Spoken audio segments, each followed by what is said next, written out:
Hi everyone, I've just brought another video for you guys, so let's get started without further ado. Also, remember to like and comment. Tell me which manhwa you'd like me to cover next. Let's do this. Mr. Chen watched as the delivery men confirmed the operation's success. 100 buckets of fried chicken had arrived punctually, according to his strict requirement. The delivery list seemed endless. Ribs, fish, and various delicacies were unloaded by dozens of employees, filling the warehouse with a monumental feast. Coolly, the young man dismissed the team. As they left, his mind focused only on the countdown. In less than a month, the world they knew would cease to exist. The workers left whispering about the rich client's extravagance, calling him a hungry ghost. They had no idea that money would soon lose all value. An ironic smile appeared on the young man's face. He knew that most of those people, oblivious to the cruel fate, would soon become part of the apocalypse's macabre statistics. As soon as he was alone, he locked the heavy warehouse door. It was crucial to ensure that no one interfered with his final preparations. Faced with the stacks of boxes, a sense of triumph washed over him. Being surrounded by so many resources brought a comfort and security he hadn't felt in a long time. Without wasting time, Chen invoked his power. An ethereal energy began to flow from his hands, ready to process every gram of food. As he stored the roast duck in his dimensional space, the memory of extreme hunger struck him. In his past life, scarcity had been his greatest torment during the end times. Memories of the bloody future flooded his mind.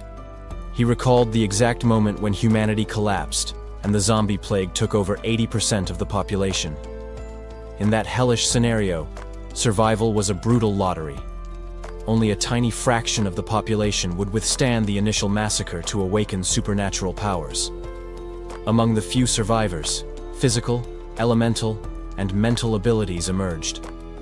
They were the new weapons needed in a desperate war for existence, but he had hit the jackpot. Amidst the chaos, Chen had awakened a spatial attribute ability, something extremely rare and coveted. That power had given him a legendary title in his previous life. He had become the Sovereign of the Void, an entity capable of manipulating reality itself around him. However, fear had made him fail. He hid for so long that, in the end, only he remained in a world dominated by monsters, with no other living humans. The memories of the end were vivid in his mind. Chen recalled a destroyed world, buried under the weight of despair and ruin. In that previous existence, the young man had reached his absolute limit. He no longer had any will to continue fighting in that hell. The protagonist then closed his eyes, ready to accept the eternal silence and the end of all his suffering. However, instead of death, he felt an abrupt shift in reality. His consciousness suddenly awakened. Chen Luo got out of bed, stunned and in disbelief. Against all odds, he realized that he had returned to the past. The young man checked the date immediately to confirm. It was real. Fate had given him a second chance before the global catastrophe began. Although his combat powers had disappeared with the regression, Chen discovered something crucial. The dimensional storage from his past life was still with him. In that dark future, food would be the most valuable resource. The protagonist knew that, with this preserved ability, survival would be within his reach. Furthermore, that dimension had the property of stopping time. Any food stored there would remain fresh indefinitely, an invaluable strategic advantage. Chen Luo smiled, feeling confidence return. He decided right there that he would not let this divine opportunity slip through his fingers. As he walked absorbed in his preparation plans, something interrupted his train of thought. The phone in his pocket vibrated. Upon answering, the young man was greeted by an angry voice on the other end, demanding his immediate presence in the office to demand explanations. It was his uncle. Chen's gaze darkened instantly. This time he promised himself that he would not be the naive victim he had been in the past. Upon arriving at the corporation's headquarters, the confrontation began before he even entered. The authoritative voice aggressively questioned his recent actions. The relative was livid and incredulous. He confronted Chen Luo about the sudden liquidation of a fortune in shares for a value far below the market, without understanding the real reason. The uncle completely lost control, slamming his hand on the table in frustration at the absurd spending. He demanded immediate answers about the fate of the company's fortune. He mocked his nephew, asking sarcastically if someone was threatening him to waste so much money, or if he was going through difficulties. Chen Luo, however, remained indifferent to the relative's emotional outburst. He simply rested his head on his hand, showing absolute boredom. Calmly, the young man clarified that no one had coerced him. The decision to spend that massive amount had been entirely his. He made up an excuse about stocking up on pork to profit from a supposed price increase. The uncle listened to this in disbelief, finding the justification completely ridiculous. The older man tried to process such financial folly. He began to genuinely believe that his nephew was having mental problems. Chen Luo just scratched his head, unconcerned, and informed him that it would be impossible to recover the money now. For him, the matter was closed. Without giving more importance to the conversation or the family hierarchy, the young man stood up and turned his back, deciding to leave. The uncle tried to protest and call him back, but Chen Luo's attention was already elsewhere. Something more urgent demanded his focus. Ignoring the fury of the relative who planned to punish him later, the protagonist left the room answering a priority call. Already in the hallway, Chen Luo focused entirely on the device. The message he had received was crucial for his survival plans. His eyes locked onto the confirmation he was waiting for. They had found what he was looking for and needed him to validate the discovery with a photo. He agreed to verify it immediately, recognizing its invaluable worth. Chen recalled a famous list made by survivors in the apocalyptic future. The being that occupied the top spot in the electric attribute ranking, known by the moniker Lightning Sorcerer, was, in fact, a dog. However, in that desolate future where food was scarce, the powerful creature was not revered. Most survivors saw the animal only as fresh meat. The young man finally located his target. With a triumphant smile, Chen Luo advanced towards the creature he had been searching for. In his past life, he was the only one to defeat and consume that beast. The memory of the taste of that meat still remained vivid and irresistible in his mind. There was no doubt. The torn ear was the definitive proof that this small animal would become the fearsome Thunder Sorcerer. The protagonist made a silent promise to the photo on his cell phone. He would ensure the best treatment and the most abundant food for his future companion. Chen Luo quickened his pace, determined to arrive on time. His goal was clear: save the creature and secure its loyalty as master before it was too late. To prioritize this mission, the young man invented an urgent excuse and abandoned the meeting with his uncle without looking back. While the furious relative swore that this would be their last conversation, Chen just smiled, aware that priorities had changed. Upon arriving at his destination, the young man immediately demanded the presence of the owner, with no time to waste on formalities. The place was a restaurant specializing in dog meat. If he had been any later, the future supreme being would have become stew. Caged and hopeless, the small animal awaited its imminent end, unaware of the grand destiny that awaited it.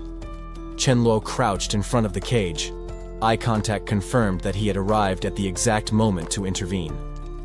The young man stood up and, in an authoritative tone, demanded again the presence of the person in charge of the establishment. A middle-aged man appeared hastily, trying to appease the agitated customer with a nervous smile. Without hesitating, Chen Luo reversed the situation and accused the merchant of theft, vehemently claiming that the animal belonged to him. The young man's conviction left the restaurant owner confused, making him question the origin of the merchandise he had acquired. Chen Luo threatened to contact the authorities to investigate the establishment.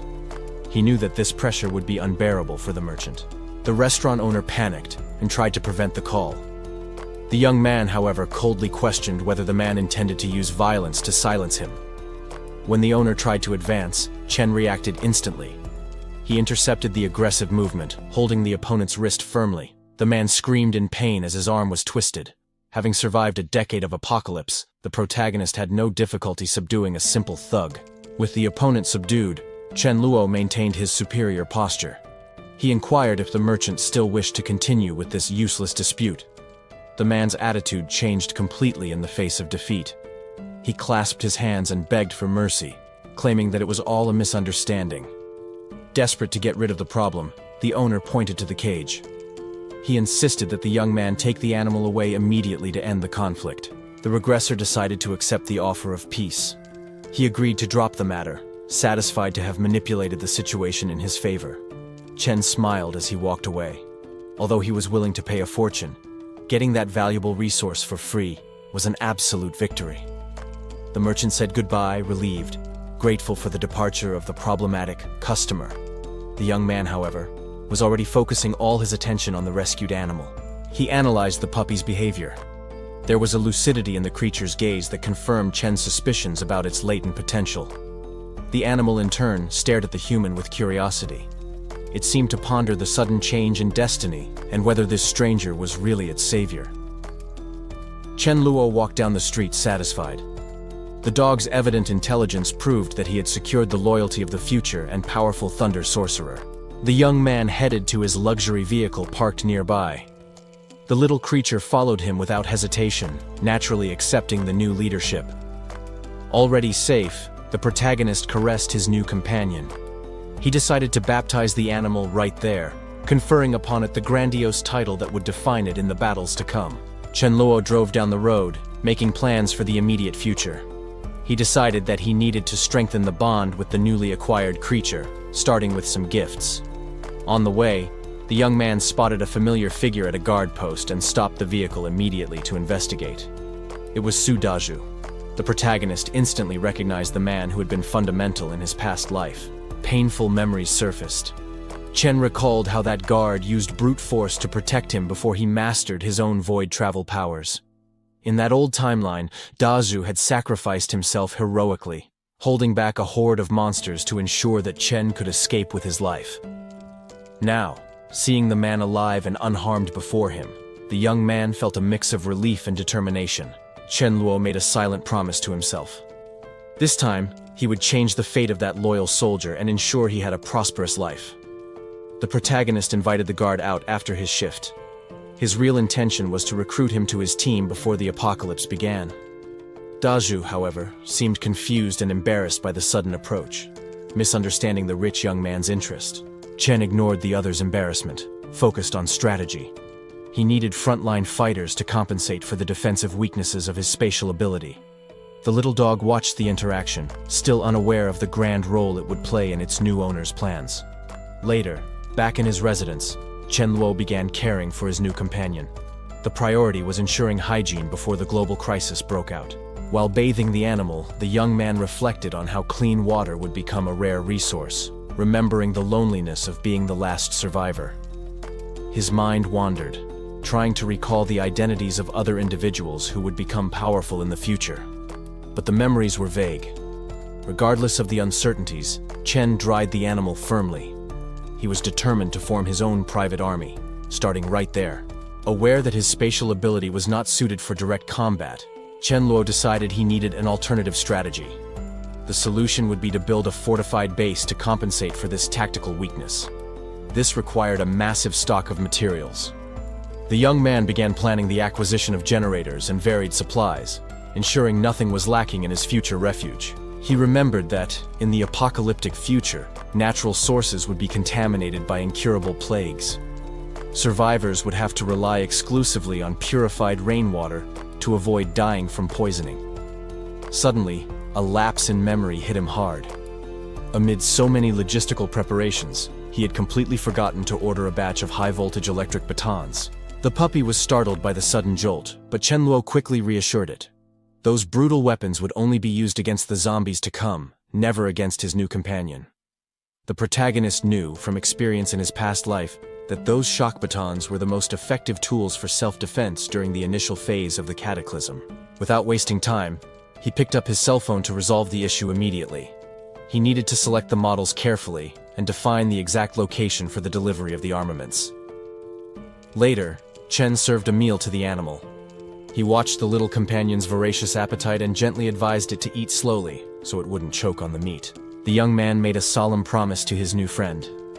Thanks to his dimensional space, he would ensure that they both had full bellies every day, regardless of the external chaos. To his amusement, Batata tried to mimic the human posture of sitting while eating. The intelligence demonstrated by the creature confirmed that this was not, in fact, an ordinary dog. While finishing his own meal, Chen Luo enjoyed the brief moment of domestic calm, aware that difficult and bloody times were approaching rapidly. However, the tranquility was suddenly interrupted. He noticed a shadow approaching through the glass door, and realized that someone was about to enter without warning. The boy stopped eating immediately, surprised. The unexpected visit caught him completely off guard in such a casual and intimate moment. The woman entered confidently and introduced herself as Ma Yu. Her imposing presence there indicated a professional commitment that had been completely neglected by the host. Chen Luo stood up, visibly embarrassed by his forgetfulness. Too focused on stocking resources to survive the apocalypse, he had erased from his mind the class scheduled for that afternoon. Chen Luo seemed carefree, but Ma Yu couldn't understand his motivations. She questioned internally why someone would pay a fortune just for those simple lessons. His relaxed attitude made her suspicious. It didn't seem like the normal behavior of someone who valued the money they had just invested. Observing the boy's good looks, she doubted he needed to cook to win someone over. The whole situation seemed like a waste of time and energy in her view. The young man presented the ingredients, keeping his true objective a secret. Learning to cook was, in fact, a safety measure to ensure his quality of life in the approaching apocalypse. Without wasting time, Ma Yu began the practical instruction with a meat dish. Chen Luo agreed readily, focused on absorbing the skill as quickly as possible. However, he made a point of stipulating a specific financial condition. Payment would only be made at the end of the month, a deadline he knew was irrelevant given the imminent future. The practice, however, proved to be an immediate disaster. Under the critical and stern gaze of the instructor, the protagonist struggled awkwardly with the kitchen utensils. The excess of ingredients and his clumsiness tested Ma Yu's patience. The kitchen became a battlefield where he was clearly losing control of the situation. Exhausted and defeated by his own cooking, Chen collapsed onto the table. Ma Yu, trying to maintain professionalism in the face of failure, commented that there had at least been a slight improvement. Suddenly, his mind diverted from the culinary fiasco to an urgent strategic matter. He recalled two crucial figures he needed to contact: the Milling and Millie sisters. They were names that carried great weight in his memories from his past life. The older sister was destined to awaken a devastating firepower and become a legend among the survivors. Chen Luo observed Ma Yu, connecting the dots silently. Her presence there could be the fundamental link to reach those future powers before it was too late. With the class over, Ma Yu said goodbye, leaving the apartment. She left without imagining the strategic importance that her existence had in his complex plans. Alone again, the young man's gaze became cold and calculating. He needed to ensure that all the pieces were in the right place before chaos took over the world. Chen Luo watched Ma Yu leave. He knew that woman was just the key to achieving a much larger and more valuable goal. The young man's focus shifted instantly. His plans now revolved around two legendary figures from the future he needed to recruit. He recalled the Milling and Millie sisters. In his past life, that duo possessed a combat power that no one dared underestimate. The older one was known as Blood Rose. The protagonist knew her spiritual flames would be devastating against any enemy. However, the younger sister, Millie, was even more vital. As a super user of the light attribute, rumors said she even mastered resurrection spells. Ambition took over Chen Luo. He decided at that moment that he wouldn't choose just one. He would bring both sisters onto his team. The boy acted immediately, remembering an old saying: to win someone's loyalty, the fastest way was through their stomach. He accessed his memories about their preferences. Milling had a weakness for spicy Sichuan cuisine and grapes. Meanwhile, the youngest adored fish and stewed meat. Chen Luo concluded he needed to stock up on large quantities of these specific delicacies ASAP. Later, the protagonist assessed his defense equipment. The armor he had ordered seemed robust and offered the necessary protection. He wielded the new weapon, satisfied with the result. That shock lance would be able to electrocute hundreds of zombies without difficulty. Continuing his preparations, Chen Luo bought a heavy truck outright. The quick and generous transaction left the seller impressed. However, anxiety struck him that night. The young man tossed and turned in bed repeatedly, unable to find rest. He reflected that, even if the end of the world didn't occur, the financial loss would be irrelevant. But the memories of the apocalypse's cruelty were too real to ignore. Days passed until the end of the month. While awaiting the inevitable watching TV, the phone rang, bringing the voice of a known relative. Chen Luo answered the phone with the tranquility of someone who already controlled the situation, listening attentively to the voice on the other end. While the conversation flowed, the young man absent-mindedly played with a coin between his fingers, calculating the time he had left. He agreed with the proposal, but his smile hid plans that the person on the line would never imagine. With a decisive gesture, the protagonist instructed his interlocutor to wait at home, promising to go there personally to resolve everything. Chen Luo suggested they also invite Brother Fei, ensuring that all the pieces were gathered in the same place. However, upon hanging up, his expression darkened. He knew that, without his intervention, the fate of those two would be certain death in the imminent apocalypse.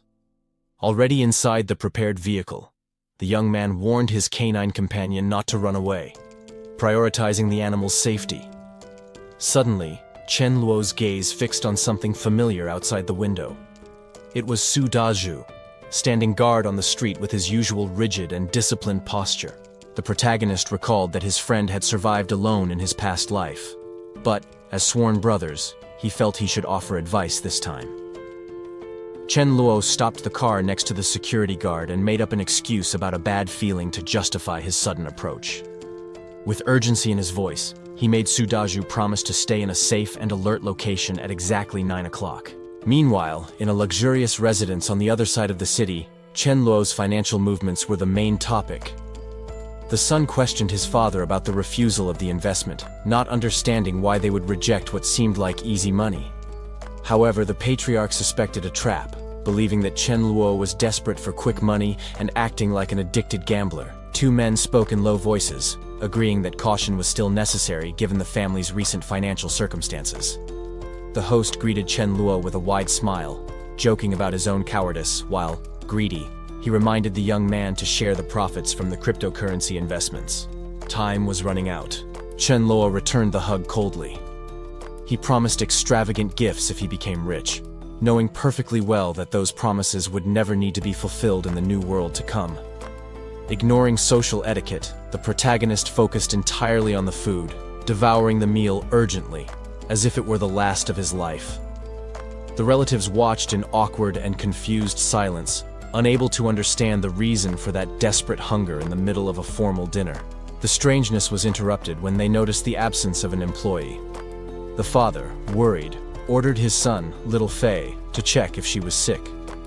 Chen Luo stopped chewing instantly. His gaze became sharp and calculating. He knew exactly what that supposed illness meant. Doomsday had arrived. Chen Luo stood up and offered to accompany his cousin on the check, hiding his true intentions under a mask of helpfulness. The tension increased in the dark hallway as a hesitant hand turned the doorknob, unaware of the horror that awaited on the other side of the door. The scene inside was grotesque. The maid, now transformed, was crouched on the floor, feasting on someone else's flesh in the middle of a pool of blood.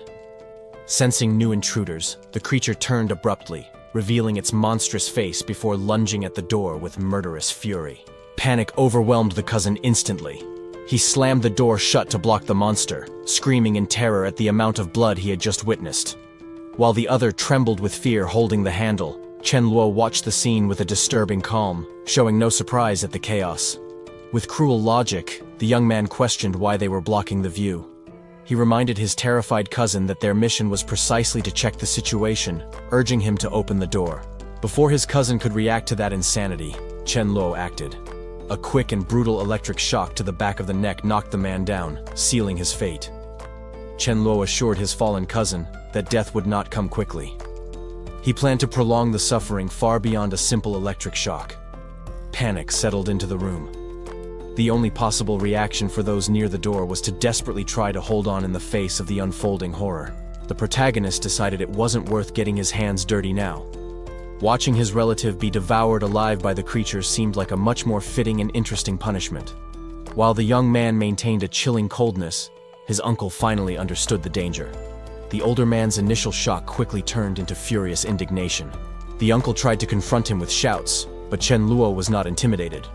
On the contrary, the young man challenged his relative to test the strength of his newly acquired powers. The older man's courage vanished in an instant. Faced with the imminent and lethal threat, he lost his aggressive stance and cowered, overcome by fear. Chen Luo prepared his next move with sadistic satisfaction. He felt the power flowing through the weapon, reveling in the absolute control he had over those men's lives. The protagonist looked down, openly mocking the other's pain. The relative's humiliation before him was only the beginning of the retribution he had planned.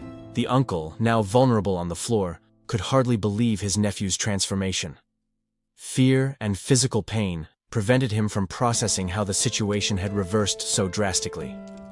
While being consumed by the beast, the cousin begged for his father's help. The uncle, however, cruelly disowned his own son, trying to distance himself to save his own skin. Chen Luo did not allow that cowardly escape. With a firm kick, he sent the uncle back into danger, forcing him to reunite with his dying son. The man realized too late that there was no escape. Paralyzing terror took hold of him as he noticed that he had been delivered to the same cruel fate as his son. The young regressor watched everything with a critical and merciless gaze. He refused to miss any detail of that grotesque scene, considering it an unmissable spectacle. To ensure there were no mistakes, Chen Luo intervened physically. He used his weapon to pin the uncle in place, sealing his fate alongside the hungry creature. The protagonist watched the bloody outcome without showing any remorse. The screams of agony from the family that betrayed him now sounded like pure justice. The uncle desperately begged for his son's life, confessing his financial crimes in a frantic attempt to negotiate. However, Chen Luo remained impassive in the face of the sudden admission of guilt. He realized with horror that his nephew might have known about the betrayal all along. Fear of the real consequences finally settled in the older man's mind. Even in such a critical situation, the uncle tried to coerce Chen Luo using the police as a threat. The protagonist, knowing what was to come, found the blackmail attempt laughable. When the threats failed, the man resorted to insults, accusing the young man of being an ungrateful beast for turning against his own family in this moment of crisis. He shouted about how the family had taken Chen Luo in out of charity in the past, trying to use guilt and debt of gratitude as a last weapon. But his words were cut short by a horrifying sight. The monster continued its bloody feast, tearing apart the cousin while the father watched the scene, helpless. Overcome with grief and rage, he turned his fury against Chen Luo, shouting that modern technology and the law would eventually catch up with him for his crimes. Chen Luo listened to the empty threats with pure indifference. He knew that the world as they knew it was already over, making human laws irrelevant. Tired of that useless conversation, the young man decided to reunite the family once and for all. He hurled the uncle directly towards the hungry creature. With a sarcastic thought about fulfilling his family duty by joining father and son in death, Chen Luo left them to their own cruel fate. He calmly wiped a speck of blood from his face, completely unshaken by the carnage he had just facilitated. His coldness was absolute. The creature, sensing the presence of a more alive and dangerous prey, diverted its attention from the corpses and suddenly advanced against the protagonist. Chen Luo didn't back down an inch. He invoked his elemental power, concentrating a lethal charge of electricity ready to be released. The beast screamed in agony as the raw energy coursed through its body, burning its corrupted flesh and paralyzing its movements. With a precise and devastating blow, Chen Luo executed the creature. That was just the first test of his strength in this new reality. Chen Luo didn't hesitate. With the threat neutralized, he used the blade to extract something valuable from the creature's corpse. He knew exactly what to look for. The knowledge from his past life revealed hidden treasures that most would ignore at that stage. It was an energy crystal. That small stone represented the source of power that would begin to emerge in the skulls of the infected after the outbreak. Although it was of a lower grade, typical of the beginning of the apocalypse, the young man carefully stored the item, aware of its future usefulness. These crystals were essential. The energy contained within them accelerated the recovery of the awakened and allowed them to grow stronger quickly. The color and size varied according to the attribute. Creatures linked to fire or wind produced specific stones, reflecting their strength. Spatial users generated transparent crystals. However, Chen Luo recalled a huge purple stone he extracted from Warlock in his previous life. But the memories had to wait. There was another undead trapped in the bars, yearning for freedom and fresh meat. The protagonist smiled coldly. He approached the caged creature, offering a meal loaded with high voltage. The electric shock was lethal and instantaneous. The staff proved to be an extremely efficient tool for effortlessly eliminating those pests. Turning to his dog, Warlock, Chen Luo played sadistically, suggesting he might collect a reward from him as well. The animal, sensing the murderous intent in the joke and remembering the fate of the others, panicked and ran away. The poor dog seemed betrayed and confused, trembling with fear at the sudden cruelty of the one who was supposed to protect him. Chen Luo soon abandoned the threatening tone. Warlock's awakening was near, and they couldn't be exposed to external danger during the process. It was time to retreat. The young man called the animal inside the house, ensuring a safe place for the transformation to come. Chen Luo continued on his way, indifferent to his companion's obvious panic. He coldly warned the animal that this brutality would soon become just part of the routine. The bodies of his relatives were left behind, stretched out on the cold floor. That bloody scene served as a silent reminder that old family ties were worthless in the new world. The young man settled on the sofa to wait, peeling a fruit with the same blade he might use to kill. Beside him, the dog seemed restless, sensing the tension in the air. Chen Luo ate quietly. He needed to regain his energy and stay calm while awaiting the inevitable awakening of power to come. Suddenly, his instincts alerted him to a drastic change in the atmosphere of the room. Something was about to happen, and the tranquility of the moment shattered. Energy began to crackle violently around Warlock. The evolution process had begun, manifesting as unstable voltaic arcs that illuminated the environment. The animal whined, enveloped by an electrical storm emanating from its own small body. The raw power was too intense to be controlled at that initial stage. The discharge was chaotic and hit Chen Luo head-on. He realized with painful irony that he had become the first victim of his own dog's new powers. When the explosion ceased, the dog fainted, exhausted. The protagonist knew that the intensity of that manifestation was a positive sign. The strength of a superpower depended on how early the awakening occurred. He resumed his snack, calculating. That animal was destined to become a legend among users of the electric attribute, and Chen Luo hoped that the creature's intelligence would evolve along with its strength. However, his strategic thoughts were suddenly interrupted. A sharp, sudden stab pierced his senses, freezing him in place. The fruit fell from his hands as he grabbed his head in agony. The pain was excruciating, as if his skull was being split in half from the inside out. The world around him seemed to distort and darken.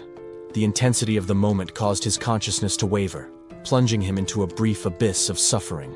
The surge passed as quickly as it came, leaving him gasping on the floor. Chen Luo caught his breath, realizing that he had crossed the threshold of his own transformation. He focused his will, manifesting pure energy in his hands. Unlike the emptiness of his past life, now he possessed the means to ascend and dominate that chaotic future. Chen Luo instructed his companion to control the wild electrical discharge. The dog needed to learn to concentrate all the power within itself. The next command was practical and direct. Aim and fire all that accumulated energy at the designated target. Warlock seemed to understand the gravity of the order, processing his master's combat instruction. As he watched, the protagonist assessed his own state. Creating a spatial sphere had already drained a quarter of his vital energy. In addition to the high cost, the current destructive power was mediocre. He knew there was an immense hierarchy of power to reach the king level. Chen Luo recalled that, in his previous life, he had reached that top, becoming a powerful and feared entity. However, that strength was meaningless. He lived without supplies, without company, and without any purpose beyond an empty and lonely survival. The young man pushed away the dark thoughts of the past, focusing on the strategic opportunity that this new chance offered him. He did the mental calculations quickly. He would need to absorb about 20 crystals to ascend to grade 2 of superhuman. Returning to training, Chen instructed Warlock to channel the energy specifically into his throat for a charged attack. The dog released the power all at once, causing a concentrated explosion on the ground that proved the effectiveness of the technique. Proud, the owner stroked the animal's head. The training was over. Now the goal was to secure the food stocks in the cold storage. The pair left immediately, parking the luxury vehicle upon arriving at the planned destination. Upon seeing a group of undead, Chen Luo felt no fear. He smiled confidently, seeing in those creatures only the crystals needed for his evolution. Preparing his equipment, the survivor signaled to his canine partner. It was time to start the hunt and collect the resources. Chen Luo instructed his canine companion on the combat tactic. The objective wasn't direct confrontation, but using agility to lure the horde and create openings. The presence of the undead was suffocating. Their predatory instincts reacted immediately to the intruder's movements. The plan went into action. While the protagonist fended off the monsters with precise strikes from his staff, the dog advanced to provide support and confuse the enemies. However, the animal's inexperience took over. The little dog miscalculated the attack and passed right by the target, becoming visibly confused by his own mistake. Chen Luo acted quickly to correct the failure. He pointed into the distance, ordering his partner to keep running to maintain the distraction and not get surrounded. With the zombies now focused on the fast bait, the young man took advantage of the opening. He moved away momentarily, confident that the dog's agility would keep him safe. The destination was a luxury supermarket. Upon entering, the survivor ignored the corpses on the floor, focused only on the promise of high-quality goods from that upscale neighborhood. Without wasting time, he invoked his power. Spatial energy began to spin and distort the air between his fingers, ready to devour the store's stock. The Sovereign of the Void didn't hesitate to take what he needed. With a simple gesture, he activated his ability to loot everything useful on the shelves. The harvest was extremely productive. While eliminating any remaining threats, he accumulated fruits, snacks, and the precious energy crystals extracted from the fallen monsters. The young man stretched, satisfied with the work done.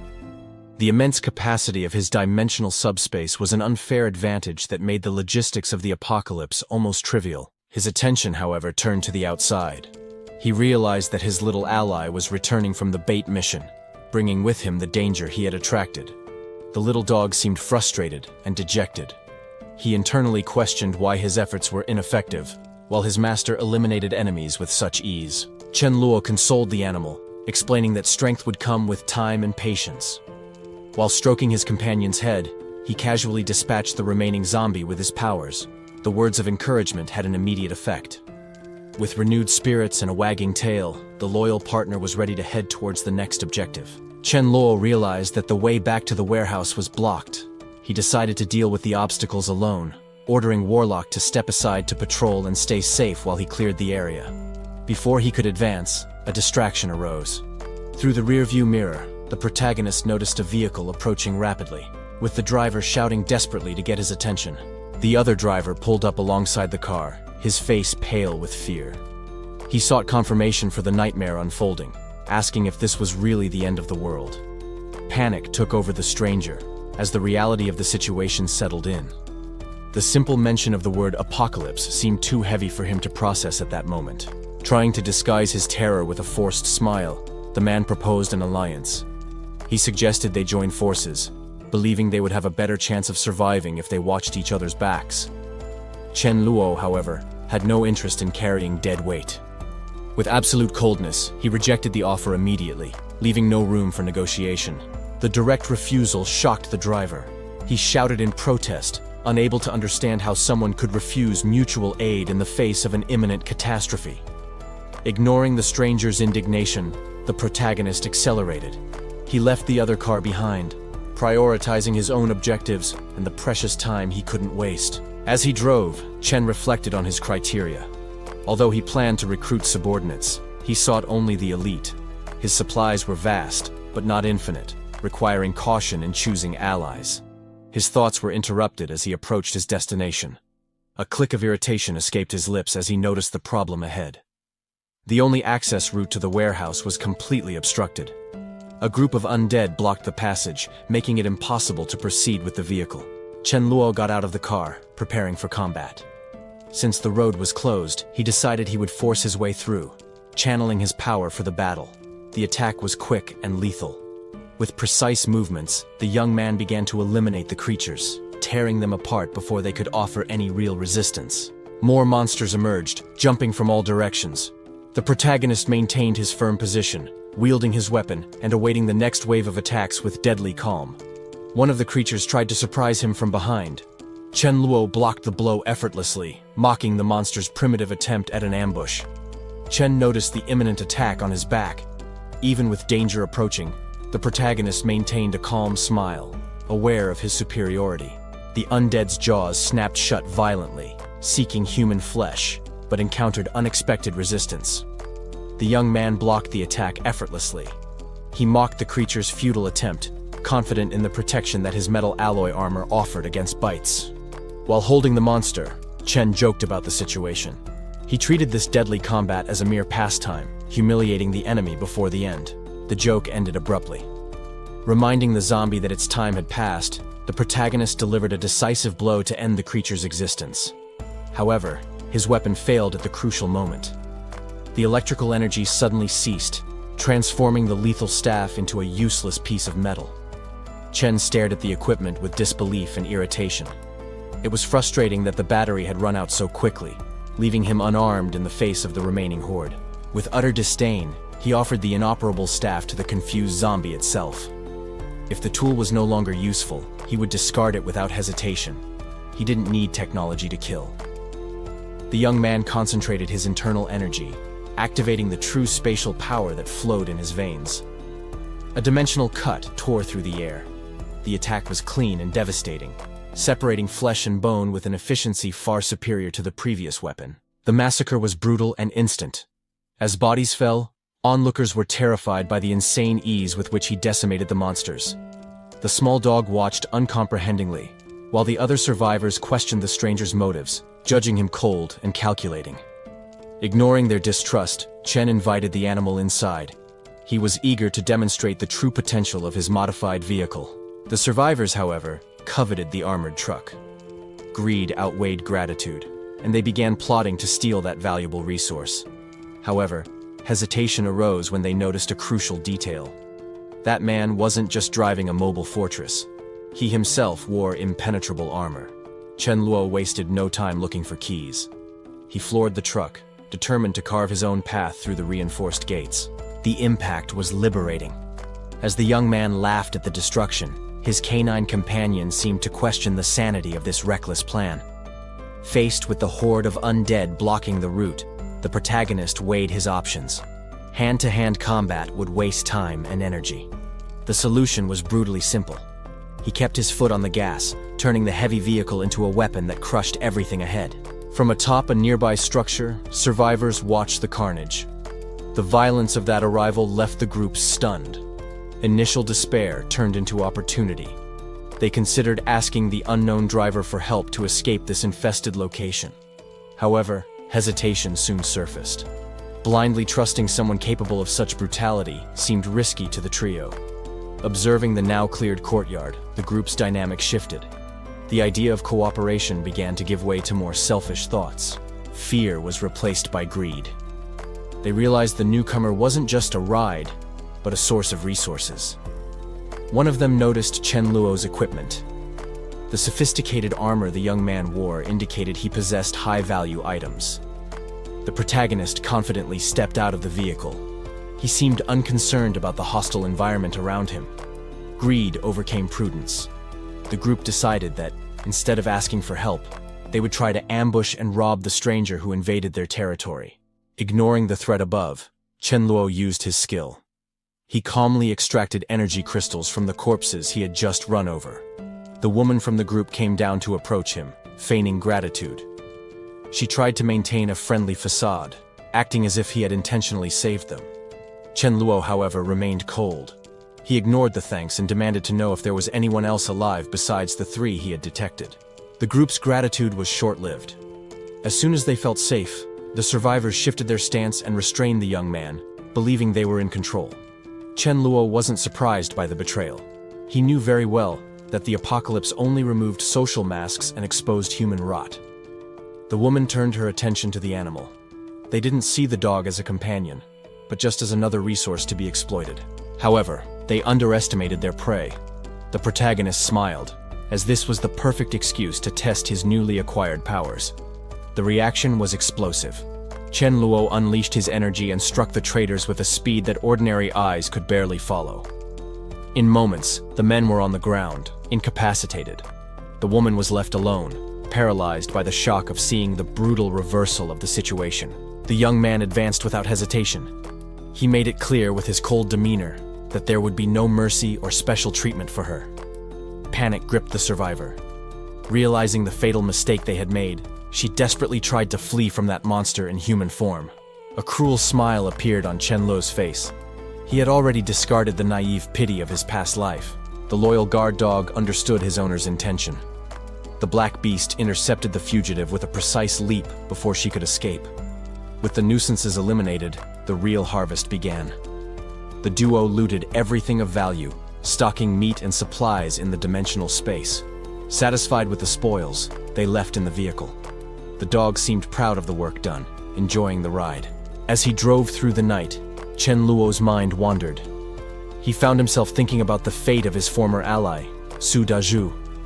Suddenly, the headlight illuminated an obstacle. A solitary figure stood in the middle of the road, blocking the vehicle's path. The protagonist immediately analyzed the stranger. There was something hidden under the man's clothes, suggesting this encounter wasn't accidental. Chen Luo sensed something wrong with the road ahead. His instincts, sharpened by the experience of his previous life, alerted him immediately. A man emerged from the darkness, positioning himself in the middle of the road to block the truck with his arms open. The stranger shouted threats, demanding that the vehicle stop. He seemed to believe his intimidation would be enough to overpower the driver. Rage and arrogance twisted the bandit's face as he continued to shout his demands. Armed with a piece of metal, the man blocked the road, confident he could rob whoever was driving. Chen Luo watched the scene with disdain. He remembered how people like this acted in the past. Cowards who only talked behind your back, now emboldened by the chaos. The dog beside him, sensing the hostility, became agitated.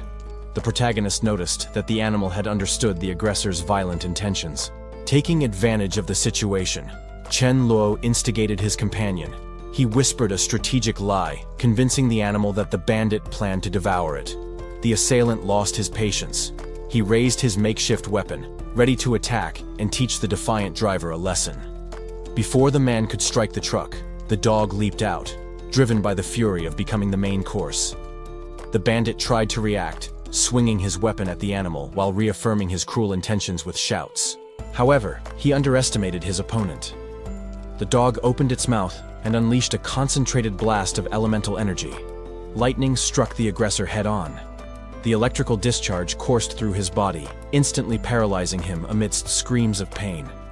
Chen Luo showed no mercy. He coldly ordered his companion to ensure the enemy's death, not content with just the shock. The young man watched the outcome with satisfaction. In a ruined world, eliminating threats quickly was the only way to survive.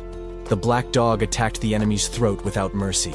In that new world, any hesitation would result in death, and only those willing to adapt would survive the carnage. Chen Luo drove the heavy truck, ignoring the praise of others. Observers admired his supposed courage, attributing it only to the electric baton, without imagining the true extent of his power. The vehicle maneuvered through the narrow streets of the villa complex. Parking the massive transport was difficult, but a familiar voice soon caught the protagonist's attention from one of the houses. His canine companion barked vigorously. The animal seemed to perfectly understand the urgency of the situation and its role in that chaotic scenario. While the undead chased the survivors, the dog acted as bait. Chen Luo planned to use the Thunder King to lure the zombies back to a strategic position around the vehicle.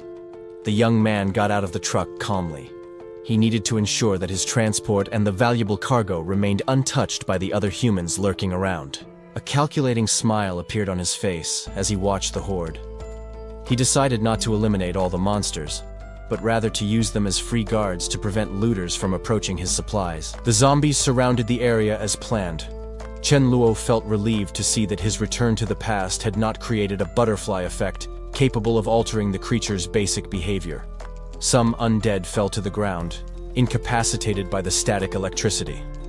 The immediate threat was contained, but the protagonist was looking for something specific among the piling bodies. Sparks flew as Chen Luo grabbed one of the zombies by the shoulders. The dog watched attentively as his owner manipulated the energy around the creature, seeking to contain it without destroying it. From above, the spectators continued to misinterpret the scene. The man next to Ma Yu commented on the power of the weapon, believing that the baton was the only source of the young man's bravery. In the midst of the electrical discharge, the protagonist finally recognized his target. He shouted the name of Da Ju, his former loyal ally, trying to reach the transformed man's consciousness. The woman watching the scene was paralyzed with shock. Upon hearing that specific name, confusion took over her, as the interaction seemed too personal for a simple fight. Chen Luo maintained his confident posture, with the energy crackling under his command. He had regained control of the situation and found exactly who he was looking for in that mess. However, fear spoke louder for the woman on the balcony. She ignored her curiosity and urged her companion to flee immediately. Fearing that the zombie cluster would bring irreversible problems, the protagonist clicked his tongue, showing impatience. Something in his plan or in his memories was not aligning as it should. The image of a young woman seeking his approval flashed in his mind. She seemed obsessed with increasing her affinity with him, no matter the cost. Chen Luo recalled the chaos of his past life. During the original outbreak, his friend Su Dazhu had fled desperately into the interior of that villa area. However, the exact memory failed at the crucial moment. The survivor could not recall in which specific residence the security guard had hidden from the monsters. With no time for thorough searches, he decided to risk everything. The young man shouted Su Dazhu's name at the top of his lungs, ignoring the necessary discretion. Chen Luo ran towards the houses, leaving his magic dog behind. The animal stood still, confused by its master's sudden recklessness. Inside one of the residences, a uniformed man reacted to the sound. The security guard immediately realized that someone was calling him outside. The girl next to him recognized the voice instantly. Terrified, she grabbed Su Dazhu's arm, begging him not to go meet Chen. The man felt her desperate grip on his uniform. He hesitated for a brief moment, torn between duty and the fear of his companion. The young woman's face was pale with apprehension. To her, that reunion seemed to signal imminent danger, not the salvation they hoped for. Su Dazhu was sweating cold, questioning the sanity of the newcomer. He knew that shouting like that was dangerous and found such an attitude strange coming from someone intelligent. Despite the hysterical warnings, loyalty spoke louder. The security guard decided that he needed to check the situation personally before hiding again. As they looked outside, the worst-case scenario seemed to be confirmed. The girl pointed to the scene, certain that the recklessness had attracted the horde of undead. Chen Luo, however, dominated the situation with brutality. He unleashed a violent electric current on the nearest zombie, frying the creature instantly. Su Dazhu watched the scene, completely amazed. The power of that electric weapon and Chen's bravery transformed his initial concern into pure admiration. A familiar voice cried out for him amidst the chaos of memory, desperately seeking his attention. The woman wore an expression of calculated concern, trying to appear vulnerable in the face of the situation. A sudden burst of power exploded, marking the critical moment of that traumatic memory. However, she soon sought refuge in another's arms, feigning exaggerated relief at her supposed protector's safety, Chen Luo recalled bitterly. In his past life, that woman had been a manipulative burden who almost led them to their deaths several times. She used to play with emotions, claiming she only felt safe with Dazhu to isolate and belittle the protagonist. Yet, behind their backs, she flattered Chen Luo, sowing discord to ensure they both continued to serve her blindly. Her favorite strategy involved hiding her own resources while begging for help, claiming she would starve. The kind Dazhu, deceived by the victim act, handed over his own portion, being treated as a useful fool by her. The young protagonist's gaze hardened. If Chen Jing dared to repeat such shamelessness in this new life, he would show no mercy. She tried to approach again with false thanks and flattery, attempting to weave the same web of manipulation as before. However, the response was immediate. Chen Luo remembered the past betrayal, and his loyal companion acted before she could say more. The dog lunged fiercely, refusing to accept the lie, and directly attacking the object she was protecting. The disguise crumbled along with the torn bag. Several supplies she swore she didn't have spilled onto the floor, exposing her greed. Chen Luo watched the hidden items with a cold, satisfied smile. Her charade had been dismantled instantly. Chen Luo coldly declared that he no longer cared about her fate, maintaining a disturbing calm. The young man returned the food package, suggesting she eat before going her own way. Far from there. Su Dazhu felt the weight of betrayal upon realizing she had supplies all along, while lying to him blatantly. Anger consumed the bodyguard as he understood how his goodwill and loyalty had been exploited for pure pettiness. Panicked by losing control of the situation, the woman tried to snatch the package from his hands, demanding her belongings back.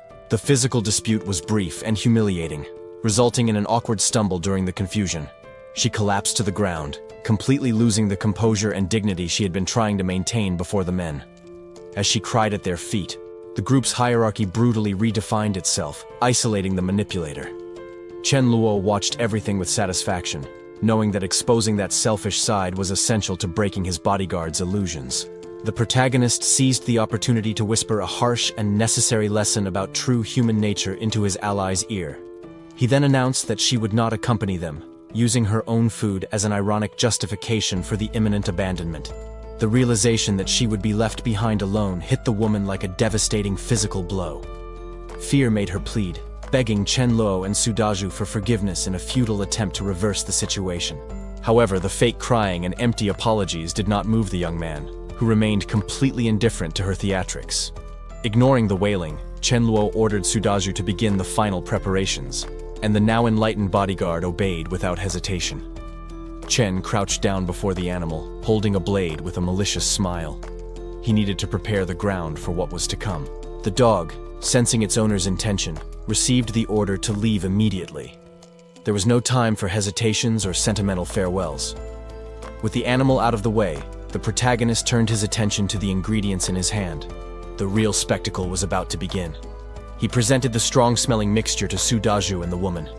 The pungent odor of garlic filled the air, causing immediate repulsion in the others. Chen explained his plan to use bait to attract the undead.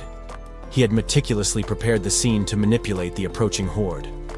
The young man lamented with a cynical smile. Reality, unlike the movies, rarely followed a predictable or fair script for the survivors.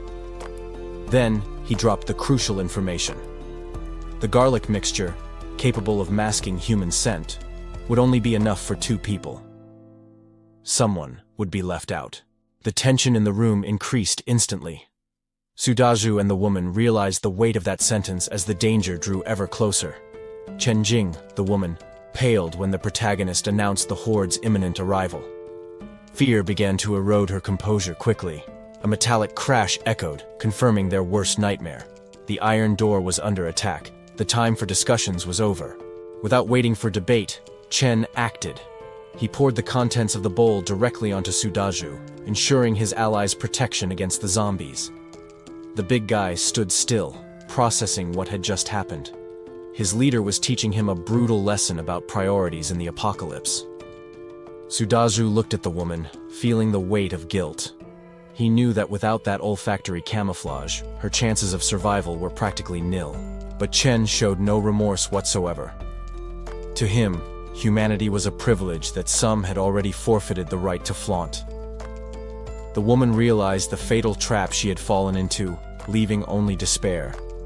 The protagonist, however, maintained his cold demeanor, defying her selfish logic. The young woman desperately believed that this gesture would guarantee her survival, clinging to the only hope left. However, Sudaju revealed the brutal truth with contempt.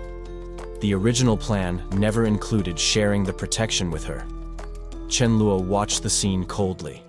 In the apocalypse, casual kindness was a fatal weakness he had decided to abandon. The protagonist maintained his unwavering stance. There was no room for hesitation or pity in his calculations for the future. The woman tried to argue that she was deceived, but the young man retorted immediately. He reminded her that the choices that led her there were her own. Chen Luo approached to decree the sentence. He made it clear that, given the situation, her fate was irrevocably sealed. Absolute terror paralyzed the girl. Faced with certain death, any facade of dignity crumbled instantly. The survivor justified his cruelty. She had tried to exploit his brother's kindness, and he would prioritize the lives of his own team above all else. Chen Luo turned his back, determined to leave. He knew that the dead reveal no secrets, and leaving her behind would ensure silence about their abilities. Amid tears, the woman finally understood the extent of the betrayal. The protection she coveted had already been used by the 2 men. Sudaju, although visibly tense with the moral decision, agreed to follow his friend's ruthless leadership. In a final act of desperation, she humbled herself and begged for mercy. She promised to do anything in the future if she was spared at that moment. Chen Luo's gaze remained icy and indifferent. He reaffirmed that her only function now was to die so that they could escape. Realizing that there would be no salvation, the woman's fear turned into pure hatred. She cursed him as the horde of undead approached. The monsters advanced voraciously on the bait left behind.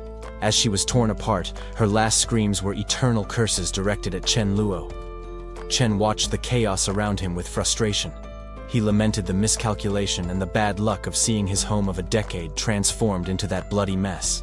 There was no time for Sudaju's grief. The young man coldly ordered the security guard to put aside his shock and help him remove the corpses immediately. Half an hour passed as the pair worked in silence. They dragged the bodies out of the residence, cleaning up the scene of the recent massacre. With the task completed, Chen sat down exhausted on the floor. The physical exertion made him wish he had a maid to deal with those persistent bloodstains. The image of Ma Yu then came to his mind. He considered that the woman would be a perfect candidate, combining good looks with a tireless work ethic. Dazhu returned to the enclosure, still tense and alert. Chen, however, reassured him with a confident smile, promising that there was real food waiting for them. Suddenly, a complete banquet materialized on the table. Steaming, fresh dishes appeared like a miracle in the midst of the apocalypse. The security guard was stunned by the sight. He was sweating cold, unable to understand how that luxurious meal had appeared out of nowhere. Chen touched his temple, indicating that the answer to that mystery lay in a newly discovered mental ability. He lied strategically, claiming to have awakened void-type powers. He explained that, sensing the disaster, he used this ability to stockpile resources preventively. Dazhu accepted the logic, finding it more plausible than the truth about rebirth. Chen sealed the alliance by offering a toast and calling him brother. While they ate, a small black dog took advantage of the generosity. The animal mentally thanked its new master for the food received. Tears filled the creature's eyes. The little animal's gratitude was immense for receiving something as precious as food at that moment. Chen analyzed the energy flow with interest. He noted that the animal had consumed 9 cores, an amount that would have made any other being scream in pain. The protagonist relaxed in bed, amused by the result. Although the resistance had lasted little, he knew that that dog possessed the talent of the future Thunder King. Chen Luo analyzed his current cultivation speed. Compared to his past life, where he took a long time to master the Void Step, his progress now was incomparably superior. He calculated that he would soon reach the 4th rank. The Elemental Blade, an ability that he had only mastered at the height of his power, now seemed accessible much earlier. The protagonist turned his attention to Sudaju, commenting on the significant increase in his strength after absorbing the energy from several crystals. The black dog, who had also consumed the cores, displayed a vibrant and satisfied energy, clearly strengthened by the energy feast. While Sudaju was still processing the situation with astonishment, Chen Luo maintained a confident posture, aware of the overwhelming advantage they possessed. The young man materialized equipment from his dimensional space, determined to prepare his ally for the imminent dangers. He instructed his friend to put on the armor and eat well. The immediate plan required them to be ready to secure the grain depot. Sudaju received the heavy equipment in his arms. Without questioning the origin of the items, he readily agreed, reaffirming his unwavering loyalty. Outside, the threat became real. A group of undead blocked the path near the transport, awaiting any sign of life. Chen Luo, however, showed no concern. On the contrary, he saw in those creatures the perfect opportunity for a practical test. He suggested to Sudaju that they shouldn't ignore the enemies. It was the ideal chance to put their newly acquired powers into practice in real combat. The black dog didn't wait for a complex strategy. With impressive bravery, the animal darted towards the danger without hesitation. Sudaju watched in disbelief as the small animal easily knocked down the undead, demonstrating surprising ferocity. Taking advantage of his companion's shock, Chen Luo approached and used the dog's performance to make a taunt. In a mocking tone, he compared the animal's audacity to that of his friend, challenging Sudaju to show if he had the same courage to face what was to come. The truck finally arrived at its destination. It was the grain warehouse, a strategic location for the group's survival plans. The heavy vehicle ran over the undead along the way without any mercy. Sudaju was impressed by the raw power of that war machine. However, The security guard noticed something strange. Despite the deafening noise of the engine and the chaos outside, no one came out to check. The silence was too suspicious. Realizing the implicit danger, the vehicle stopped abruptly in front of the facility. Chen Luo got out of the cab, already equipped with his combat armor.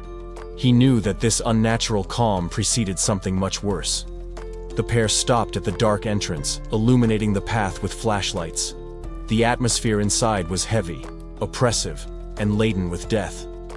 Suddenly, the young master noticed a disturbing detail in the environment. His instincts as an experienced fighter triggered the alert. The light revealed a human skeleton completely clean, without any trace of flesh.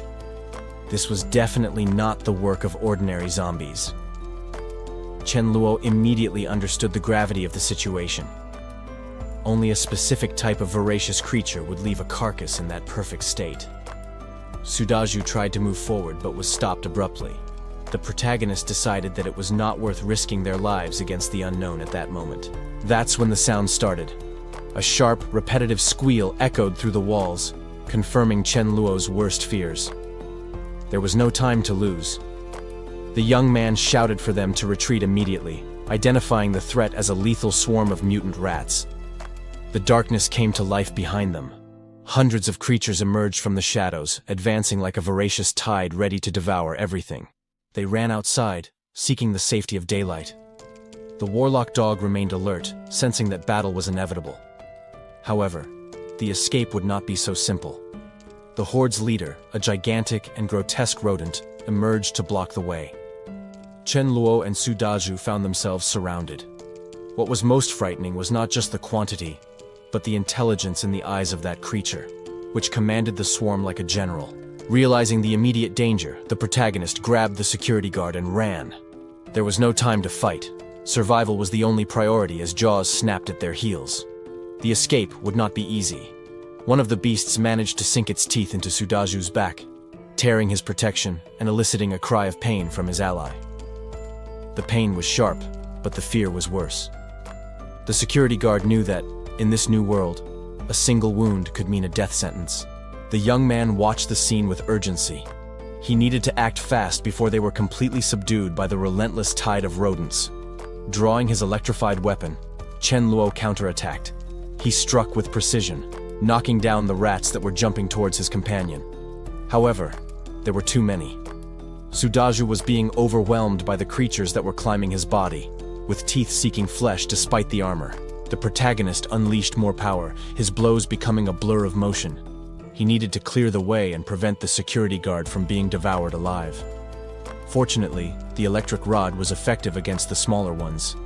However, Chen's mind worked fast. Dealing with the minions was one thing, but the gang leader was still a threat. They positioned themselves as a menacing presence loomed over the place. Chen Luo immediately identified it.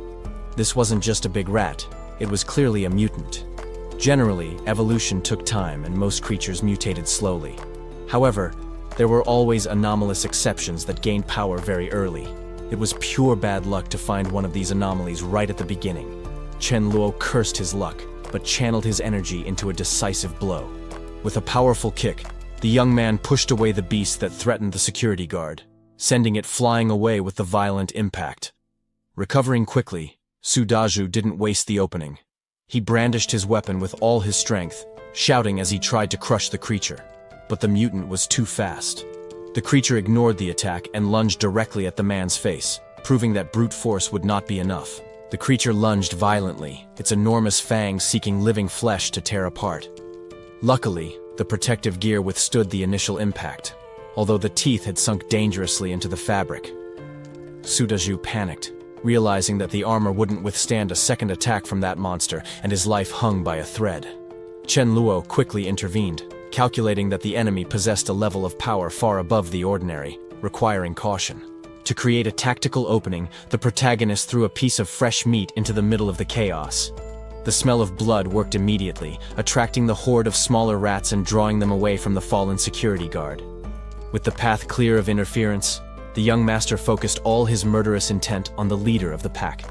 The beast, gifted with intelligence, tried to hold on to its prey, but Chen Luo placed all his hopes on the power of his void sword.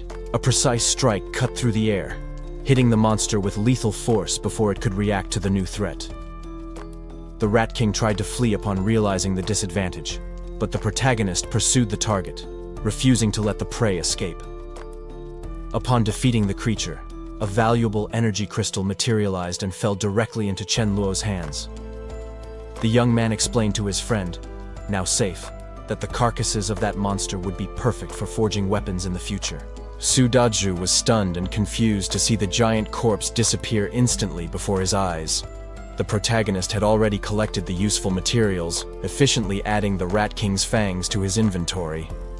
When questioned about his limits, Chen Luo casually revealed that his dimensional storage was as vast as an entire grain depot. Chen Luo issued a stern warning to his companion. That secret could not be revealed to anyone, under any circumstances. Su Dazhu immediately understood the gravity of the situation.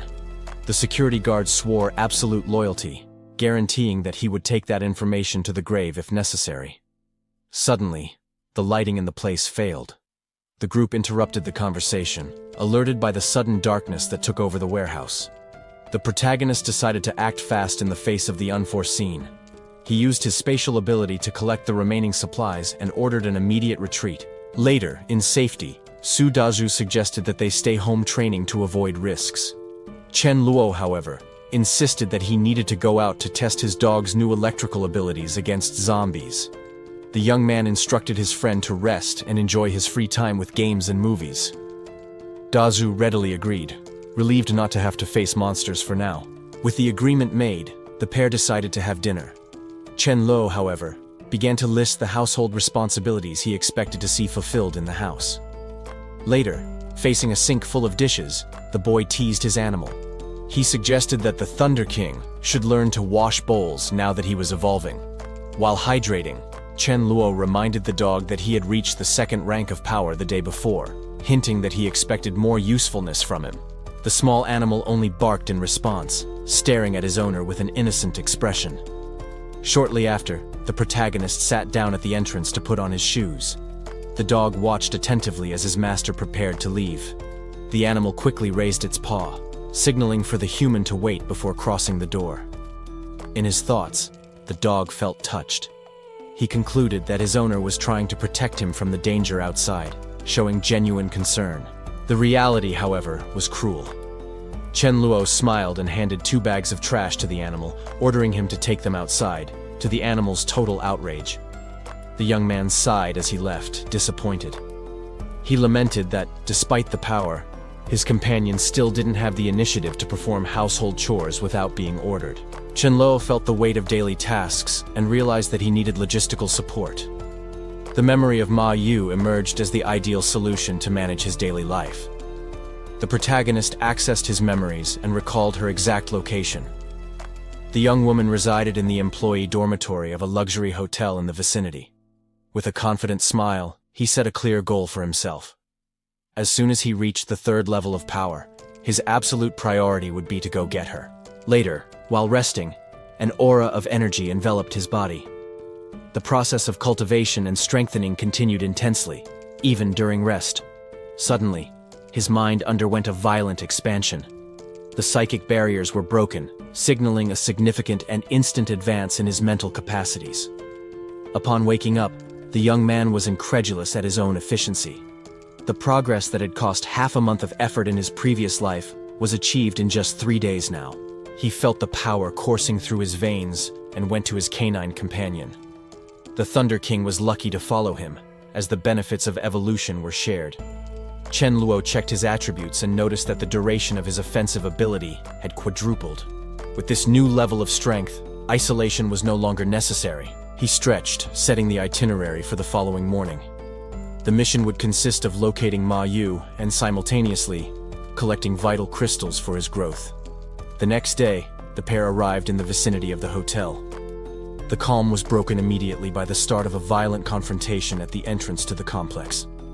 Amidst the chaos of battle, the protagonist identified the staff building. He signaled to his ally, confirming that the target had finally been located. Electrical discharges swept the outer corridor, eliminating the undead threats. Their combined force carved a safe path through the horde with brutality. The noise of the massacre drew the attention of a hidden survivor.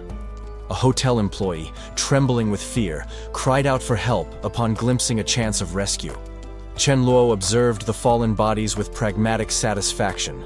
After 30 minutes of just killing monsters, finding a living human was a valuable tactical opportunity. The youth ignored the survivors' panic and cut straight to the chase. He demanded to know immediately if the man had information about Ma Yu's whereabouts. The woman in blue yanked Mei Yu's hair violently. She made it clear that this humiliating assault was the price to pay for refusing her previous orders. The aggressor shouted, furious at the victim's audacity to defy her, demanding to know if she had any idea who she was facing at that critical moment. One of the men in suits intervened coldly. He argued that the remaining vegetables in the stock simply wouldn't be enough to guarantee the survival of the entire group. The man then pushed Mei Yu forward. He was willing to sacrifice her without hesitation to save resources and ensure his own safety. The young woman looked at her colleagues, incredulous.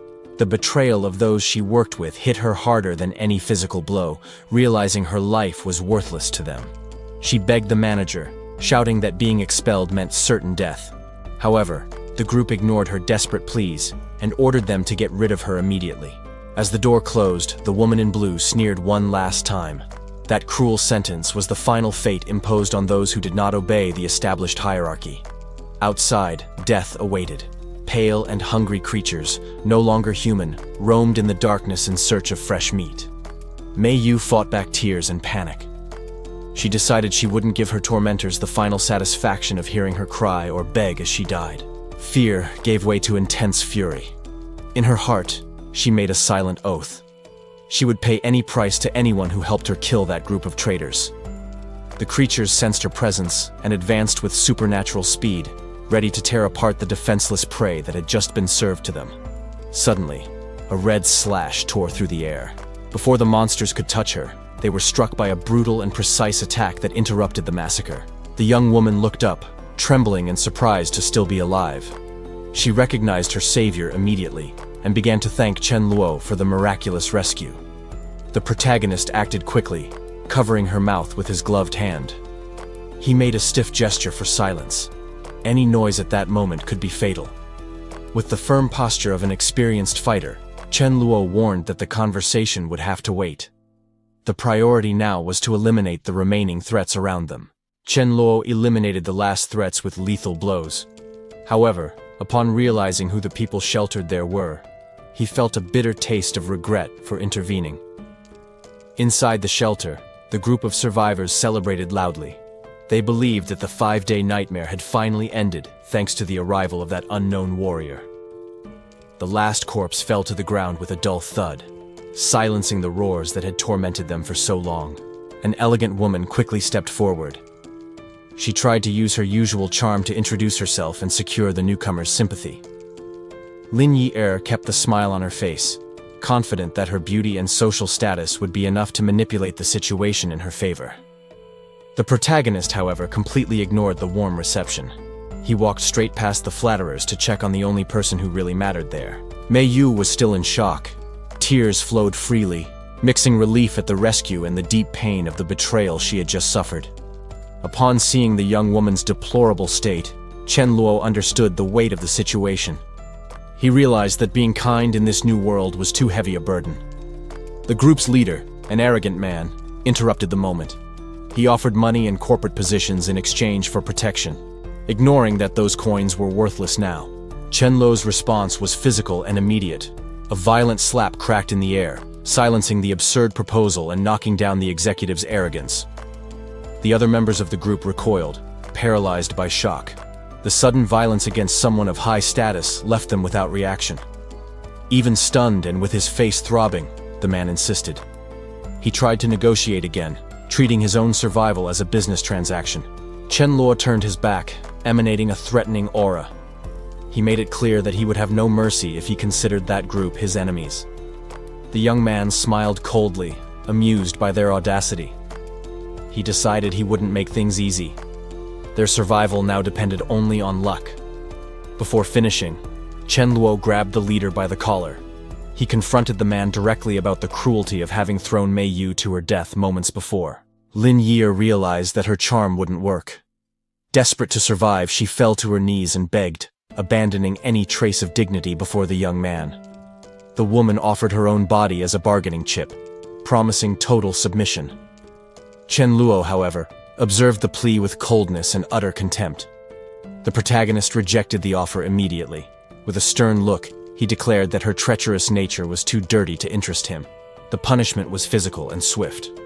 Before she could react, Lin Yi felt ropes tighten around her arms, being forcibly immobilized by the warrior's order. To ensure silence, a gag was brutally inserted. Panic took over her eyes as she realized that she had no more voice or power in that situation. The rest of the group watched the scene in shock. The manager and the other woman quickly understood that the power dynamic had completely shifted in Chen Luo's favor. Terror was evident on the group leader's face. Chen Luo, in turn, just smiled, amused by the fear he inspired in those who previously thought themselves superior. A metal bar was thrown at the feet of the man in the suit. The abrupt gesture served as a silent ultimatum. He should prepare to work, not to fight. The manager stared at the object, confused and terrified. He tried to process what that warrior expected of him, fearing to make the wrong move and be punished. The threat of violence hung in the air. Chen Luo made it clear, with his intimidating posture, that any hesitation would result in painful consequences for the man. However, the protagonist proposed a pragmatic deal. He would spare the group's lives, but in exchange, he demanded manual labor and absolute obedience to maintain the team's logistics. The relief was instantaneous. The leader readily accepted the role of cook and porter, profusely thanking him for the chance to stay alive, even as a servant. Chen Luo then explained himself to Mei Yu. He justified the decision to spare them as a purely practical necessity, as he needed manpower for mundane tasks. The young man assured her that she was safe by his side. Shifting focus, he inquired if the near-death experience had awakened any special abilities in her. Chen Luo decided it was time to end the day's tensions. He announced to the group that they would return to base immediately to celebrate the victory with a real feast. Of course, there was a condition for that generosity. With a mischievous smile, he warned Mei Yu that the hard work in the kitchen would be up to her, a challenge she readily accepted. Night fell over the refuge, bringing a momentary calm. While the world outside remained dangerous, the protagonist took advantage of the silence to better explain how powers worked. He shared his own traumatic experience to reassure her. Chen Luo recalled that, on the third day after it all began, he suffered from intense headaches, a common symptom of awakening. The young man clarified that the exact moment of awakening did not define someone's strength. It wasn't a matter of being a good or bad ability, just a different manifestation of power. He instructed her to focus on her internal sensations. The woman closed her eyes, seeking to feel the flow of energy slowly running through her body, following his guidance. The result was immediate. A small but intense flame sprouted in the palm of her hand, confirming that she had awakened an elemental fire ability. Chen Luo didn't think of combat, but of gastronomy. He realized that a fire user could control the temperature perfectly, making her the ultimate chef for his personal interests. An hour and a half later, the theory proved correct. The table was full, and the aroma of the food, prepared with the precision of the new ability, impressed everyone present. The taste was incomparable. While devouring the meal, Chen Luo felt immense satisfaction, concluding that rescuing and recruiting Mei Yu had been the best investment he could have made. After dinner, he stopped her from continuing with the minor tasks. There was no need for her to worry about cleaning. He wanted to ensure his new ally had proper rest. He offered her the luxury of a hot bath, something rare in those circumstances. However, he seriously warned her to be careful, as the water could still be dangerous if ingested. To complete the reception, Chen Luo gave her a device with movies and books. It was a valuable gift, offering a necessary mental distraction amidst the chaos of the apocalypse. Time passed quietly in the following days. The clear sky seemed to ignore the disaster occurring on Earth, while life in the refuge entered a new routine of preparation. While the world spun outside, Chen Luo focused on his own evolution. The system finally confirmed the fruit of his continuous effort. He had reached the third rank of power. Chen Luo calculated his pace of evolution. That progress was too slow. It would take days to reach the next rank, a time he did not want to waste. 10 days had already passed since the start of the apocalypse. He found himself thinking about the fate of two specific sisters, wondering if they were still safe. Although it wasn't the ideal time to intervene, he decided to check the situation. He needed to ensure that no one else took possession of those two before him. The reason was purely strategic. One of them possessed a rare resurrection spell. A power of that magnitude should belong exclusively to his arsenal. Meanwhile, the guardians of that refuge went out to hunt cores. They left strict orders that the door should never be opened in their absence. The instruction was clear and severe. Ignore any calls for help, even if someone was dying on the doorstep. Internal security was the absolute priority. Night covered the residential complex, concealing both the monsters and the intentions of those who moved furtively through the shadows of the city. Chen Luo cleared the area with brutal efficiency. He decimated the creatures around, accounting for each kill to maximize his experience gains. With the massacre over for now, he turned his attention to the real goal. The sisters lived in the area just ahead, waiting to be found. He rummaged through his memories in search of the exact address. If his memory served him right, the target was in apartment 201 of the 3rd unit. Standing before the building, Chen Luo instructed his dog to act naturally. The animal needed to play the role of an ordinary dog so as not to arouse suspicion. However, the dog stopped abruptly. His ears perked up, detecting a presence that had escaped his master's initial senses. Chen Luo noticed the immediate change in behavior. The animal's low, defensive growl indicated that something unexpected was about to happen. A shout echoed from the dense vegetation, calling the dog's name with a tone of surprised recognition. Before they could react, a white blur jumped out of the bushes. A cat collided with the black dog, turning the tension of the moment into sudden chaos. Chen Luo stopped short upon hearing an unexpected sound. A meow broke the silence of the night, completely diverting his attention from the main mission. The little creature seemed helpless and mournful. Faced with such a scene, the instinct to take the animal in and take it home arose almost instantly. However, the Lightning King did not take well to the competition. The dog reacted with hostility and jealousy, forcing his owner to intervene in the territorial dispute. It was then that something more important happened. A voice echoed nearby, and Chen Luo felt a shock of recognition upon identifying the familiar timbre. The feline also noticed the change in the atmosphere. Its instincts became sharp, reacting immediately to the sudden presence that was manifesting in the environment. The protagonist scolded his canine companion for his aggression. He saw the cat as a valuable asset and was determined to protect it, regardless of the dog's jealousy. Chen Luo held the animal firmly, ignoring Lightning King's silent protests. The situation seemed under control, at least as far as the animals were concerned. He reinforced his scolding of the dog, making it clear who was to blame for the mess. The young man's focus remained on the creature in his arms, who seemed to have won the dispute. To his surprise, the critter showed a specific interest in dried fish. Chen Luo was intrigued, wondering how the animal knew exactly what he carried in his inventory. Even so, he decided to feed the creature. In the protagonist's logic, accepting the food was the same as accepting a new owner, sealing a silent contract of ownership. However, the true owner watched everything from above. Mi Li appeared on the balcony, noticing the stranger improperly interacting with her pet. Chen Luo soon understood the misunderstanding upon hearing the critter's name. The cat already had a home, a detail his future memories failed to predict, creating a strategic doubt. The girl wasted no time and came down to intervene. Enveloped in an aura of power, she quickly approached to reclaim what belonged to her. With an agile movement, she rescued the feline from the young man's hands. Despite the brusque action, she noticed through her keen senses that the intruder did not emanate malicious intentions. Mi Li comforted her pet, apologizing for the scare.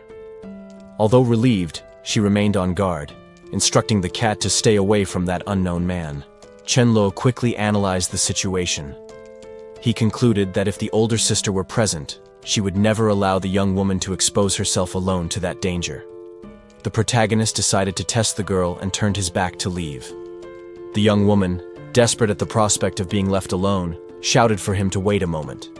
She became visibly anxious. The possibility of losing the protection of that powerful stranger panicked her. The little feline, however, had its own priorities. The animal meowed at Chen Luo, complaining that it had been hungry for too long. The young man smiled, realizing an immediate tactical advantage.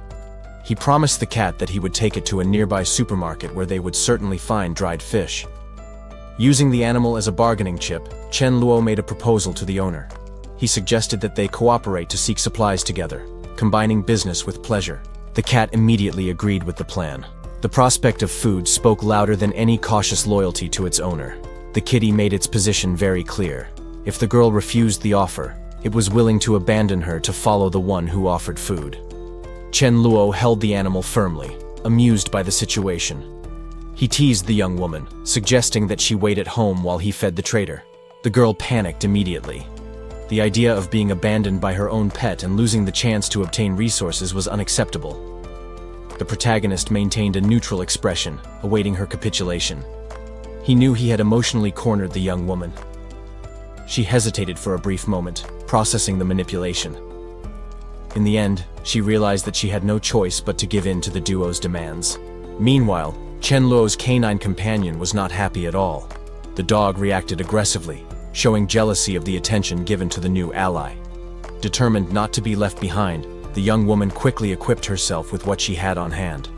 She announced that she was ready to leave, accepting the forced alliance. Chen Luo watched her amateur preparation with some skepticism.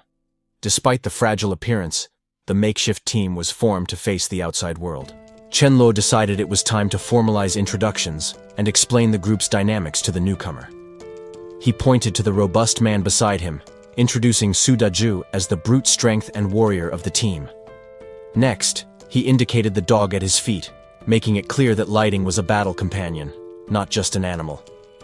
The young woman listened attentively, processing the information and trying to understand her place in that hierarchy. She realized that she had found powerful allies and that she would need to prove her worth quickly. Chen Luo made a point of emphasizing that, in that group, even the animals possessed hidden and lethal abilities. The protagonist then revealed his own class as Void Mage and directly questioned what her contribution would be. Mi Li began to explain her communication talents, but was abruptly interrupted by the feline. The animal detected the danger before any human, shouting an urgent warning about the approach of enemies. The zombies emerged from the darkness, moving towards the group with frightening coordination. The horde advanced rapidly across the lawn, shortening the distance to an inevitable confrontation. Mi Li acted on instinct and offered tactical support, announcing that she could amplify the physical strength of the fighters. With a graceful movement, she cast a strengthening spell on Su Daju, enveloping him in magical energy. Chen Luo watched the execution of the spell with interest, calculating the potential of that new support ability. Empowered by magic, Su Daju intercepted the first undead and crushed it with a brutal blow. Chen Luo immediately ordered the others to retreat. He needed to create the perfect scenario to test the new member. The protagonist rejected any external intervention. The girl would have to face that challenge alone if she wanted to survive in the new world. Mi Li had never faced a zombie before.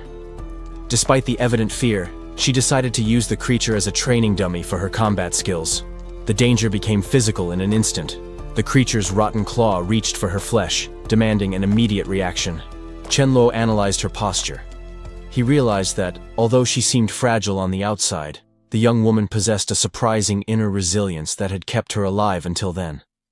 The mage carefully observed each movement. That was the decisive moment to know if she would be dead weight or a valuable ally. Moments before, Su Daju had handed her an improvised weapon. With the encouragement of her companions, the responsibility now rested entirely on her hands. Faced with the approaching horror, Mi Li hesitated. Fear threatened to paralyze her instincts as death walked towards her. However, her fingers tightened on the metal with determination. She converted the dread into adrenaline, refusing to be a victim. Convincing herself that she was capable, the young woman went on the offensive. The war cry served to muffle her own terror. The blow connected violently. Mi Li unloaded all her frustration and fear into the attack against the undead. She didn't stop at the first impact. Driven by panic, she continued to wield the weapon blindly, screaming to ward off the nightmare. The girl completely lost her composure, beating the corpse long after it had fallen. Chen Luo watched the scene, surprised by the sudden ferocity. When the dust settled, the protagonist approached to calm her down. He offered water and validated her effort, acknowledging that the test had been a success. Mi Li drank greedily, but the tension finally took its toll. Tears streamed down her face as she processed the violence of what she had just done. Chen Luo offered water to the young woman, trying to keep the mood light after the tension of combat. He seemed pleased with the progress they had made up to that point. The small feline, however, was not at all happy with the situation. The creature huffed, impatient with the human's interaction and demanding attention for itself. The protagonist had already ensured that the floor was clear of threats.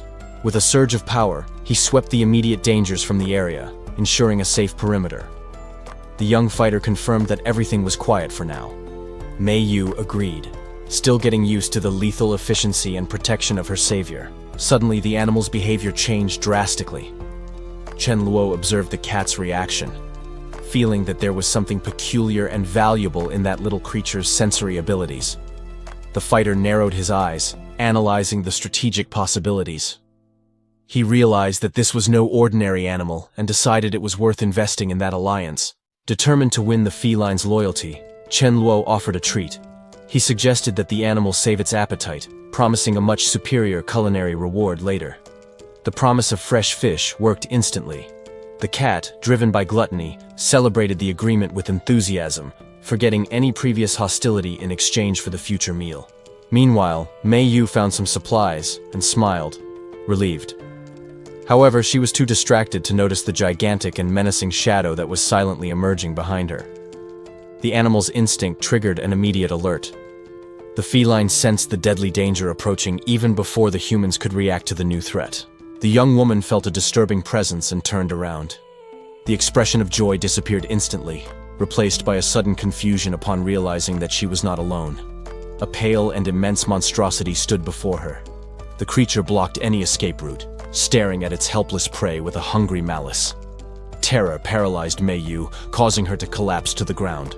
The monster, dominated by an insatiable hunger, advanced, making it clear that it intended to devour her right there. Before the beast could carry out the attack, Chen Luo appeared with impressive speed. With a devastating blow, he intercepted the creature, preventing the worst. The impact unbalanced the giant, creating a perfect opening in combat. Mei Yu understood the signal and took the chance to run, moving away from the danger zone. Mei Yu closed her eyes, her body tense, awaiting the fatal impact that seemed inevitable in the face of that threat. However, firm arms supported her before the worst happened. Chen Luo held her, maintaining absolute calm in the midst of danger. The protagonist immediately identified the creature. It was a devourer, an enemy he had faced and studied countless times in his past life. Knowing the brutality of what was to come, the young man ordered her to look away to spare her from the grotesque sight of the combat. Chen Luo's mind worked quickly, recalling the brute strength of that monster and its dangerous tendency to self-destruct. He needed to be precise. Mei Yu obeyed, shrinking behind her protector, still trembling from the immediate encounter with death. While watching his broad back, the girl felt a mixture of residual fear and a new curiosity about that powerful stranger. The fighter focused his energy in the palm of his hand, preparing to end the confrontation before the beast could react. Upon noticing a gap in the devourer's defensive posture, Chen Luo realized that this was the perfect moment to counterattack. Without hesitation, he channeled all his offensive power into a single devastating blow, aiming to eradicate the threat instantly. The energy blade sliced through the air with surgical precision and controlled violence, sealing the monstrosity's fate. The monster collapsed, defeated. Chen Luo stood still, serving as a living shield between the girl and the remains of the battle. Mei Yu could hardly believe what she had just witnessed. That terrifying monster had been eliminated with just one fluid, dominating move. Relief washed over her as she realized she was truly safe. His proximity dispelled the cold fear that had paralyzed her. The young woman opened her eyes again, now staring at the face of the one who had rescued her from the abyss, feeling safe for the first time. The immediate danger had passed, and Mei Yu's adrenaline gave way to a different feeling. She finally observed her savior clearly, wondering how she hadn't noticed his imposing presence before. Silence settled in the corridor as the two stared at each other. Chen Luo maintained a calm posture, waiting for the young woman to process the sudden turn of events. Her heart, once racing with fear, now beat for a different reason. Gratitude mixed with a sudden shyness before this powerful stranger. Chen Luo knew exactly the psychological impact of his actions. The cliché of the hero saving the damsel was an old tactic, but he calculated it would be extremely effective in securing loyalty. With a calculated gesture of approach, the protagonist broke the barrier between them. He accepted her reaction, aware that this connection would facilitate his future plans. However, reality soon returned for Mei Yu. She hesitated, remembering with regret that she couldn't simply leave, as she had family obligations to fulfill. Worry filled her thoughts. Loyalty to the sister waiting for her at home spoke louder than the immediate safety offered by the warrior. Even the small spirit creature accompanying her was incredulous. Refusing the protection of someone so strong seemed like an unjustifiable madness in that chaotic world. However, Mei Yu's determination faltered instantly at the thought of real food. The promise of a hot meal and the uncertainty about her sister's return created a voracious internal conflict. Noticing the hesitation, Chen Luo seized the opportunity. He softened his approach with a confident smile, suggesting that distance would not be a real obstacle.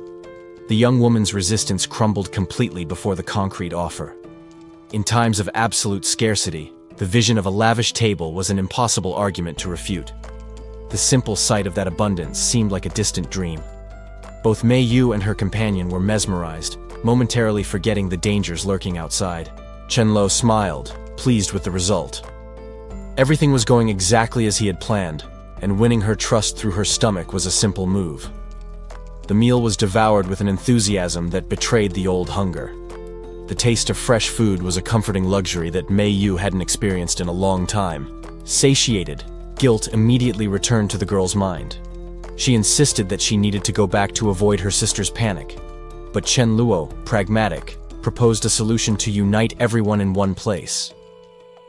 Chen Luo assessed the danger of the night and suggested a practical solution. He mentioned that his house had enough space, and that it would be much safer if everyone stayed together at that critical moment. The protagonist formally extended the invitation to Mei Yu and Da Zhu. He argued that it didn't matter where he stayed, so it would make more sense for everyone to move to his refuge while awaiting news from her sister. The young woman accepted the proposal immediately. The prospect of a safe haven and reliable company was all she needed after the recent trauma. Chen Luo dismissed the formalities of mutual gratitude, taking responsibility for the decision. He made it clear that this was a unilateral action on his part to take care of the group, ending any discussion. Taking the lead, the young man ordered everyone, including the dog, to prepare to leave. The move to the new location would happen at that very moment. The group's transport arrived at its destination without incident. The truck stopped in front of the residential complex, marking the end of that dangerous journey through the night city. Upon disembarking, Chen Luo guided Mei Yu inside. He reinforced the availability of rooms and the comfort of the place, ensuring that living together would be peaceful. The young man seemed pleased with how events were unfolding. Bringing allies with potential to his territory was an important strategic step. With the agreement sealed, there was no turning back. The new routine of shared survival was about to begin. A short time later, the tension outside was replaced by the comfort of home. The group gathered to eat watermelon, an unthinkable luxury in that post-apocalyptic world. Mei Yu held the fruit, her eyes welling up. She felt incredibly lucky to have found someone who offered her not only protection, but light and her favorite food. Gratitude overflowed, and she threw herself into Chen Luo's arms. The protagonist accepted the gesture, solidifying his role as the young woman's unwavering protector. While consoling her, Chen Luo maintained his calm demeanor. He knew that moments of vulnerability like that were essential to strengthening bonds of loyalty. However, he had to police himself internally so as not to spoil the moment. The young man knew he needed to maintain the facade of a noble hero so as not to scare his new protege. To break the emotional tension, Chen Luo teased Mei Yu with a light comment about the food. The young woman blushed with shame, dispelling the heavy atmosphere with a moment of relaxation. Mei Yu satiated her hunger eagerly, enjoying the newfound safety. Chen Luo watched the scene, pleased to have ensured the well-being of his new allies before proceeding. The protagonist guided the group through the residence, offering his sister's old office as a room for Su Daju. It was an improvised arrangement, but much safer than the streets. The young woman accepted the offer with visible relief. The prospect of a quiet night under a protected roof seemed like an unattainable luxury until recently. However, Chen Luo's mind remained alert. Even in that moment of domestic calm, he coldly calculated the next steps needed for the group's long-term survival. He discreetly activated his abilities, checking his current status. There was work to be done, and preparations needed before they could truly rest safely. Turning to Mei Yu, the young man offered a comforting gesture to soothe her nerves. Mutual trust needed to be solidified for this alliance to work. With the accommodations settled, Chen Luo bid farewell to the group. He announced that he would retire first, leaving the guests to settle in comfortably. Upon reaching his room door, he grasped the handle, hoping to find the silence and solitude needed to organize his thoughts and cultivate his power. However, as soon as he entered, his expression changed drastically. Surprise took over his face as he realized his private sanctuary was already occupied. His spiritual companion awaited him on the bed, adopting a demanding, almost human posture. She seemed to disapprove of her master's lateness in returning to rest. The creature soon changed its attitude, rubbing affectionately against his hand. It demanded attention and closeness, reaffirming the deep bond they shared. Chen Luo smiled, welcoming the animal. He decided to dedicate those night hours to cultivate energy together with her, strengthening both for the challenges of the next day. Meanwhile, far away, the battle raged. A command shout cut through the air amidst the chaos, signaling the critical moment of a confrontation against the monsters. Two survivors retreated in panic, trembling before the imminent danger. They hesitated to act, desperately seeking someone to protect them from total annihilation. Mi Ling took the lead in the battle, emanating power and pure frustration.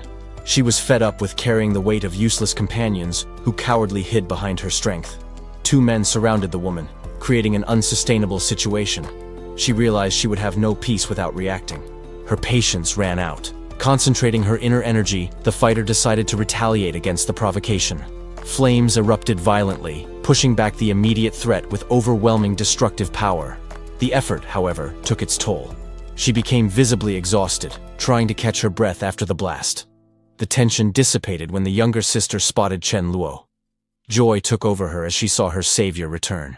The reunion was immediate. The girl ran into her older sister's arms, relieved to be together and safe again. Chen Luo watched the scene in silence, satisfied to have fulfilled his goal of reuniting them. However, his presence attracted the attention of the two men. They analyzed the newcomer, calculating the risk. Greed spoke louder. They saw in those two women a perfect opportunity to satisfy their shady desires. Trying to gain trust, the pair offered food to the younger girl. She politely refused, maintaining a certain distance. The young woman explained that Chen Luo had taken care of her, which alerted the men. They realized he was an obstacle. Mi Ling noticed the malice in the air. Her intuition screamed that the sudden courtesy hid ulterior motives. Whispering, the opportunists altered the plan. They decided they needed to neutralize the stronger sister before anything else. The man in the suit forced a friendly smile, insisting on offering supplies to lower the group's guard. The accomplice followed the game, extending the food with aggressive insistence, desperate to maintain the facade. Chen Luo immediately noticed the approach of strangers. The intentions of those people were too transparent to be ignored by the young man. One of the women suggested that the group go up to the apartment soon, trying to avoid an unnecessary confrontation at the building entrance. She kept a stern and assessing look on the newcomer. The presence of a stranger demanded absolute caution in this new reality. One of the men, however, got lost in ridiculous fantasies. The fool believed that forced coexistence with the women would be the beginning of a romance. Completely ignoring the delusions of others, Chen Luo went straight to the point. His immediate priority was ensuring there would be enough food in the place. The small animal in his arms seemed harmless at first glance. However, in a starving world, keeping a pet was seen as a dangerous luxury. The woman noticed the sudden change in the atmosphere. She noted that the greed of the other survivors was about to cause serious problems. Two men surrounded Chen Luo, ridiculing the fact that he kept an animal. To them, the creature was nothing more than a waste of resources and a potential meal. The creature, gifted with intelligence, perfectly understood the threat. It reacted with fury, indignant at the audacity of those humans to consider devouring it. Frightened by the unexpected ferocity of the animal, the men retreated. Fear quickly turned into aggression, deciding they needed to kill it right there for safety. Chen Luo raised his hand, interrupting the discussion coldly.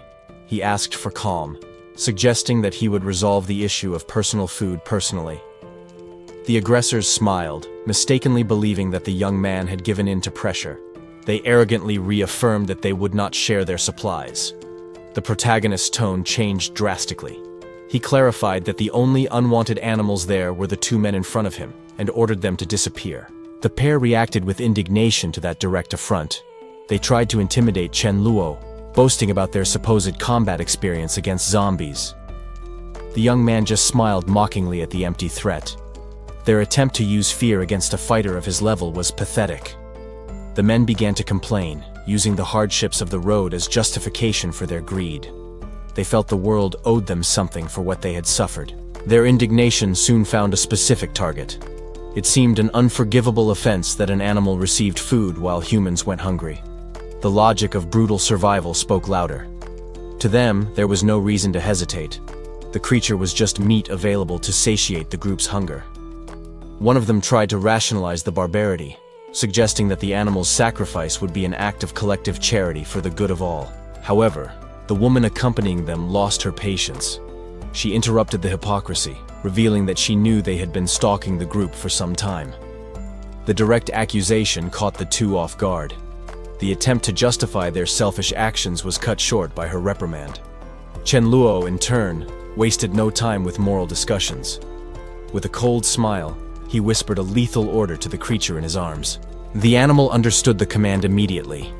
Behind the harmless appearance, the beast was ready to defend its owner. The woman watched in disbelief as the dog advanced. To her, it seemed like a suicidal act, a small creature running straight to its death. Completely ignoring the massacre that was about to occur, Chen Luo turned his attention to the young woman beside him. He questioned whether protecting her sister was really the solution. The young man gestured, making it clear that Mili's old alliances might not be as safe as she thought. The other woman watched the interaction suspiciously, surprised to notice the intimacy and peculiar arrangement between the two. Away from prying eyes, Chen Luo cornered her against the wall. He needed to break her passivity and force her to face reality. He explained cruelly that her obedience was her greatest weakness. Her sister manipulated her precisely because Mili was too docile and useful.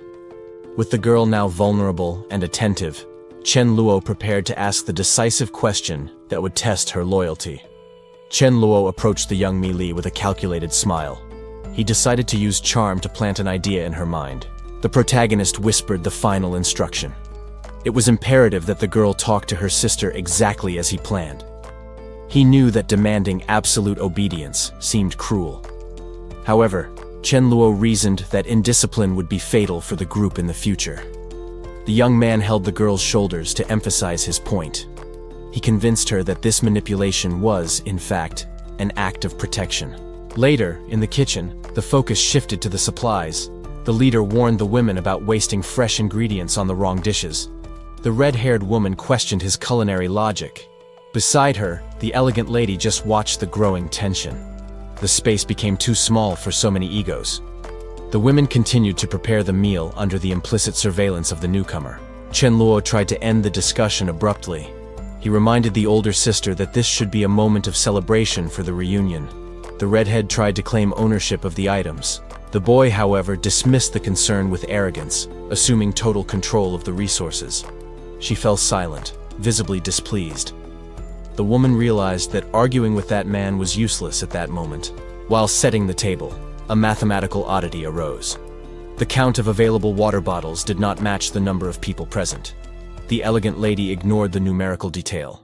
She instructed them to serve only the vegetable soup to ration the stock. The meal was served with extreme care. Every drop of food was worth gold in that new, brutal, and scarce reality. The group sat down to eat next to the muscular man. The atmosphere was heavy, with silent alliances being tested with each spoonful. Mili tried to calm the tense situation. The young woman defended Chen Luo's character to her sister, proving that his manipulation was already working. Chen Luo denied the request immediately. That resource was not intended for her, and he made no effort to be subtle. The direct response caught Mei Yu by surprise. She stopped, stunned by the sudden exclusion and the coldness of the treatment. The disbelief quickly turned to fury. She gritted her teeth, feeling offended by the distinction he made between those present. Chen Luo, however, ignored her frustration. He turned his attention to those he considered allies, enjoying the camaraderie. He established a simple and brutal rule. The delicacies he risked his life to bring were exclusive to his own people. The look he gave Mei Yu was a sharp reminder. She was still an outsider, outside the circle of protection and privileges. The other survivor wasted no time. She immediately reaffirmed that her life belonged to him since the rescue, securing her place at the table. Even the dog joined the fight for attention. The animal barked enthusiastically, declaring itself also the master's property to guarantee its share. The cat followed suit soon after. The promise of high-quality food was enough to buy the loyalty of any creature there. Chen Luo watched the scene with contained satisfaction. The absolute obedience, motivated by reward, amused him. He then turned back to Mei Yu. There was a tone of mockery and amusement in his expression as he provoked her. Mei Yu felt her face burn with shame. His direct question about humiliation struck her pride like a physical blow. She realized she was at a complete disadvantage. Anger bubbled inside her, but the reality of her inferior position was undeniable. Chen Luo remained restrained, indifferent to the protests about the food. He made it clear that he wouldn't waste valuable resources on those who didn't deserve it. Mei Yu felt the weight of her own insignificance. Cornered and without options, she had to endure the moment, swallowing her wounded pride. Chen Luo offered the crab to young Mi Ling, ignoring the previous tensions. The girl accepted the food readily, thanking her benefactor. The older sister reacted strangely to that interaction, feeling a sudden discomfort that made her choke. She immediately decided that she couldn't allow that situation to continue without her direct intervention. Taking a deep breath, the woman tried to calm her own anxiety before acting. Her eyes landed on a piece of men's clothing forgotten on the bed, which solidified her resolution. Mi Ling, however, just watched the scene with innocent curiosity, without understanding her sister's machinations. The woman clenched her fists, trembling with frustration and determination. She needed to take the initiative. Turning to the youngest, she suggested that the girl continue her meal elsewhere, strategically dismissing her. With privacy guaranteed, she began to undress, hinting that the moment for dessert had arrived. Desire consumed her. She questioned herself why, among so many options, she craved that dangerous man so much. To regain focus, the woman slapped her own cheeks, forcing herself to maintain composure and not appear desperate. Meanwhile, Mi Ling savored a grape, completely oblivious to the seduction plan unfolding beside her. The older sister finally revealed herself, dressed provocatively to capture Chen Luo's attention. The atmosphere became heavy when she entered the room, confronting the protagonist and the young girl with her striking presence. Chen Luo, maintaining his usual coldness, simply instructed them to accompany him to the bedroom. Chen Luo just relaxed, savoring fresh grapes. His carefree attitude, however, seemed to deeply irritate the red-haired woman who watched him in the background. The young man offered the fruit with a provocative smile. The woman immediately realized that he was acting that way on purpose, just to test the limits of her patience. The verbal tension quickly turned into physical contact. Agile hands tried to restrain each other's movements in a sudden dispute for control of the situation. The older sister soon understood the play. She realized that the youngest had allied herself with the stranger to irritate her, turning the situation into a fight between the two. The punishment for the betrayal came in the form of merciless tickling. The red-haired woman was determined to show dominance over her younger sister and end that game. Between forced laughter, the girl tried to justify herself. She pointed to Chen Luo, claiming that he was the captain and that she was just following his orders. Taking advantage of the proximity, the young woman whispered to her sister. She tried to argue that it would be more advantageous to stop resisting and agree to collaborate with the guy. The red-haired woman, however, maintained her wounded pride. She considered it ridiculous to surrender or retreat just for the promise of a better meal. The youngest watched the other's expression in silence. She pondered how she could break that barrier of stubbornness that could be costly for both of their survival. She opted for a softer approach, hugging her sister from behind. The young woman hoped that affection would soften the older one's rigid and defensive posture. The strategy had an unexpected effect. The woman stood up with a defiant look, determined to confront the situation head-on and see who would really emerge victorious. With firm steps, she headed towards the exit of the room. Her pride prevented her from accepting his food without first establishing her own terms or trying something bold. In the hallway, Chen Luo waited seated. The younger sister ran to him, begging him to use his influence and prevent the other from making a reckless mistake.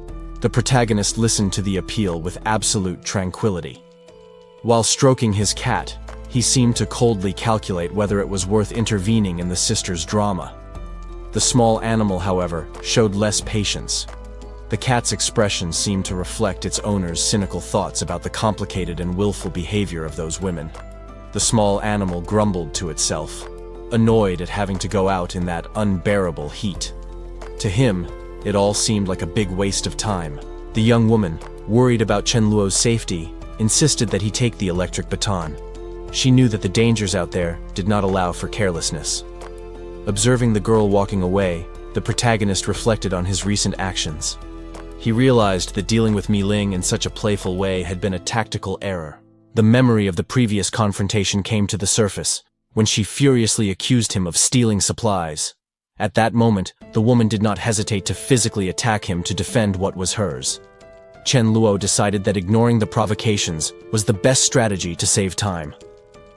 Soon after, the tension decreased when she finally managed to feed herself, contenting herself with the modest meal. Seeking a definitive truce, the young man suggested they prepare more food together.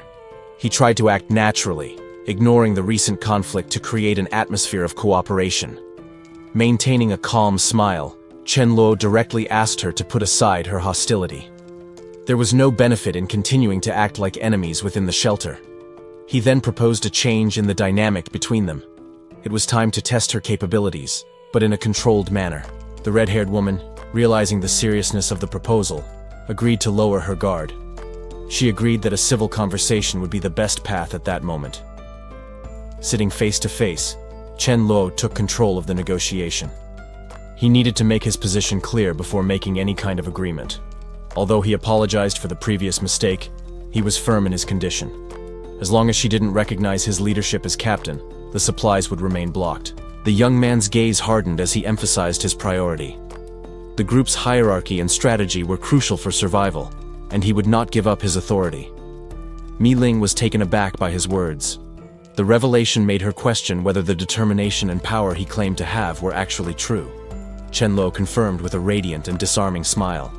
His expression conveyed unwavering confidence, dispelling any doubts she might still have.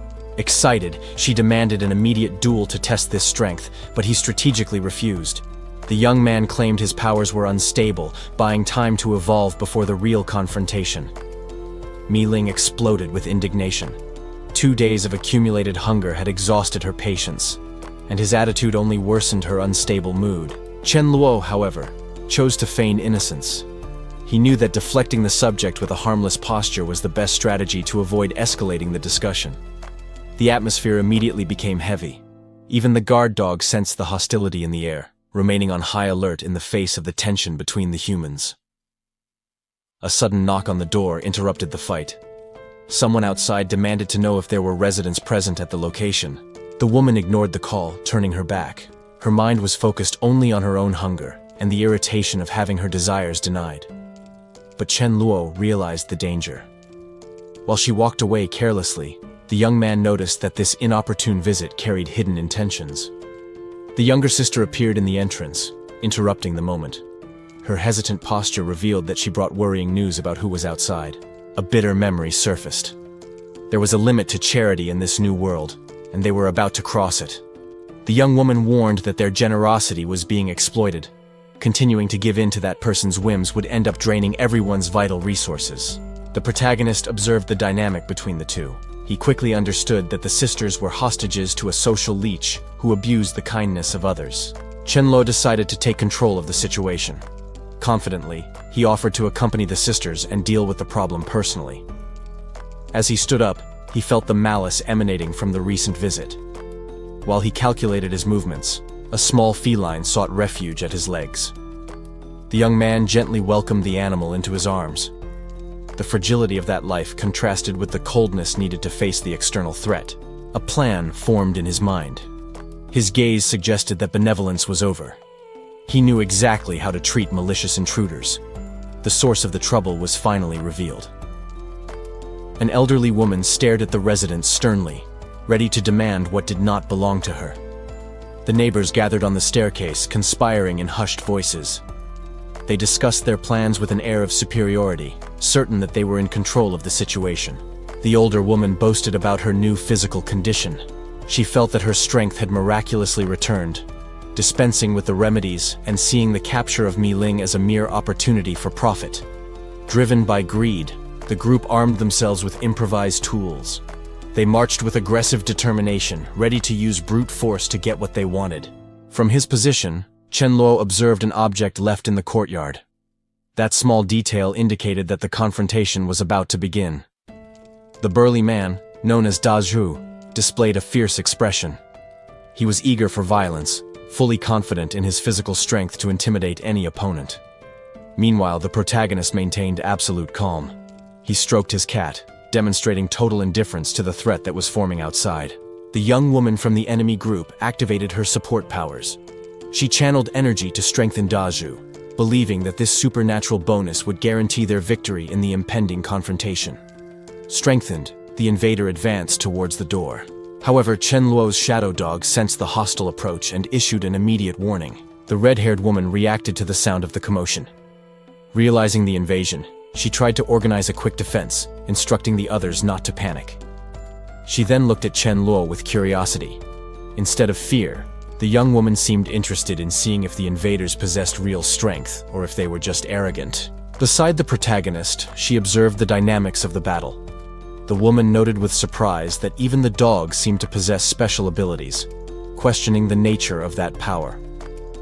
The gang of neighbors surrounded Chen Luo in the courtyard. Confident in their numerical superiority and the buffs received, they prepared to massacre the lone young man. One of the aggressors did not hesitate and attacked with full force. The baseball bat came down violently, aiming to crush the protagonist's shoulder in a blow that seemed decisive. However, the attack had no effect whatsoever. Chen Luo remained motionless, receiving the direct impact on his neck without showing any sign of pain or injury. Panic began to set in among the aggressors. They retreated, incredulous, realizing that the young man's physical resistance went far beyond what was humanly possible. The black dog, far from being a common animal, unleashed a sudden burst of energy against the attacker. The burly man screamed as he was hit by the shock, his attack interrupted before it even began. Chen Luo watched the scene with indifference. The outcome of that confrontation was already clear to him. The protagonist, however, decided it was time to intervene. He turned to the young woman beside him with a specific order. Mi Li pointed to herself, stunned. The idea that she should actively participate in this seemed absurd. With a calm smile, the young man explained the logic behind his request. He was thinking about her future. He argued that facing violence now was vital for her safety. The sooner she got used to it, the better her chances of survival would be. Chen Luo offered the knife. With no way to refuse his logic, the girl accepted the weapon, reluctantly agreeing. While the enemy was subdued by Da Zhu, the protagonist insisted that Mi Li deliver the final blow. It was a necessary test. Holding the blade with trembling hands, she felt cornered. It seemed that Chen Luo and the other woman had conspired to force her to cross that line. Gratitude for the invitation mixed with dread. She tried to argue that this was not a task for someone like her, but fate was already sealed. The blade came down with force, ending the discussion and the opponent's life in a single motion. The reality of the act was immediate and visceral. Mi Li's body reacted violently to the brutality she had just committed. Chen Luo tried to comfort her, assuring her that the revulsion would pass with time. He shifted the focus to the reward that awaited them, a hot meal prepared by Sister Yu. The sight of a hearty bowl of meat surprised the red-haired woman. In that devastated world, such luxury seemed almost like a dream. Chen Luo offered the meal, observing the timid reaction of the girl beside him. She seemed nervous, perhaps unaccustomed to such generosity in such difficult times. However, the spiritual presence accompanying the young woman seethed with frustration. She was physically unable to participate in that moment, which made her visibly irritated. The steaming dish exuded an inviting aroma, serving as a silent and cruel provocation for those who did not possess a tangible body at that moment. The spirit woman did not contain her indignation and exploded in jealousy. She cursed furiously, outraged at being forced to watch others eat while she remained hungry. Chen Luo, however, ignored the invisible protests. He remained focused on the conversation with the shy young woman, acting naturally in the face of the supernatural situation. The torture of smelling without being able to taste was pushing the entity to the limit of her patience and sanity. She tried to resist, but the desire was overwhelming.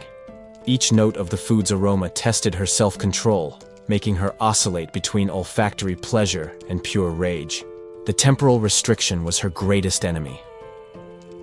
As the afternoon fell, she could only hate that delicious smell that constantly reminded her of her limited condition. Suddenly, fury gave way to logical distrust. She realized that the amount of dishes served was incompatible with the small storage capacity of the house. Determined to unravel that logistical mystery, she dashed towards the kitchen to personally investigate the source of the food. The reality before her eyes left her stunned. The refrigerator, which should have been almost empty, was now overflowing with meats, vegetables, and fresh provisions. The shock transformed into immediate questioning. She needed to understand how that fortune and supplies had appeared there without her prior knowledge. The entity confronted the sister physically, demanding answers. That stock would guarantee their survival for years, a change of fate that seemed too good to be true. The young woman, however, reacted lightly to the other's aggression. She apologized with a mischievous smile, admitting that she had forgotten to mention the guest's provisioning ability. Regaining her proud posture, the spirit woman turned to Chen Luo. She declared that, despite the banquet, she would not hesitate to test his strength in combat the next day. The spirit woman lost herself in delusions of grandeur. In her mind, she imagined the moment when the human would finally bow down and serve her like a queen. Chen Luo, however, had more urgent priorities. He calculated that he needed to advance to level 4 immediately if he wanted to unlock the ability to walk through the void. Common crystals were no longer enough for such a feat. The young man then decided to use the Rat King's core, a much denser and more dangerous source of energy. He began the absorption process. The raw energy invaded his system, requiring total concentration to be converted into mental power. The intensity was almost unbearable. Chen Luo felt his mind being pushed to the limit, fighting against the pain to not lose control of the process. With a final effort of will, he broke through the barrier that limited his potential. The agony gave way to a wave of renewed power. The success was total. The protagonist felt the qualitative change in his combat strength. He had finally reached the long-awaited level 4. Eager to test the new ability, he instructed the cat to stay in the room. He needed another target to experience his stealth. In another room, the guard dog maintained his nightly vigil. The animal seemed bored, unaware that he would become the owner's guinea pig. Space warped, and Chen Luo emerged from nowhere. The teleport ability worked perfectly, catching the dog completely off guard. The young man smiled with satisfaction. Void Walk wasn't just a theory. Now he possessed a lethal tool for ambushes and escapes. The dog, recovering from the fright, felt betrayed. He was there to protect the house, not to be a toy for his owner's skill tests. The sudden commotion attracted the spirit woman. She appeared visibly annoyed, accusing Chen Luo of deliberately causing a ruckus to disturb her sleep. The survivor wasn't fazed by the scolding.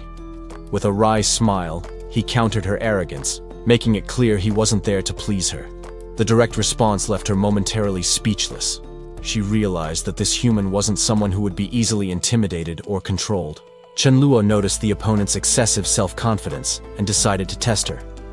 He proposed raising the stakes of the challenge, turning the training into something much more serious. The red-haired woman listened to the taunt with skepticism. She seemed to assess whether the boy's arrogance had any basis or was just bravado. The protagonist, however, maintained his sly smile. He was about to dictate the rules of the game, certain that he had control of the situation. Chen Luo set a simple yet humiliating condition. He challenged her to defeat him, implying that any other result would be a total failure for her. The young woman felt offended by the proposal. To her, those words sounded as if he was openly belittling her even before the fight began. However, she quickly regained her composure and smile. She accepted the challenge, determined to punish his audacity and show her true strength. In a mocking tone, Chen Luo explained the penalty of the bet. If she lost, she would have to endure a single blow from him, a condition that seemed absurd at that moment. The protagonist's expression then hardened. He made it clear that he had no intention of losing, ending the games before the combat. Without further objections, the duel was authorized in the outer courtyard. The group around watched in silence, awaiting the start of the confrontation. The woman wasted no time and advanced with determination. She prepared her best attack, focused on ending the fight in the first move. However, her perception failed at a crucial instant. The target in front of her simply ceased to exist, causing her immediate shock. Her blow hit only air, passing through a residual image. Chen Luo's speed exceeded any expectation, leaving her vulnerable and confused. In the blink of an eye, the protagonist resurfaced behind her. The tactical advantage shifted instantly, without her even being able to follow the movement. Before the young woman could react, she felt his hand close around her neck. The trap had closed with surgical precision. The fight ended before it even began. Chen Luo completely immobilized her, proving that his confidence was the result of overwhelming superiority. Chen Luo maintained proximity after the combat, invading the defeated opponent's personal space. The young woman felt her face heat up, caught off guard by his audacity and victorious smile. He held her firmly, but without violence, asserting his dominance. The girl, unable to look the winner in the eye, averted her gaze, trying to hide the embarrassment she felt. Her mind went into overdrive. She didn't know how to react to that situation. Her warrior pride conflicted with the sudden vulnerability and confusion that dominated her at that moment. The protagonist took advantage of her hesitation to whisper something, breaking any remaining defense. The tension of the duel turned into something different, leaving the young woman completely speechless. The scene did not go unnoticed. Another member of the group watched the interaction with a malicious smile, amused by the obvious embarrassment of her companion in front of the leader. However, the offer of food spoke louder than any shame or pride. Upon tasting the food, the young woman momentarily forgot the defeat and surrendered to the nostalgic and comforting flavor. Chen Luo watched the abrupt change in behavior with disbelief. Her ferocity completely disappeared before a simple hot meal, revealing an unexpected facet. While she was distracted, the group leader became serious again. There were much more urgent and strategic issues to resolve than the simple provocations between them. He addressed everyone present, taking command of the room naturally. The moment of relaxation was over. It was time to chart the next step for collective survival. Chen Luo explained the gravity of the current situation. Resources were becoming increasingly scarce, and the infested areas made the search for supplies a suicidal task for isolated individuals. The young man emphasized that the New World Order demanded numbers and organization. Lone survivors were easy prey. Only uniting in cohesive groups would guarantee safety against external threats. The group absorbed his words in reflective silence. The logic was irrefutable. They needed to consolidate forces and cooperate immediately, or be swallowed by the dangers that surrounded them. With the plan established, Chen Luo allowed himself a moment of levity. He cast a provocative look at the loser of the bet, reminding her that the debt still needed to be paid. However, he maintained realism about the risks. Even with their combat strength, engaging in direct conflict with larger groups would result in unacceptable injuries and losses. The protagonist's gaze became cold and calculating. He began to ponder how to use all available resources, including the visual appeal of his allies, to manipulate future situations to his advantage. Chen Luo explained the reality of the situation to his companion. Since they couldn't join other groups, only one viable option remained for them to survive. He decided that they would create their own organization, divided into tactical sub-teams. However, the protagonist made it clear that his standards were high and he wouldn't accept just anyone. His authority was accepted immediately by those present. The survivors agreed to follow his orders and form the new team under his absolute command. The young man outlined a strategic forecast about the future of the region.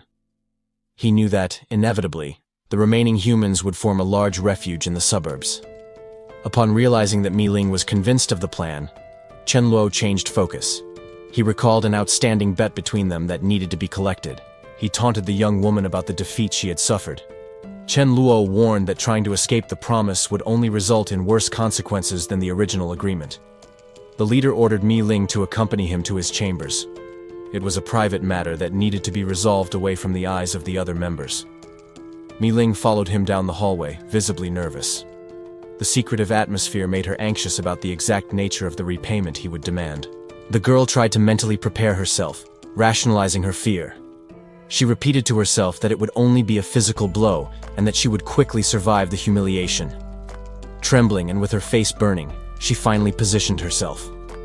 Mi Ling closed her eyes and begged him to end this psychological torture quickly. However, Chen Luo surprised everyone with an unexpected gesture. Instead of preparing a violent attack, he simply pointed casually to his own face. Mi Ling froze, processing what that meant. Momentary confusion replaced the fear of physical impact, giving way to a new kind of panic. Shame hit her with full force as she understood the insinuation. She tried to argue, stammering before this demand that seemed much more intimate than a physical punishment. Her reaction was instinctive and explosive. Chen Luo ended up stunned, realizing too late that playing with Mi Ling's nerves had its own painful risks. After the incident, the young woman tried to regain her composure. Despite the previous outburst, she couldn't hide the deep embarrassment that dominated her expression. The young woman was on the ground, urging him on, vulnerable and unsure of exactly what he would do next. Chen Luo hesitated for a moment. He never imagined he would have the future fire fairy in such a compromising and tempting position. Determined to seize the opportunity, the protagonist grabbed her leg, catching her off guard. She panicked immediately, demanding explanations and making childish threats if he dared to hurt her forcefully. The young man ignored the protests and prepared the blow, keeping her trapped under his absolute control. Chen Luo pondered whether he should kick her to avenge future events, but questioned the real need for such violence now. Realizing that the time for hesitation was over, he made an impulsive decision. Instead of a serious attack, he delivered a humiliating slap, making her scream in surprise and pain. The humiliation was immediate. Her face burned with shame and anger at his blatant attitude. Chen Luo, far from regretting it, taunted the future warrior with an expression of pure mockery and satisfaction. Her fury exploded. She tried to attack him, vowing revenge, but he just laughed at the clumsy attempt. He immobilized her again effortlessly, whispering a lethal threat if she dared to reveal that humiliation to anyone. Even defeated and sulking, she heard his final warning. Any new trick would result in a real punishment. The woman realized she was at a disadvantage and reluctantly decided to accept the situation. However, all the resentment disappeared as soon as the food was served. She devoured the meal, completely forgetting the previous fight. Chen Luo downplayed the thanks with a casual gesture. For him, this was just what was needed, so he encouraged the group to feed themselves while they could. However, his mind did not rest. The young man analyzed the environment and concluded that the location was terrible, with poor visibility and difficult access to resources. He mentally drew up a new plan. Instead of protecting them all the time, it would be more efficient to use the local monsters to train Mi Ling and the others in real combat. The protagonist rested his face on his hand, thoughtfully. The group's dependence was starting to become a burden that needed to be resolved soon. Suddenly, screams broke the silence. A group of men ran in panic, but swore to remain united even in the face of certain death. The fear etched on those faces was genuine. They were being hunted and knew that the chances of survival were minimal. Chen Luo recognized the signs of an attack by poisonous zombies. He noticed that the group leader could have fled alone, but chose to risk himself so as not to abandon his companions. That altruistic attitude caught the young man's attention. In a collapsed world, finding someone who refused to sacrifice allies was a valuable rarity. Chen Luo's interest was piqued. He saw potential in that stranger and decided that he wouldn't just stand by and watch the massacre. The command was given silently. The small dark creature jumped into action, ready to intercept the threat before it was too late. Xemil. The survivors watched the truck with a mixture of shock and relief. Realizing that the driver was not a threat, but the salvation they had been hoping for, the tension of the moment dissipated. Chen Luo watched the group from the top of the cab with a slight smile. They offered immediate loyalty in exchange for rescue, but the protagonist was more interested in knowing what had happened to them. Meanwhile, Chen Luo's dog displayed an imposing presence. The animal, now awake, emanated a dangerous energy, proving to be much more than a simple pet. The lethality of that creature had already been demonstrated. The dog's electric power instantly fried the enemy, revealing the skeleton beneath the flesh in a brutal display of strength. The survivors recoiled, impressed and terrified by the display of power. They recognized that this animal possessed a strength that surpassed that of many awakened humans. Chen Luo got out of the vehicle and went straight to the point. Ignoring formalities, he questioned the group about their current conditions, and if everyone there had already awakened special abilities. The group leader, a young man with a headband, stepped forward to explain. He revealed that he awakened on the third day, gaining an ability that significantly amplified his physical strength. Another young man, Li Fei, introduced himself humbly. Although he also controlled electricity, he admitted with shame that his power was insignificant and weak when compared to Chen Luo's dog. The group leader maintained a serious expression, aware of his own vulnerability. The difference in power between them and the newcomer was abysmal, and he knew it. He reported how they were almost decimated by a poisonous zombie while searching for supplies. Chen Luo, seeing utility in those numbers for his plans, introduced himself and proposed that they form a team. The proposal was accepted with immediate gratitude. The young man bowed in respect, thanking him for the recruitment and the rescue, sealing an alliance based on the need for survival. Chen Luo instructed the group to be practical. He ordered them to leave behind unnecessary loads, reminding them that they could find better supplies in the city's malls and streets. He pointed to an empty residence nearby. With authority, he ordered them to settle there temporarily and await his return, establishing a safe meeting point. Observing the woman in the group and the others, Chen Luo made a cold mental assessment. He concluded that despite the difficulties, those survivors had potential and would not be a waste of resources. The oldest man in the group nodded, demonstrating total submission and understanding. They knew that, in that chaotic new world, following the orders of the strongest was the only guarantee of life. Chen Luo opened his dimensional space and threw supplies to the newly subjugated group. He ordered them to settle on the second floor and clean the place, immediately establishing the hierarchy. The survivors held the bags of rice and potatoes tightly. For them, receiving such basic food seemed like a miracle, guaranteeing survival for a few more days. The group leader, however, was still shaken. He realized that, if even the pet was so powerful, the four of them together would never stand a chance against the master. Meanwhile, the protagonist casually ate a snack. His relaxed posture contrasted brutally with the tension and fear that the others felt at that moment. The young man with the headband tried to politely refuse the excessive generosity. He felt that, having been saved, they had no right to accept supplies without offering anything in return. Looking at the food in his hands, gratitude mixed with shame. That simple gesture of charity was something rare and precious in the devastated world they lived in. Chen Luo, however, clarified his intentions with a practical smile. He explained that real privileges and full trust would only be granted when they proved their worth as core members. The explanation was accepted without question. As the master walked away, the survivors bowed in respect, formally recognizing him as their new captain. Before leaving, Chen Luo handed a communicator to the group leader. He instructed the young man to contact him immediately if there was any problem, receiving an obedient confirmation. Later, walking through the forest, Li questioned his strategy. She was worried about the safety of allying with strangers at such a dangerous time. Suddenly, Chen Luo's instincts flared. He acted quickly, pushing his companion down and forcing her to hide in the dense vegetation. The sound of a heavy engine broke the silence. A large vehicle parked nearby, indicating the arrival of unexpected new visitors. A silver-haired woman with an imposing posture got out of the transport. Her appearance exuded authority, and the protagonist immediately recognized who she was. Hidden in the bushes, Li noticed her companion's reaction. Surprised, she whispered a question, wanting to know if he knew that mysterious figure. The young man confirmed the suspicion seriously.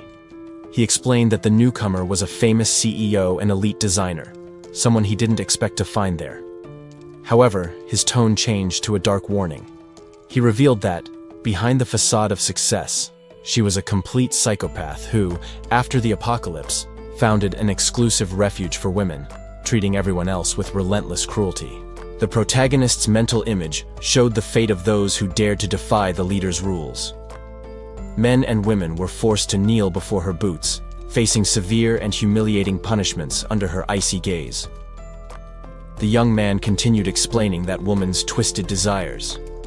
In the old world, she was involved in scandals by turning Mi Ling into her personal toy, using her power to satisfy impulses that many were unaware of. Memories of a tragic past surfaced. Mi Ling appeared weakened and vulnerable under the CEO's control. It was a cruel fate that the protagonist seemed determined to prevent from repeating in this timeline. With a confident and enigmatic smile, the young man realized that his influence was already altering the course of history. The meeting between Mi Ling and Mu Tiange would happen much sooner than expected, opening new possibilities for his plan. Feeling the weight of his gaze, the companion beside him questioned the reason for that expression. He seemed to be seeing pieces of a board that only he could fully understand. He just closed his eyes for a moment, maintaining a reflective silence. He was processing every detail of the information he had about the powerful figures who were now crossing his path. Suddenly, his attention turned to another figure in his memory. He remembered a woman named Shu Yun, an important piece who also played a crucial role in the events he already knew. He lamented her fate in his thoughts. Shu Yun was an extremely powerful ice ability user, but unfortunately, her light went out too early in the initial stages of the apocalypse, a strategic loss that he still remembered with regret. The silver-haired woman approached with a challenging look, pointing her finger authoritatively. She didn't seem used to being ignored or questioned, maintaining a posture that exuded intimidating confidence in front of the protagonist. Faced with her insistence, the young man responded indifferently, crossing his arms as he protected Mi Ling. With an icy glare, he made it clear that her affairs were of no interest to him, cutting off any attempt at friendly dialogue. Without allowing time for replies, the protagonist turned his back and began to walk away, guiding Mi Ling away from that disturbing presence. He knew that prolonging that encounter would only bring unnecessary complications to his immediate plans. Watching them leave, the CEO narrowed her eyes, overcome with growing suspicion. In her thoughts, she swore that she needed to unmask that man and show Mi Ling who he really was, feeling that her influence was being threatened. As she planned her next step, the silver-haired leader's followers remained in the background, ready to act.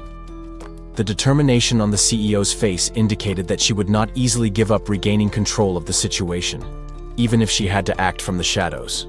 The newcomer wasted no time with subtleties. She faced the interlocutor and made a direct proposal, inviting him to see the true nature of a certain man and to join her cause. Chen Luo, however, remained guarded in the face of the stranger.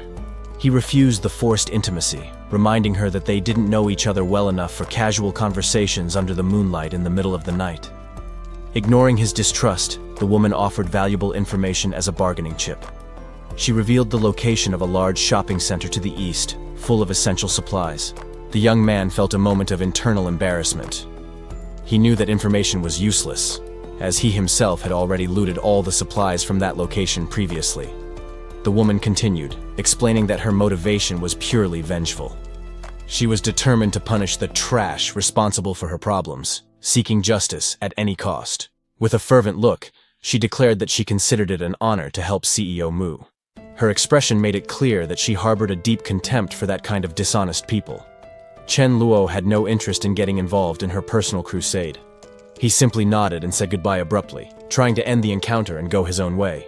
The mysterious woman watched him walk away, frustrated. Since her original plan to expose the enemy had failed, she realized that she would need to ask that person for help directly.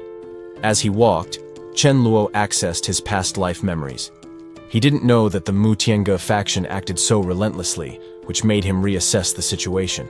The young man stopped suddenly, and a murderous aura emanated from his body.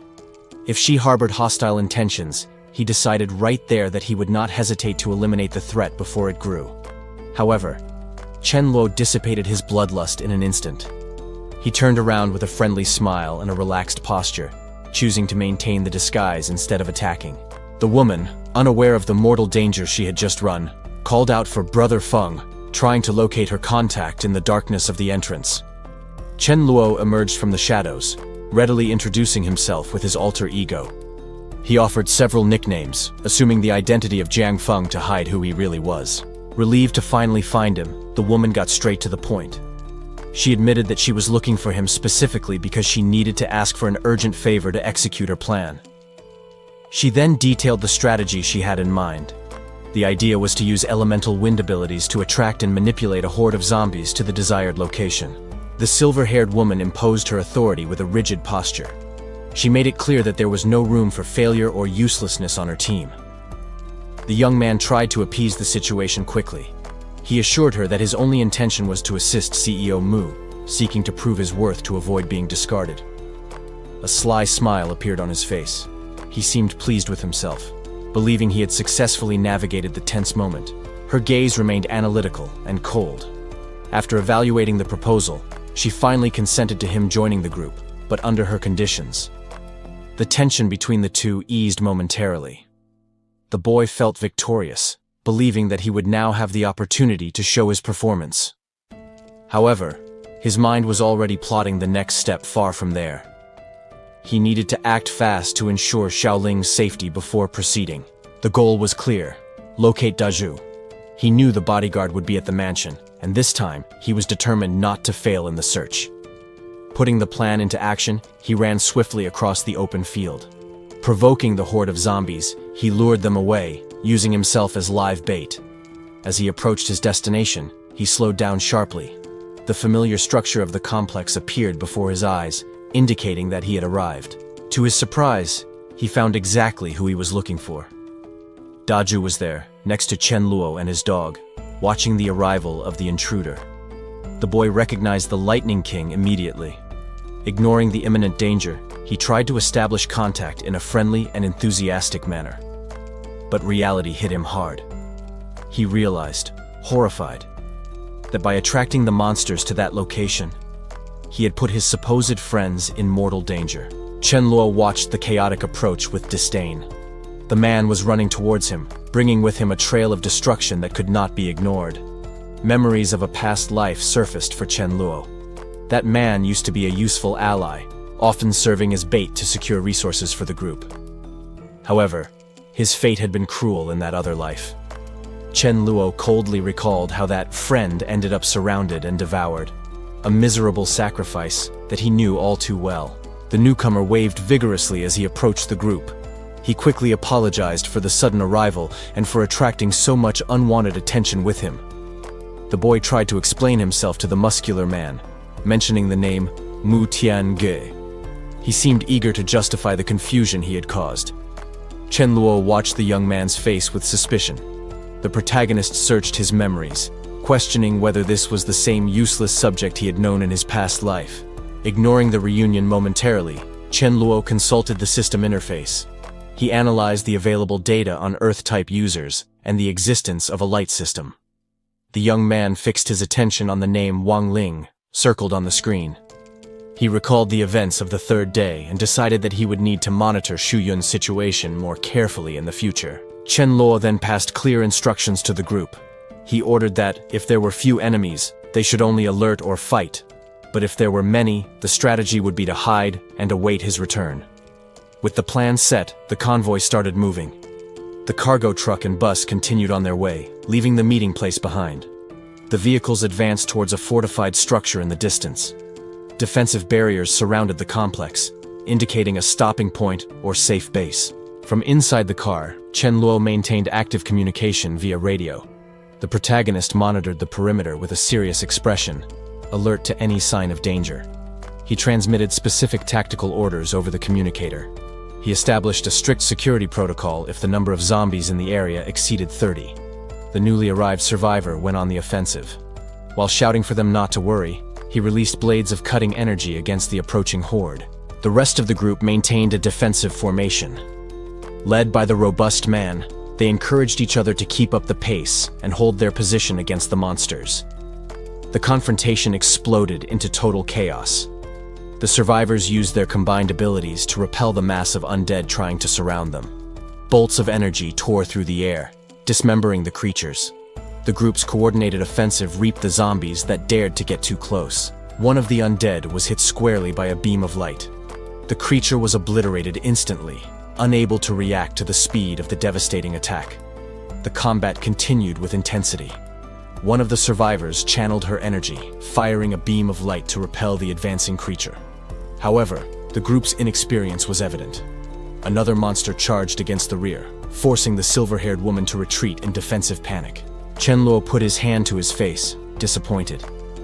He knew that without his direct intervention, that group would have been decimated, as they still lacked a lot of real practice. Despite the lack of technique, the collective effort was worthwhile. The young man watched the survivors resting and acknowledged that, for a first cooperation, the result was acceptable. With the adrenaline wearing off, the mood among the women softened. They exchanged smiles of relief, celebrating the fact that they had survived the confrontation. While the group was distracted organizing the spoils, Chen Luo acted furtively. He began rummaging through the piles of clothes, looking for something specific without drawing attention. His search revealed an unusual item. Upon lifting a pair of black socks, he was caught by the red-haired woman, who was shocked by the discovery. Her mind created absurd theories about his habits. Trying to rationalize, she concluded that that accessory would definitely not suit her sister's temperament. The place soon turned into an improvised market. The survivors began to display and offer the various supplies they had found on the shelves. Among the items, the silver-haired woman held a bottle with curiosity. Before she could consume it, she was warned about the danger, blushing with the mistake.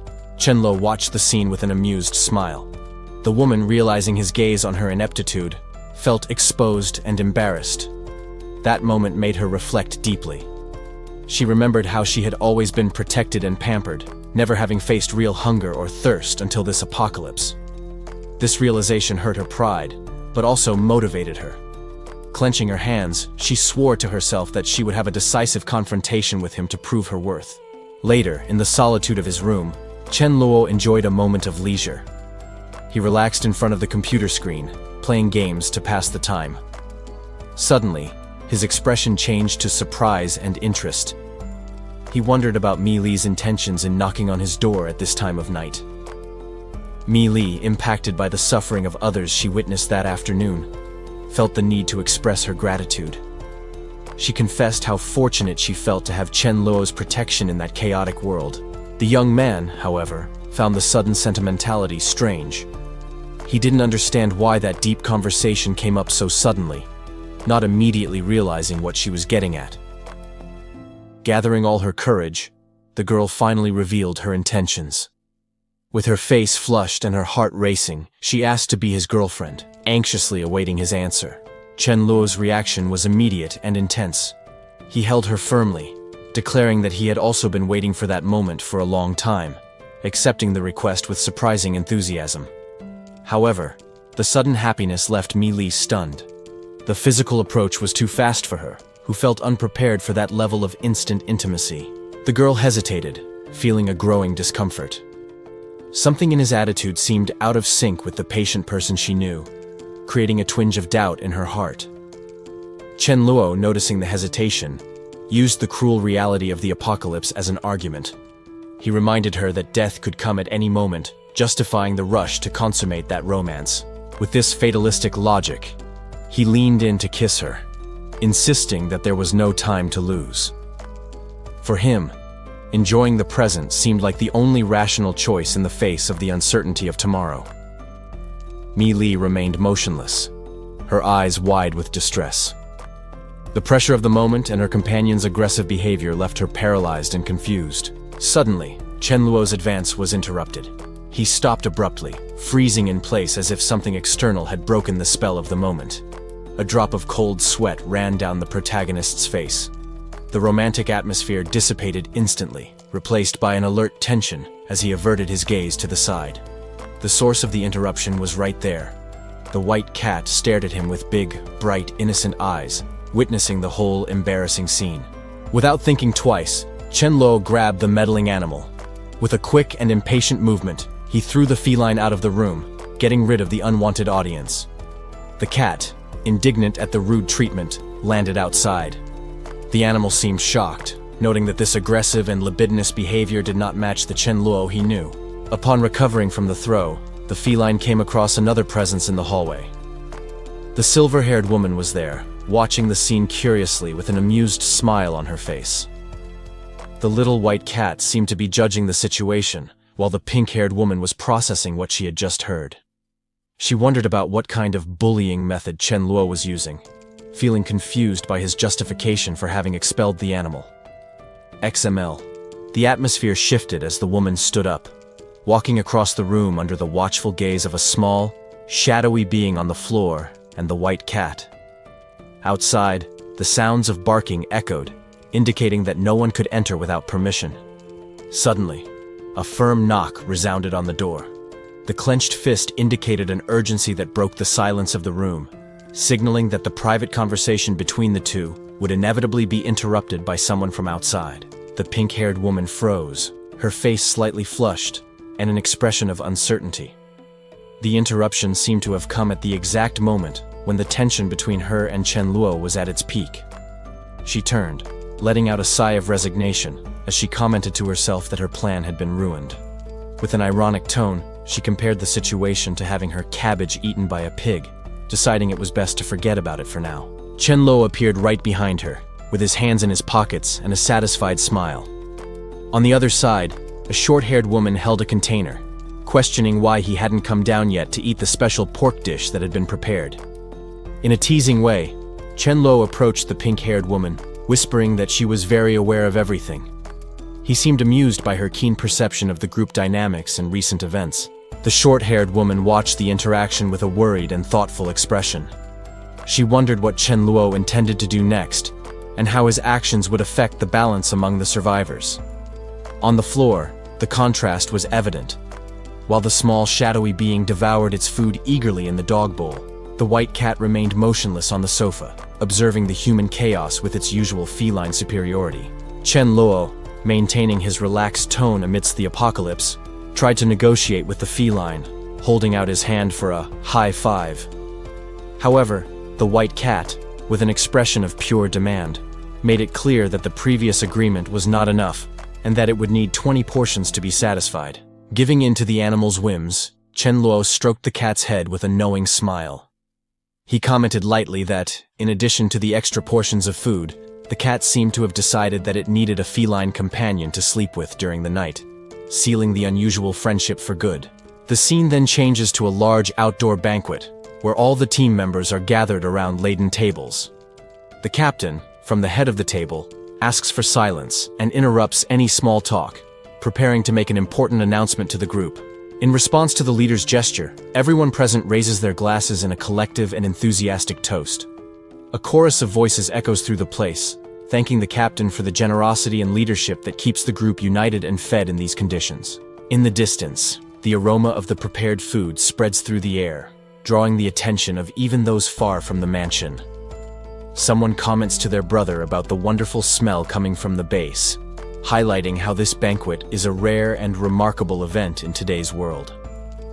Chen Luo and Mi Li were enjoying a rare moment of tranquility, savoring the hot food that contrasted with the chaos around them. The aroma of the meal, however, did not go unnoticed. Someone nearby immediately recognized the smell of meat, something precious in these circumstances. Inside the nearby vehicle, a man scolded his hungry companion. He insisted that the group's priority should be water, ignoring her desires for the other's food. Chen Luo's meal was soon interrupted. A robust stranger approached the table, apologizing for the sudden intrusion. The leader of the other group, a silver-haired man, took the lead in the negotiation. Chen Luo smiled, showing that he was open to a commercial exchange. The newcomer ordered his subordinate to bring the payment.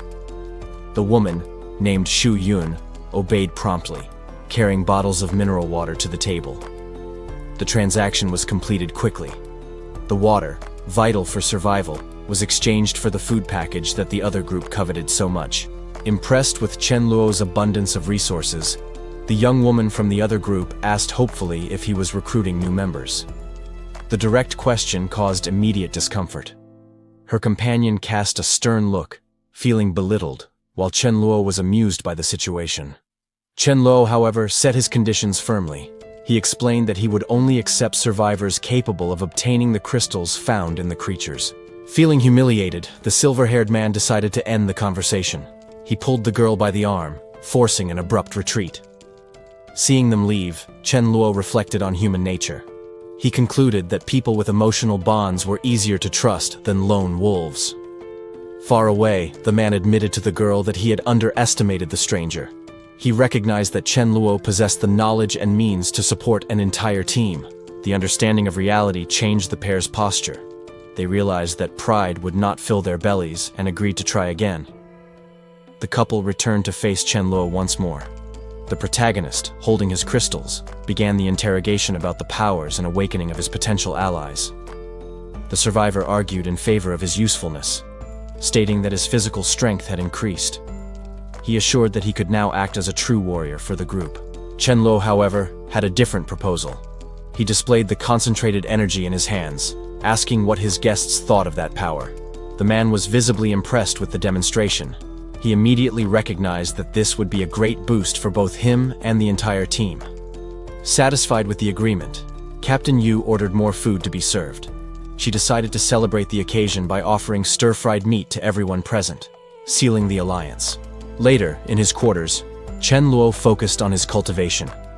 He calculated that the rice grains should have already absorbed the energy from the day's crystals. The young man then addressed the white cat frankly. He dismissed the animal, suggesting that the feline go take care of its own business at that moment. Chen Luo turned his back and walked away, leaving the animal behind. The cat remained motionless, confused by its owner's sudden and distant attitude. A doubt seemed to hang in the air in the face of that rejection. Chen Luo's sudden lack of interest in the usual nighttime activities caused a deep strangeness. The protagonist's attention, however, was turned to another goal.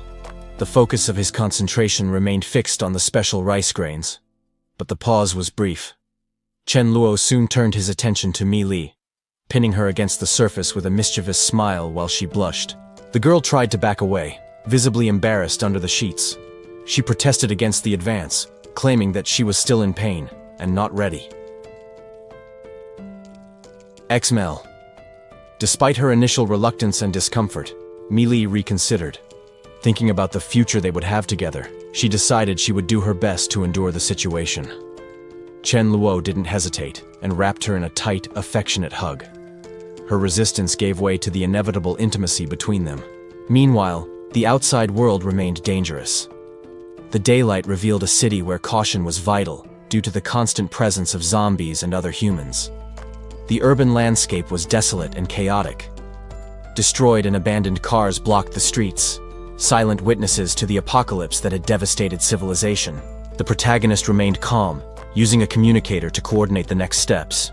He explained the importance of elemental attacks and how Jiang Feng's strategic protection was essential to minimize losses in the group.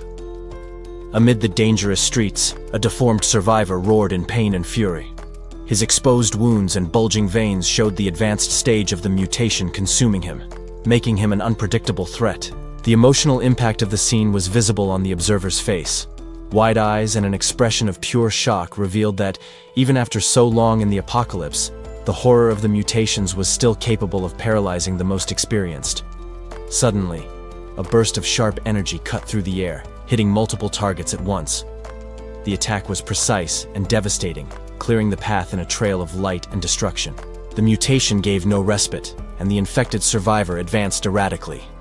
Behind him, Chen Luo ran to reposition himself, aware that any mistake in that confined environment could be fatal. Watching the outcome of the combat through a window, Chen Luo displayed a satisfied smile.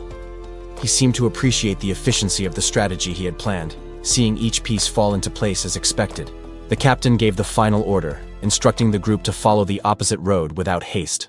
His subordinates responded promptly with a unison shout of confirmation, maintaining the discipline necessary for the extraction. Back at the shelter, the atmosphere was one of deceptive calm. Chen Luo relaxed with the small white cat in his lap, looking like a benevolent leader, while the feline rested with an expression of total indifference. However, the peace was short-lived. Upon feeling an unexpected touch, the cat reacted with a whimper of discomfort, indicating that it was still in pain. The animal's fragility contrasted with the brute strength demonstrated on the battlefield moments before. Chen Luo reacted with a comical expression of surprise and indignation. He held the cat, who now stared at him with a coldly disapproving look, as if judging each of his recent actions. The feline explained that he hadn't let Chen Luo see his injuries before, but that he himself had jumped from the balcony the night before, almost getting lost. The cat's tone was cuttingly sincere, while Chen Luo held him with a mixture of concern and disbelief. Threatening to silence the animal to keep his secrets, Chen Luo stared at the white cat, who only meowed back, defiantly. The dynamic between the two showed that, despite the empty threats, there was a mutual understanding of the risks they ran. The calm in the shelter ended when the group prepared for a new incursion.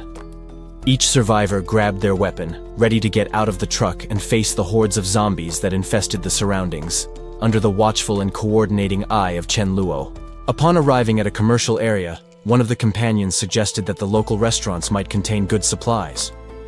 Chen Luo, acting cautiously, ordered the group to divide into 4 teams to search the establishments, ensuring that no resource was left behind.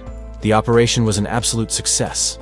In an almost playful representation of progress, the teams carried heavy bags of rice, pasta, oil, and meat to the trucks.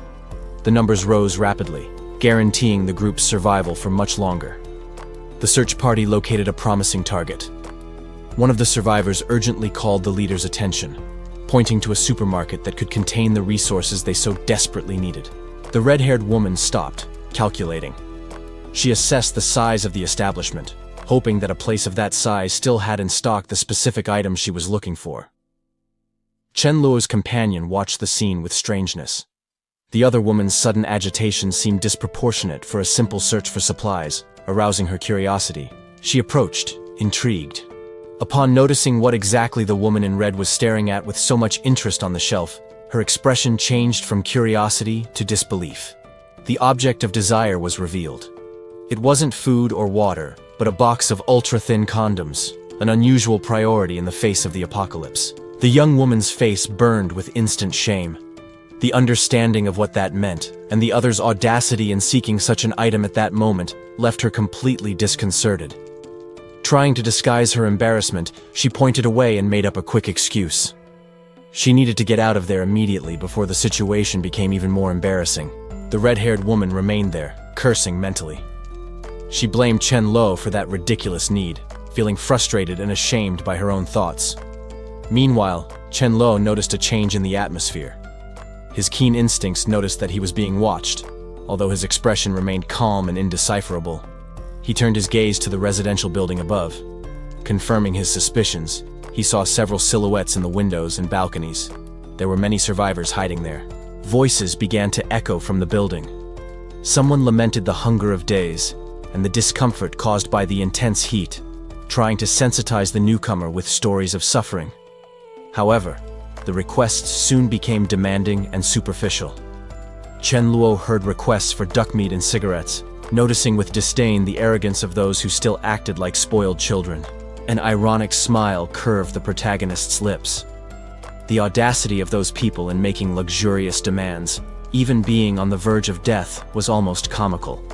The situation in the building escalated quickly. The residents began shouting at each other, summoning the neighbors to prevent Chen Luo's group from taking the supplies from the ground floor.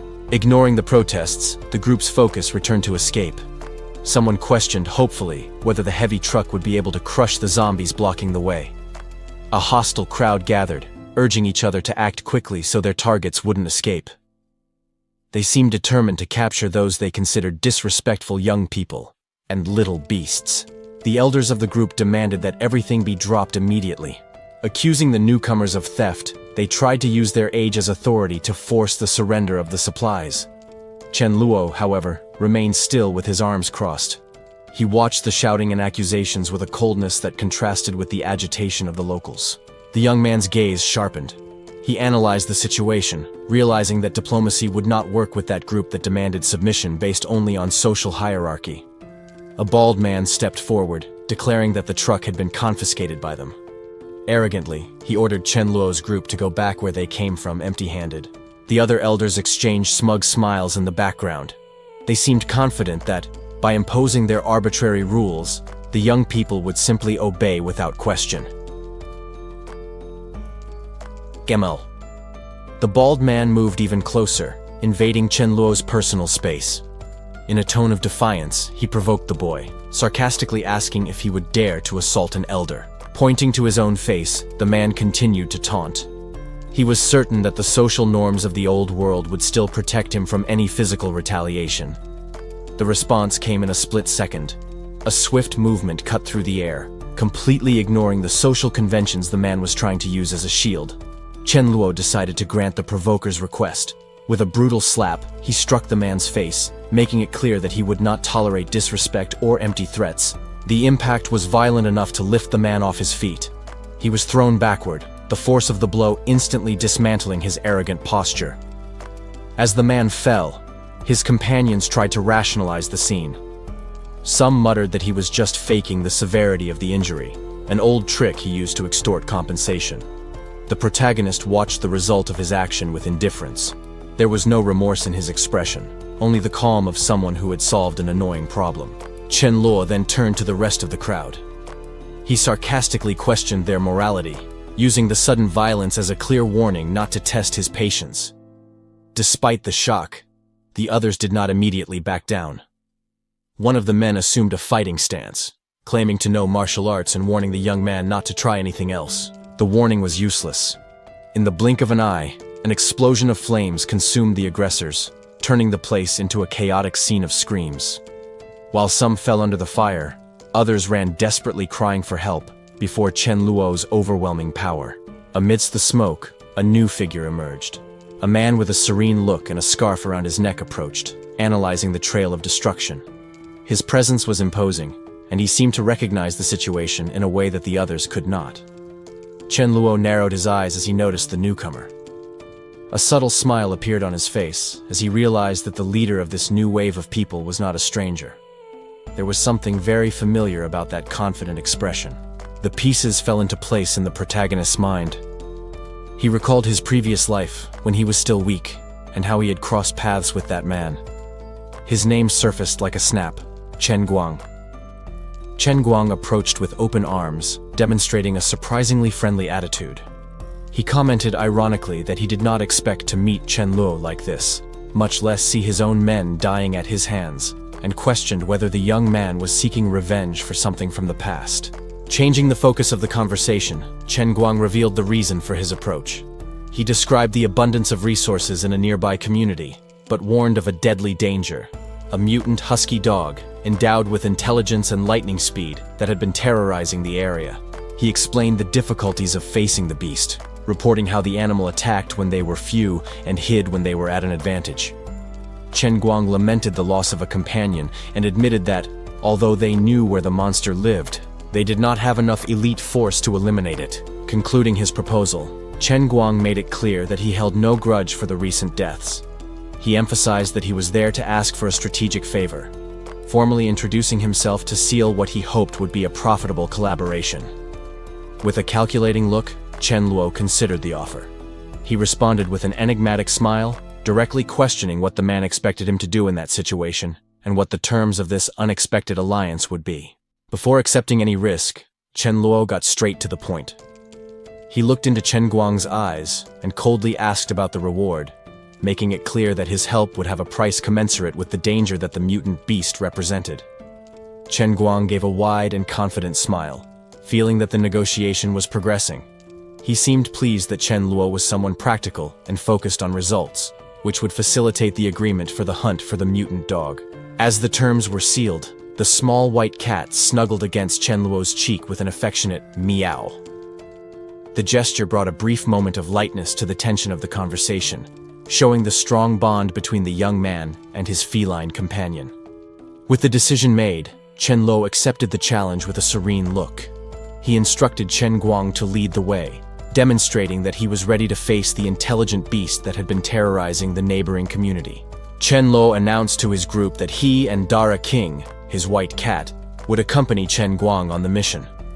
He said goodbye with his usual confidence, making it clear that his participation would be the differential for the success of the operation. Observing their departure, one of those present could not hide his nervousness, with sweat running down his face.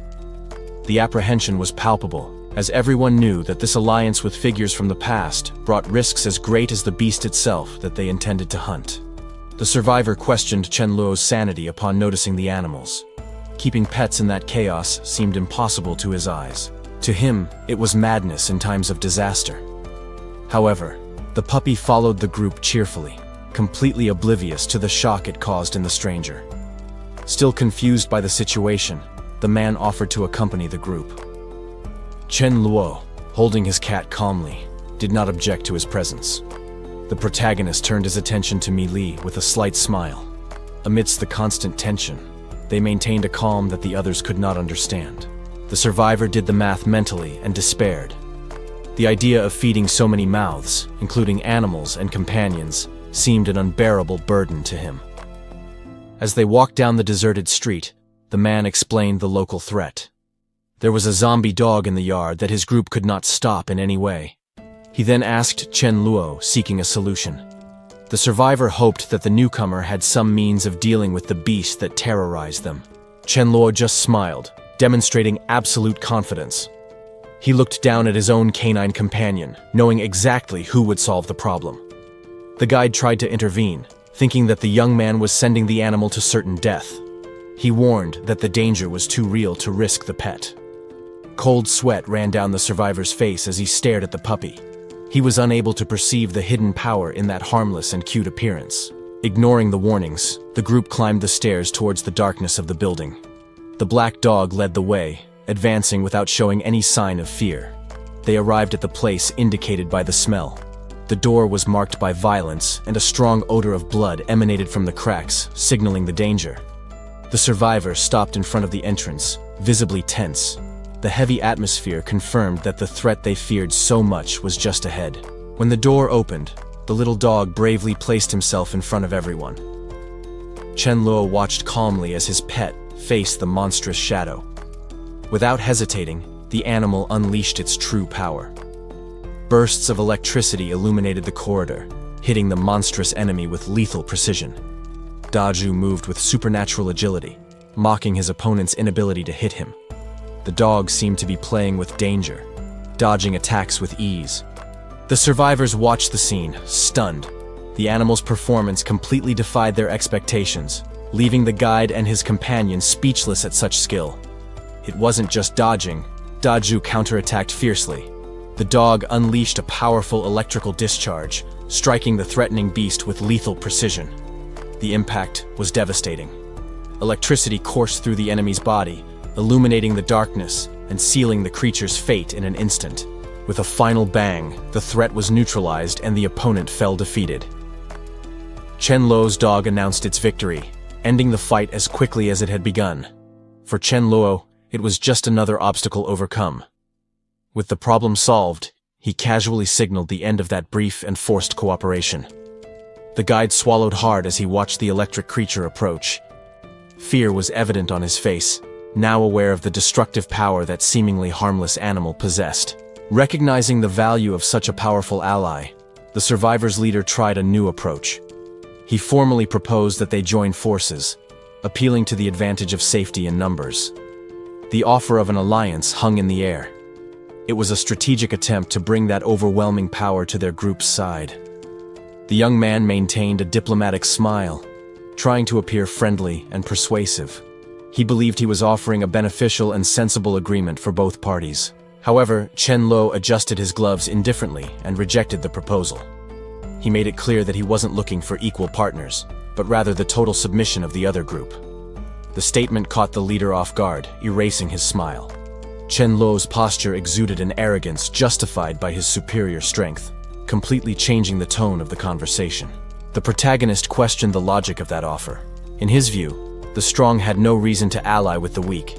It was the weak who desperately depended on the protection of the strong. The ultimatum was given with a piercing gaze. There would be no partnership or democracy. The only acceptable condition for Chen Luo was that the group obey his orders.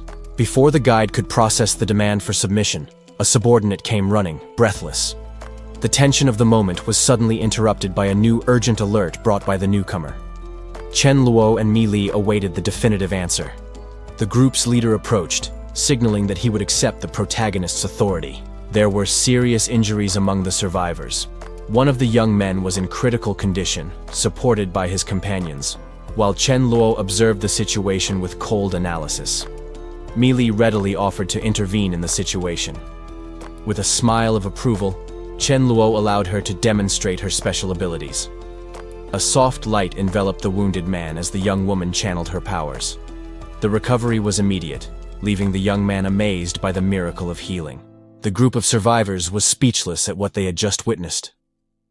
Mi Li returned to Chen Luo's side, having proven the invaluable worth of their team. The leader of the survivors was sweating cold in the face of that demonstration. He realized that the difference in power and resources between them and Chen Luo's group was abysmal. The healing technique was the final argument for surrender. The survivors murmured among themselves, impressed with the strategic advantage of having a priestess nearby. The leader argued logically with his companions. Although it wounded their pride, the security guaranteed by a strong leader and a healer was undeniable. The decision was unanimous and celebrated. The group accepted the new alliance with enthusiasm, seeing submission as their best chance of survival in that chaotic world. Chen Luo laid down the rules bluntly as he walked. Everyone was welcome, as long as they blindly obeyed orders and had the courage to face the zombies. Without hesitation, the survivors accepted the imposed conditions. They followed their new leader en masse, willing to fulfill any order to guarantee protection. The atmosphere of tension dissipated completely. The former leader readily offered full cooperation and logistical support, eager to please Chen Luo and consolidate the union. However, the movement attracted unwanted attention in the surrounding area. A rival group watched the village with envy and hostility, questioning the residents' privileges. Greed was plastered on the observers' faces. They seemed to be plotting something dangerous, bothered by the prosperity they saw in the large village.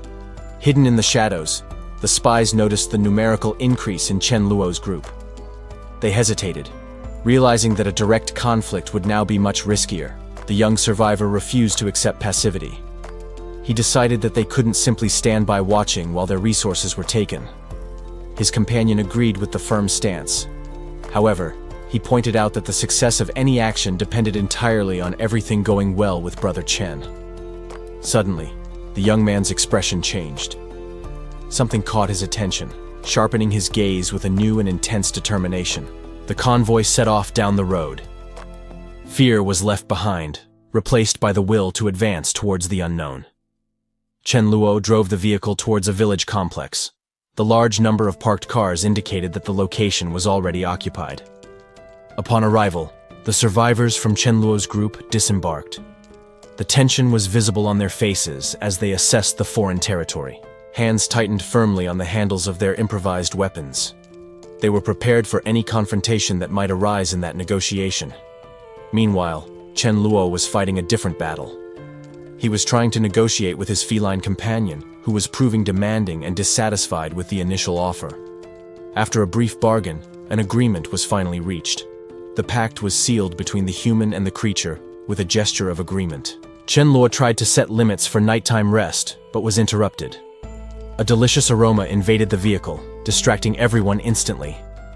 Inside the village, a large group celebrated with a toast. They thanked their captain, oblivious to the interruption that was about to happen. Smell. The smell of stewed meat was unmistakable.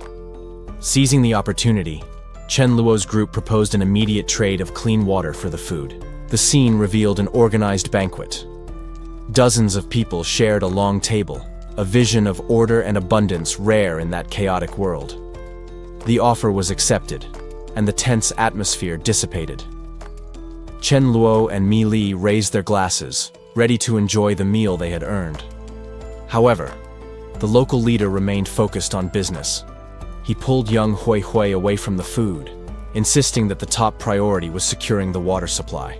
Chen Luo enjoyed the banquet without ceremony, stuffing his mouth with the available food. However, his meal was interrupted by the approach of someone wanting to trade. The other group's leader, a young man with an elegant appearance accompanied by a girl, readily agreed to the proposal. He stated that trading items for food was perfectly acceptable to them. To finalize the deal, the young man ordered Shu Yun to bring mineral water. The subordinate obeyed immediately, approaching with the requested bottles while Chen Luo waited. The transaction was completed right there.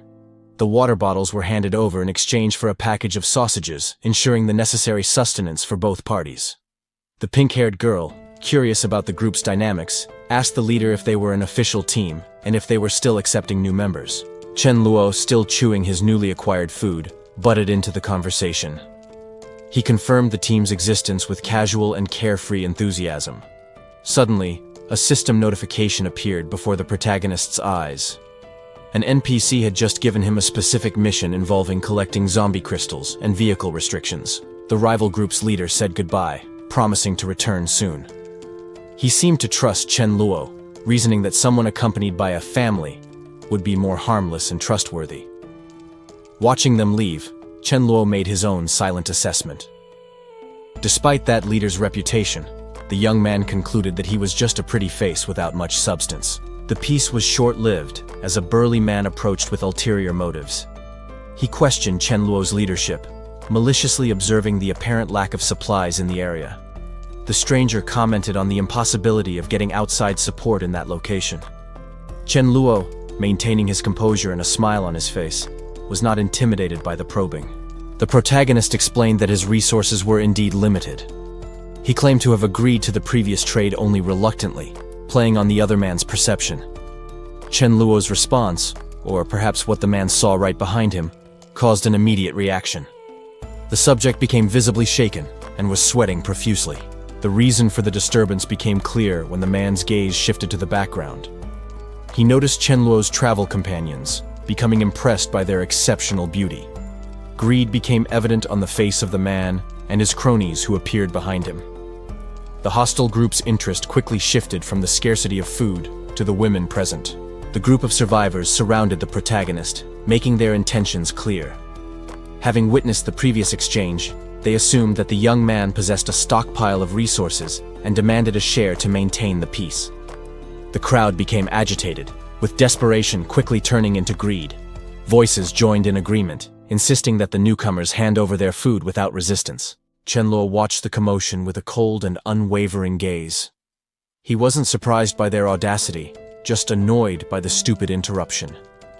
The woman named Jingjing tried to intervene amidst the tension, but her words seemed fabricated to create a scene. The other women around reacted with shock to her dramatic acting. She frantically tried to justify her actions, claiming to have been in danger on the front lines. Her excuse was a clumsy attempt to gain sympathy or compensation for an invented injury. The bandit leader seized the opportunity, laughing as he supported her claim. He demanded a heavy payment in rice or flour, using the girl's supposed kindness as leverage for extortion. Chen Luo didn't waste a second on words. With a quick and brutal movement, he silenced the woman's hypocrisy with a violent slap to the face. She collapsed to the ground, holding her cheek in disbelief. The sudden violence stunned her companions, leaving the older man staring in shock at the protagonist's cruelty. The older man rushed to her side, shouting accusations against Chen Luo. He questioned the young man's morality, arguing that not sharing supplies was an act of unforgivable evil. The woman on the ground dropped the mask, her voice shrill with jealousy. She accused Chen Luo and Mi Li of secretly eating while ignoring her, revealing the envy that motivated her actions. Mi Li watched the scene with a cold realization. The petty attitude of those people confirmed a harsh truth. Kindness was wasted on those who didn't deserve to be saved. The bandit leader advanced again, ignoring the drama to focus on the spoils. He claimed to know exactly how much Chen Luo was hiding, with greed overcoming any caution. However, the protagonist simply turned his back on the threats. His absolute indifference left the surrounding group confused and unnerved by such confidence. The leader's smile faltered when his demands were met with silence. He tried to maintain his posture, but couldn't understand why his intimidation tactics weren't working. Chen Luo stopped and turned around, crossing his arms with superiority. The bandit issued one last desperate ultimatum, but the power dynamic had already completely shifted. Chen Luo wasted no time with pointless discussions. He summoned his void energy, preparing for combat with a confident smile, demonstrating that he did not fear the opponent's numerical superiority. Suddenly, a violent impact struck the bandit leader directly in the face. The sudden attack caught everyone by surprise, causing his subordinates to panic, not understanding what had just happened. As chaos ensued, the protagonist maintained his cold and unwavering posture. Behind him, the silver-haired woman watched the scene intently, signaling to her own allies while assessing the dangerous situation. The older man watched the scene with pure terror. The sudden escalation of violence left him paralyzed, sweating cold in the face of the brutality unfolding before him. The confrontation exploded into an all-out battle. A red-haired woman wielded her blade with agility, defending herself from the aggressors as the situation spiraled completely out of control. Chen Luo stood over his defeated opponent, looking down with complete indifference. He reflected that, if he hadn't intervened at that moment, the situation would have become even more problematic for his group. Somewhere on the ground, the young woman looked up, trembling with fear. With tears in her eyes, she tried to crawl away, terrified by the relentless display of power she had just witnessed and fearing she would be next. The young man questioned her confusion coldly. He didn't understand the reason for so much dread, reminding her that, due to her connection with Mi Li, he had no intention of killing her at that moment. However, he made it clear that she was not part of his group. With an authoritative and impatient tone, he ordered her to leave immediately before he changed his mind about sparing her life. Chen Luo's piercing gaze left no room for discussion.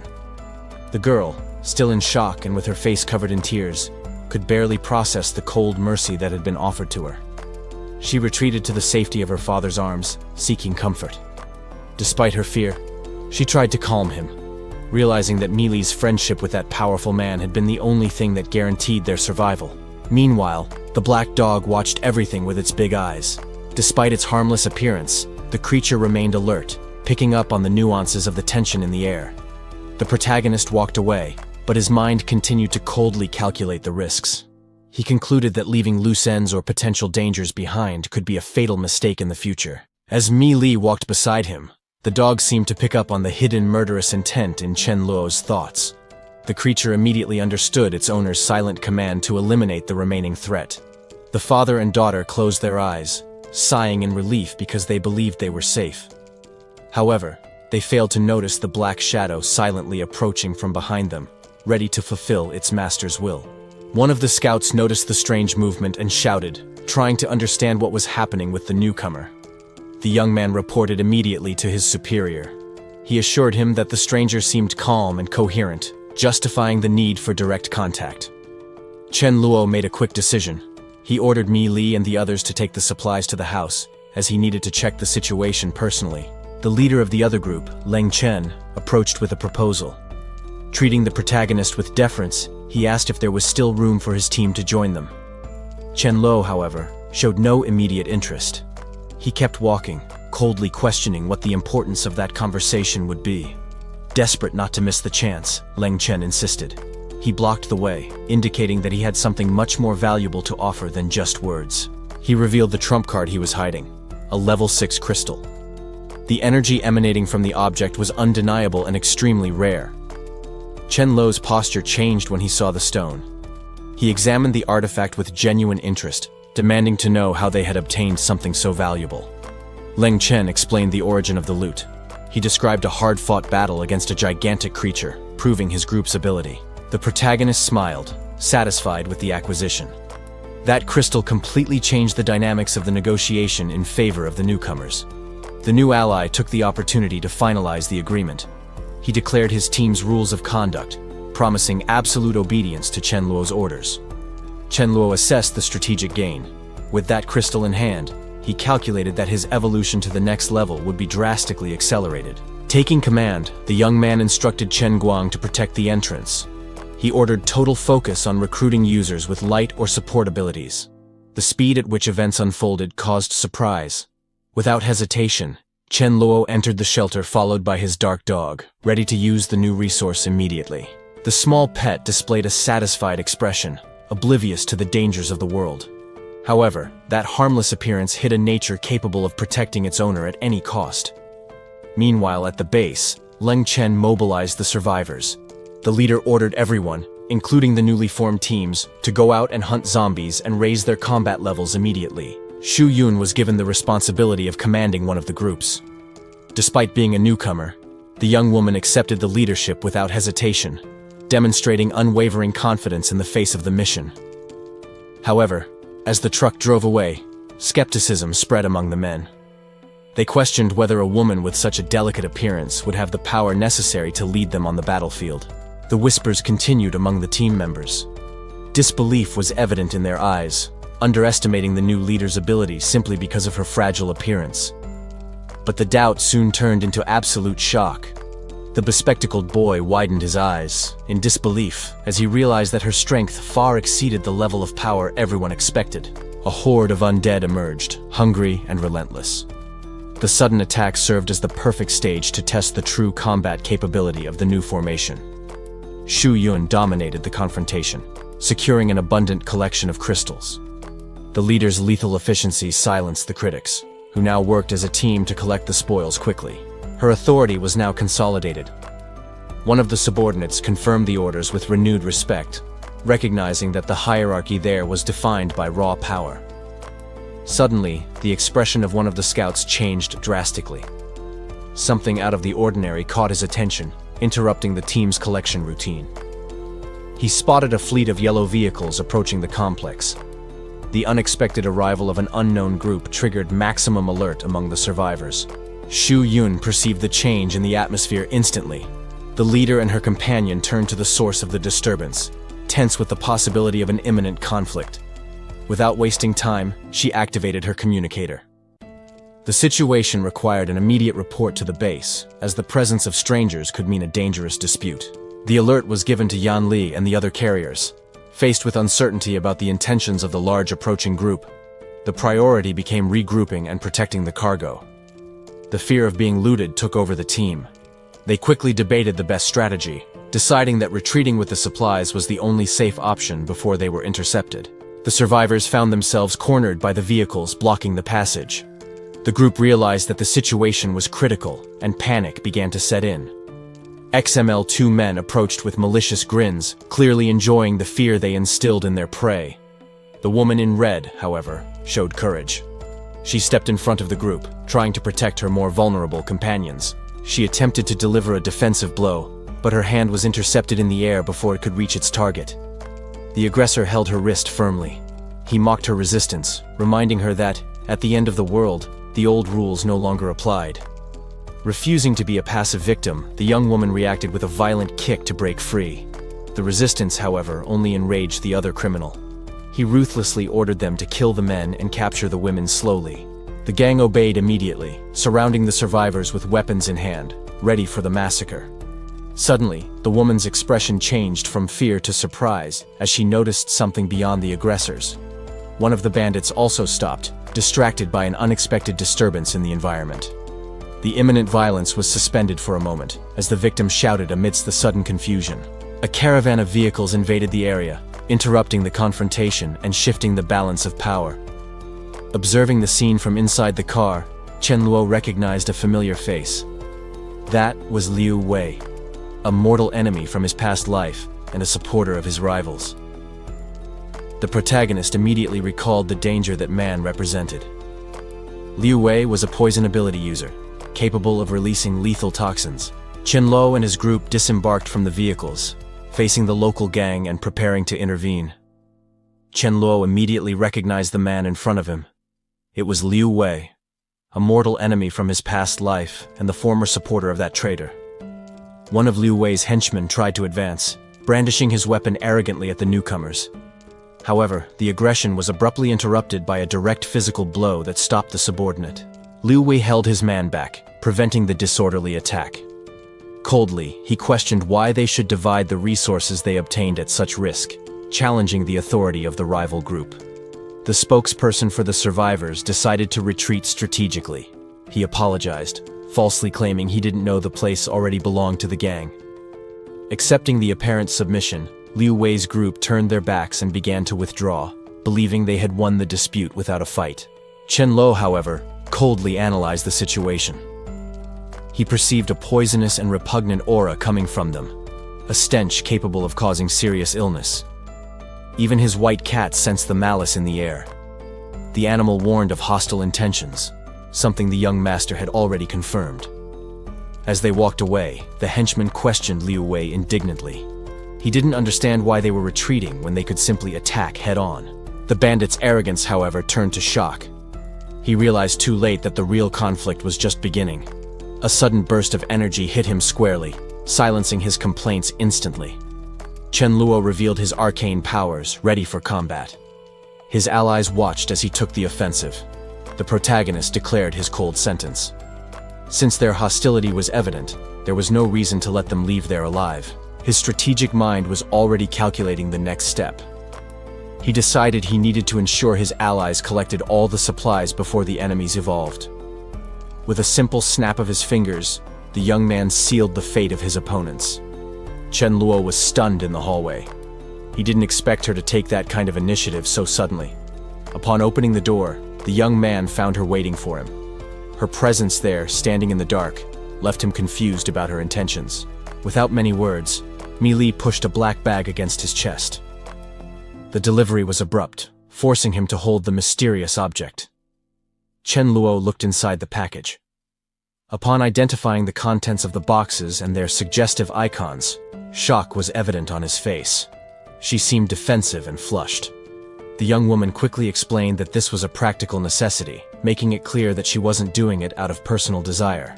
Trying to disguise her embarrassment, she mentioned the necessary precaution. The idea of fatherhood in that chaotic world was a risk she wanted to avoid. The shame was too much for her to bear. Mi Li turned her back and ran, hastily fleeing the embarrassing situation she had created. Alone in the hallway, Chen Luo held the package. An amused smile appeared on his lips as he understood her concern and attitude. He made an immediate decision. With the package in hand and a clear objective, the protagonist cheerfully headed to her room. Later, the focus shifted to collective security. Chen Luo gathered the group to warn that he would not allow anyone to seek death unnecessarily.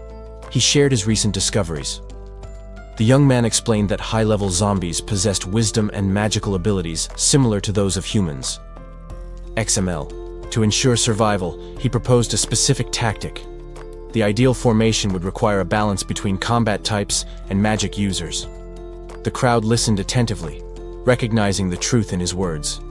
The fear of the zombies' evolution was palpable among the gathered survivors. Chen Luo confidently took the lead in instruction. He was ready to share all the knowledge he had acquired about the enemies. The strategy was detailed for everyone. He ensured that, with the correct four-person formation, the group could face even the evolved threats. Chen Luo decided to test his reflexes in a practical training session. He ordered Mi Ling and Shu Yun to use all their magic against him, confident he could dodge. The two girls hesitated, worried about their leader's safety. However, they prepared their ice and fire spells, warning him to be careful. Blades of energy cut through the air towards him. With fluid and precise movements, the young man dodged each blow, making the danger seem trivial. The survivors watching the training were dumbfounded. The speed and agility demonstrated by Chen Luo were far beyond their comprehension. Untouched, the protagonist stopped and stared at his opponents. He provoked them with a challenging smile, encouraging them to try again with more effort. The fire user accepted the provocation immediately. Taking advantage of his lowered guard, she launched a direct and explosive attack right at the guy's face. The result was immediate. While the girl celebrated her accurate aim with childish enthusiasm, Chen Luo realized that he might have underestimated their audacity. Regaining his composure, he showed no anger. On the contrary, the leader praised the Fire Fairy's natural combat talent, recognizing her value. Turning to the crowd, his expression became serious. He warned that, against enemies capable of predicting movements, the current group wouldn't stand a chance. Chen Luo emphasized the need for caution. He knew that survival depended on knowing when to fight and, mainly, when to run away. At dusk, new rigid rules were established. To force everyone's evolution, it was decreed that anyone who didn't collect enough crystals would go without dinner. Later, the young man spoke privately with his dark-haired companion. The increasing strength of the zombies and the massacre of survivors were constant concerns. The group gathered under the protection of a concrete structure. It was a brief moment of rest and socialization before the next day's challenges began. Taking advantage of the privacy, Chen Luo approached the girl with an intense look. He needed to ensure her cooperation for the next steps. With an affectionate gesture, he appealed to the emotional bond between them. The guy suggested that, given the friendship they shared, mutual support was mandatory. Chen Luo's dog understood the command immediately. With enthusiasm, the animal darted off, ready to fulfill its part in its owner's strategy. The rival survivors, however, made a fatal mistake. Upon seeing the animal, hunger and greed blinded them. they saw only an easy prey for dinner, ignoring the danger. The response was violent. Meili and the others launched a devastating surprise attack, catching the enemies completely off guard before they could react to the ambush. The small animal then revealed its true nature. Crackling with lethal electricity and a mocking grin, the dog prepared to punish those who dared to covet it. Chaos quickly ensued. The opponents, wounded and bleeding, realized too late that they had severely underestimated the strength of the group they tried to intimidate. Faced with the massacre, the rival leader tried to intervene. Outraged by the loss of his men, he questioned the brutality of the conflict, seeking a diplomatic way out to save what was left of his gang. He appealed to reason, but Chen Luo remained impassive. The protagonist coldly questioned why he should have mercy or logic with those who, moments before, planned to kill them. Cornered, the man tried to mask his fear with aggression. He shouted, accusing the young man of arrogance and claiming not to be afraid to fight, although his posture betrayed his nervousness. The enemy leader then tried to use numerical superiority as a trump card. He listed his past deeds and the number of allies as a final threat, suggesting that Chen Luo's group retreat while they could. Chen Luo, however, ignored the threats. In his mind, he calculated that this was the perfect chance to demonstrate power, since his new subordinates had never seen him fight seriously. With a calm gesture, the young man ordered his companions to step aside. He announced that he would deal with the crowd alone, dispensing with any assistance for the confrontation. The opponent watched the scene stunned. Cold sweat ran down his face as he realized that his numerical advantage meant nothing in the face of that man's absolute confidence. Chen Luo's gaze sharpened behind his glasses. He focused entirely on the objective, analyzing the situation not as a danger, but as an opportunity for affirmation. Pure energy began to manifest around him. The protagonist decided to use that moment to display his overwhelming power, ensuring that his own subordinates learned to fear and respect him. The attack was instantaneous. Wielding an energy blade, Chen Luo advanced against the rival leader, who had only a fraction of a second to curse before the imminent blow. The opposing leader, protected by a sand barrier, arrogantly questioned whether Chen Luo really thought such a simple attack could stop him. He completely underestimated the nature of the energy he was about to face. Chen Luo appeared before him like a bluish specter, the speed of his advance leaving only a trail of light. The confident smile on his face indicated that he had already foreseen the outcome of that confrontation, even before the first blow. The impact was devastating. In a state of absolute shock, Brother Yuan realized that his defense was useless. The strangeness and magnitude of that ability left him paralyzed, unable to comprehend what kind of monster was before him. After the display of strength, Chen Luo winked at his companion with an air of victory. He joked about his own strength and declared with his usual provocative charm that his wife was, without a doubt, the best. However, the gleam in his eyes quickly changed. He turned to the remaining opponents, his expression becoming dark and predatory as he asked who would be next to desire death. He leaped into the air with a sword in hand, falling upon the enemies like an executioner. Panic immediately set in. Cries for help and desperate orders to flee echoed, but the exit seemed impossible. The carnage was swift. Under a sky-stained red, Chen Luo moved with lethal grace, ignoring pleas for mercy. To those who watched, he was no longer human, but an unstoppable monster. In the distance, the observers were in shock. One of them, sweating cold, muttered about how strong the protagonist was, feeling extremely lucky that he hadn't chosen to fight him that day. Despite the fear, some still tried to incite a coordinated attack, shouting for everyone to advance together and leave no threats alive.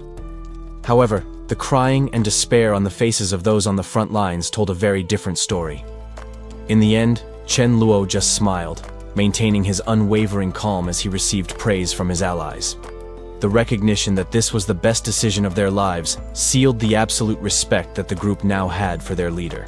Chen Luo watched the new recruits with a calculating gaze. He made it clear that the real purpose of allowing them to leave wasn't just to collect crystals, but to train them through real experience in dangerous battles, preparing them for what was to come. His presence commanded immediate respect. He reaffirmed his commitment to those who chose to follow him, ensuring that, under his leadership, no one would be intimidated or bullied without a proper response. As the afternoon approached, the tense atmosphere gave way to organization. Chen Luo instructed those who had cooking skills to return first to prepare lunch, keeping the group's morale high after the confrontation. Meanwhile, on the outskirts of the base, intruders watched from the shadows. Hidden behind the walls, two men spotted a lone black dog at the entrance, unaware that they were being watched by something far more dangerous than they imagined. Greed shone in the observers' eyes. With expressions of sadistic desire, they muttered about how black dog meat was the best, already anticipating what they believed would be an easy and hearty meal. Two strangers spotted an opportunity in the desolate streets. Hunger guided their actions as they focused on a lone animal. The mohawked man whispered to his companion, motivated by an empty stomach. They hadn't eaten in a day, and that creature looked like an easy meal. A malicious understanding passed between the pair. Convinced they had secured dinner, they prepared to capture their prey. With mocking gestures, the two tried to corner the animal. They treated it like a helpless beast, completely ignoring the danger they courted. However, the dog wasn't an ordinary creature. Crackling energy enveloped its body when it decided those humans had pushed their luck. The atmosphere changed instantly. One of the men noticed the unnatural sparks dancing around the creature's paws and realized their fatal mistake. Terror replaced hunger on the face of the hooded man. He understood too late that they were not the hunters in the situation. Panic took over as they tried to flee, but the enraged animal unleashed its power. There was no escaping the consequences of their foolishness. A blinding flash of electricity engulfed the two would-be hunters. Their laments were muffled by the crackle of the dog's lethal discharge. Chen Luo arrived shortly after the commotion. He found his pet acting innocently, leaving the young man confused about what had just happened. Leaving the incident aside, the protagonist turned his attention to bigger issues. He watched the crowd in the distance, pondering if it was time to expand the group. The young man carefully calculated the risks. He needed to assess whether the current workforce would be sufficient for the challenges ahead. Chen Luo made a strategic decision. He would formalize the process and write a public announcement to attract capable survivors. The sign was erected, detailing strict rules and tempting rewards. The promise of food, security, and power caught the eye of a young man who read the terms with interest. The news reached other newcomers in the area. Travelers in a vehicle read the board in disbelief, shocked that someone was sharing the secrets of the crystals and offering meat. The discussion among the survivors was intense. One of them pondered that, if the announcement was true, they should join the group, but lamented that only Liu Qi and he had reached level 2, while the other 3 did not meet the minimum requirements. The conversation continued with a new proposal. Even those at level 1 could enter, as long as they paid a fee of 3 first-level crystals. It was a rare opportunity, and excitement began to replace the initial hesitation. Chen Guang watched the scene with optimism, noting that this group really possessed rare talents. He wondered if the leader would be flexible in negotiations to ensure these new members integrated quickly. The response was immediate and positive. With a smile and a friendly gesture, the decision was sealed. There would be no problems with their entry. Mutual trust was beginning to establish itself right there. Chen Luo appeared holding his notebook, and with the white cat in his lap, observing the new faces. He was ready to register the new members and organize the base's logistics to accommodate everyone. He analyzed each one's abilities. Among them, Wang Chao was a level 2 healer, and Liu Qi controlled the light element, also at level 2. Chen Luo recognized Liu Qi's name, remembering that he was already a famous healer even before the announcement. With a serene look and the smiling white cat by his side, Chen Luo concluded that these people had no bad intentions. He gave the final order for Chen Guang to help the newcomers settle in and feel at home. At the end of the day, Chen Luo stretched in his quarters, feeling exhausted but satisfied. He remarked to himself about how lucky he was to have attracted people who seemed to fit so well into his refuge. He then picked up a large, bright blue crystal, analyzing it against the light. The energy emanating from the stone was intense, and he predicted that, if nothing unexpected happened, he would be able to reach the next level of power that very night. The crystal's glow illuminated the protagonist's face as he prepared for the evolution process. With a determined smile, he knew that each strategic step brought him closer to mastering this new chaotic world. The effort paid off. With a triumphant laugh, Chen Luo felt the energy stabilize in his body, announcing that he had finally reached level 5, a milestone that put him far ahead of most survivors. His confidence was now absolute. He reflected that, after reaching this level, it would be impossible for level 1 zombies to hurt him, regardless of the quantity, unless he decided to voluntarily surrender to the danger. Satisfied with the new power flowing through his veins, Chen Luo closed his eyes and savored the moment. He knew that this increase in strength was the foundation needed to ensure the safety of his refuge and the success of his future plans. The following morning brought a new air of hope and vigor. Chen Luo and his companion toasted to success and survival, celebrating with joy as they prepared for the new challenges that level 5 would certainly bring. Chen Luo was already planning what he would do after the mission. He decided he would celebrate the success with Mi Li. Before leaving, the young man dedicated a moment to caress his loyal dog, showing affection for the companion of so many battles. The animal, however, didn't seem satisfied with the prospect. It felt like it would be sidelined in favor of the other company. Chen Luo gathered the survivors to announce the collective action for the day. The target was a vegetable market, but he made sure to warn everyone about the dangers involved. With a confident smile, he instructed the rest of the group to board the vehicle. The team was ready to move out. The convoy departed, led by a cargo truck and followed by the luxury cars, leaving the safety of the base behind. They arrived at a commercial area that used to be very busy. Due to the former flow of people, the place was now infested with the undead. Analyzing the situation over the radio, Chen Luo realized that small group tactics would fail there. He instructed that they would need to use bait to control the horde. Jiang Feng received the dangerous task of attracting the creatures. To ensure his survival, an ally promised to enhance his attributes with support magic. The strategy began immediately. The presence of the living attracted the attention of the zombies, who turned to the new prey. Jiang Feng showed no fear. On the contrary, he seemed excited as he prepared to execute his part in the plan. With agility, the young man ran, provoking the monsters and guiding them into a trap, while alerting the rest of the team. As soon as the enemies gathered, they were hit by a devastating explosion. The method proved to be effective in eliminating large numbers of opponents at once. Chen Luo watched the success of the operation through the communicator. Coldly, he declared that the zone was clear. After an hour clearing the outer perimeter, the report was positive. For the next step, however, Chen Luo himself decided that he would take the risk of attracting the creatures. Chen Luo assessed the level of danger of the vegetable market. He estimated that the strength of the creatures there revolved around level 4 or 5. The young man knew that what he was looking for was hidden somewhere in that complex. However, the exact location remained a mystery among the structures. Suddenly, a menacing figure emerged. An undead with cracked skin and bright red eyes fixed its attention on the intruders with hostility. Chen Luo was not intimidated. Ignoring the silhouettes around him, he calmly walked towards the monster that stood out in the crowd. The protagonist's gaze sharpened. He realized that the confrontation was imminent and focused all his attention on the opponent ahead. The creature attacked first, causing sharp spikes to emerge from the ground. Chen Luo faced the onslaught, recognizing that the real encounter had begun. With impressive agility, the young man dodged the path of the attack. He maintained his composure, moving fluidly to avoid the danger. Using his abilities, Chen Luo disappeared in an instant. He reappeared right behind the enemy, surprising him with an instantaneous spatial displacement. Taking advantage of the opening, he delivered a lethal blow from behind. A blade of blue energy cut through the creature's neck, granting it eternal rest. The attack was surgical and devastating. The zombie's head slid slowly, separating from the body before it could even react to the ambush. Chen Luo caught the severed head in the air before it fell.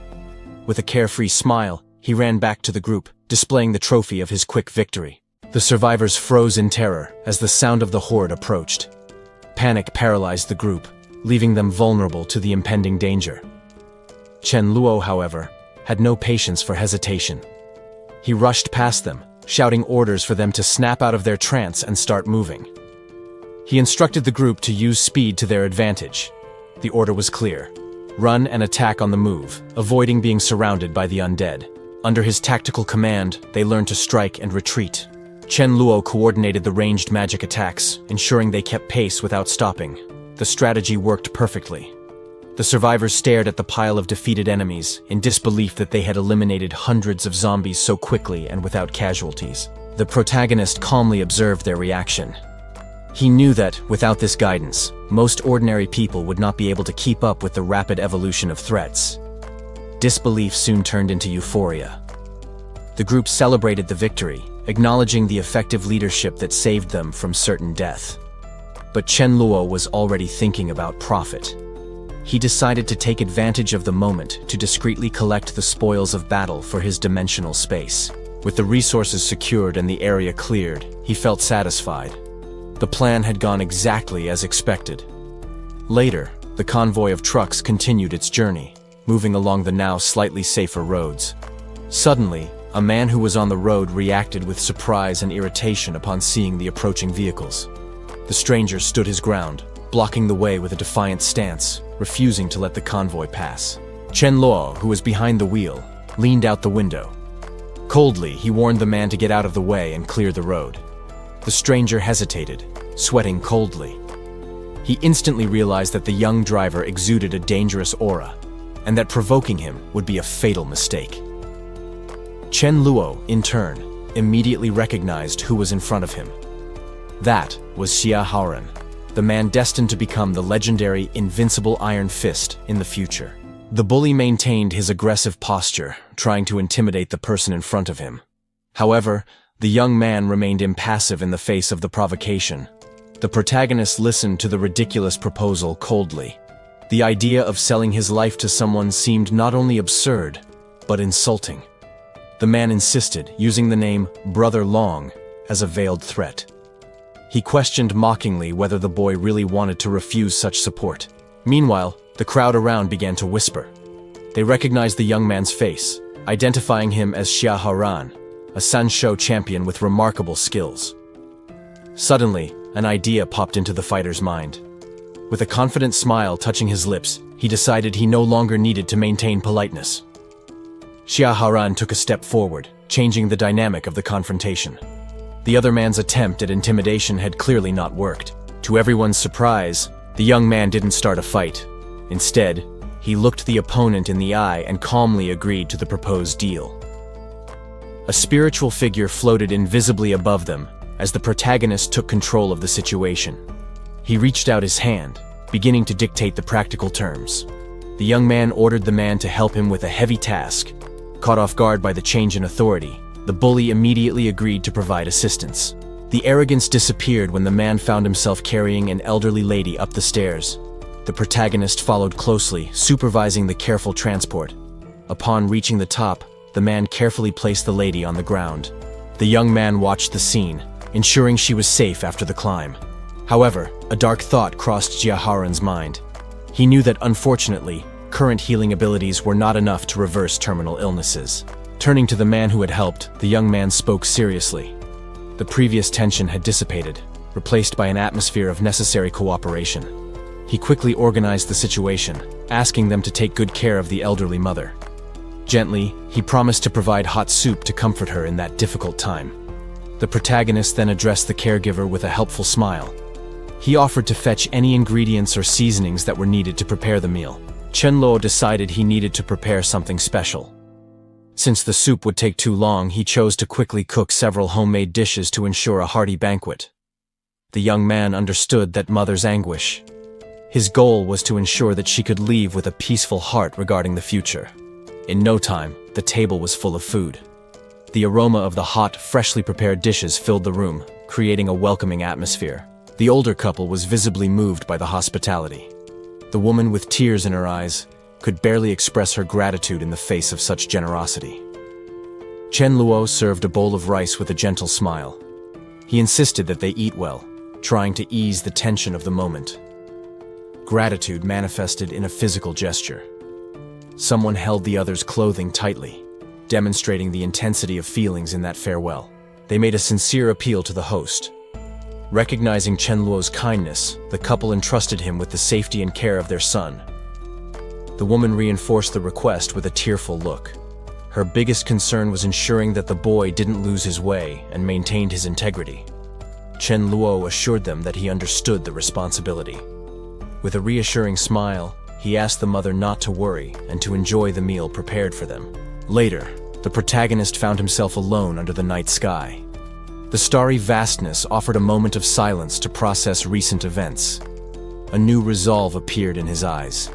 He knew the promises made that night would have to be kept, no matter the cost. Talking with the couple's son, the mood was one of acceptance.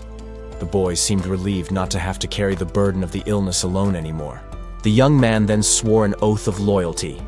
He asked Chen Luo to observe his performance from then on, pledging to prove his worth.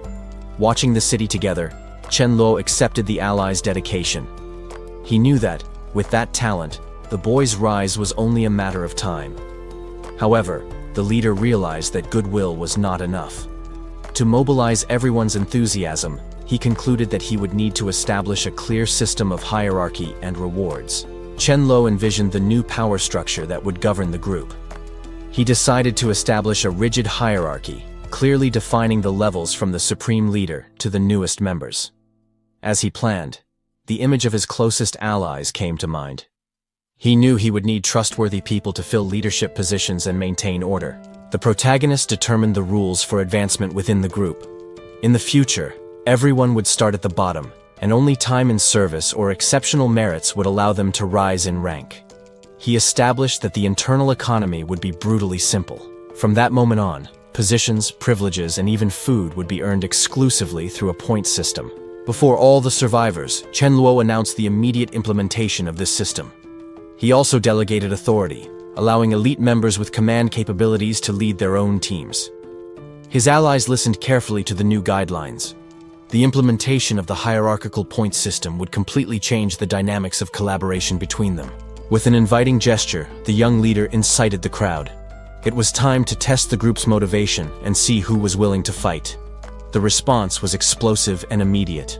Motivated by greed for points and supplies, the survivors raised their fists and shouted, fiercely competing to see who would eliminate the most zombies. As the hunt began, the scene changed to a quiet road. A sudden voice interrupted the silence, drawing attention near the parked vehicles. Zhao Hai stopped abruptly upon hearing the call.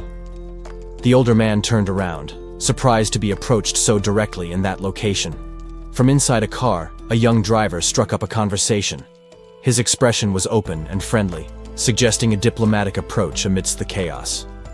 The boy smiled disarmingly at the older man.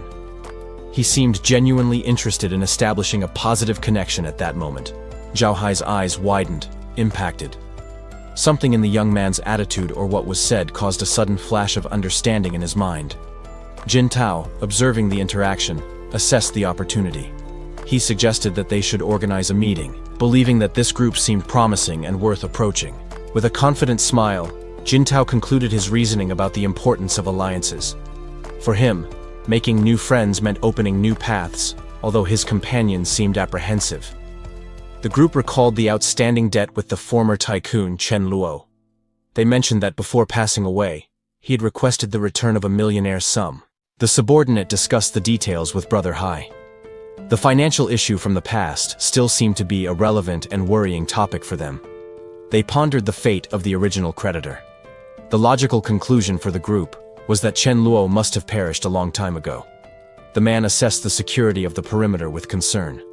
He noted that, if there were hostile intentions, the current surveillance would be insufficient to protect them. The leader promptly answered the radio. He interrupted his analysis to respond to the urgent call and confirm his immediate presence.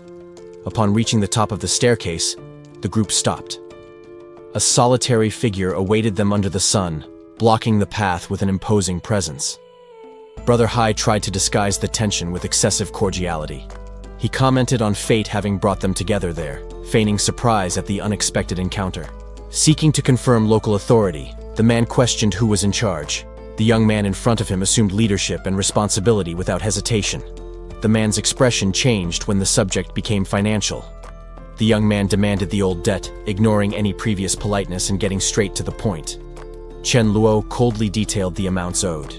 He made it clear that the collection included the principal amount, plus all the interest accrued over time. The debtor tried to negotiate, gesturing nervously.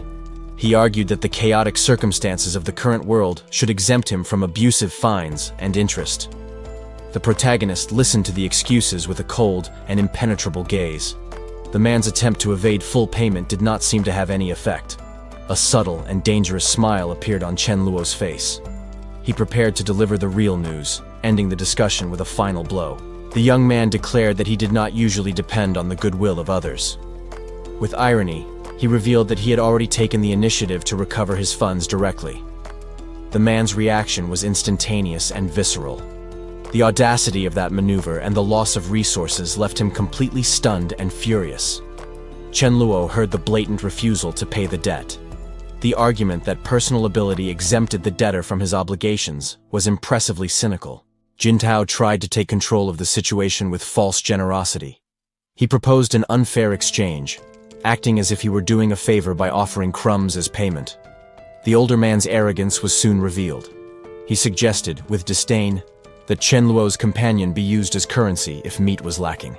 Those words sealed the fate of the negotiation. Chen Luo's gaze turned icy, analyzing the offense with a deadly calm. Jintao realized too late the mistake he had made. Upon noticing the total absence of fear in the young man, he deduced that Chen Luo's strength was real and extremely dangerous. XML panic set in, and Jintao turned against his own ally. He reprimanded Zhao Hai with shouts, questioning his intelligence for provoking such an enemy. The tension between the former partners exploded. Jintao realized he needed to disassociate himself from that debt before the violence hit him too. Attempting a diplomatic exit, the older man appealed to reason. He suggested that the best course of action would be to leave and never cross the young man's path again. Without waiting for consensus, Jintao ordered his group to retreat. He wasn't willing to risk his own life because of Zhao Hai's stubbornness. Zhao Hai watched the stampede in disbelief. He shouted against Jintao's cowardice, unable to accept that they were fleeing despite their apparent numerical advantage. Anger consumed the abandoned debtor. His ally's betrayal left him vulnerable, but his pride and fury still prevented him from backing down. Chen Luo issued a cold ultimatum to those who remained.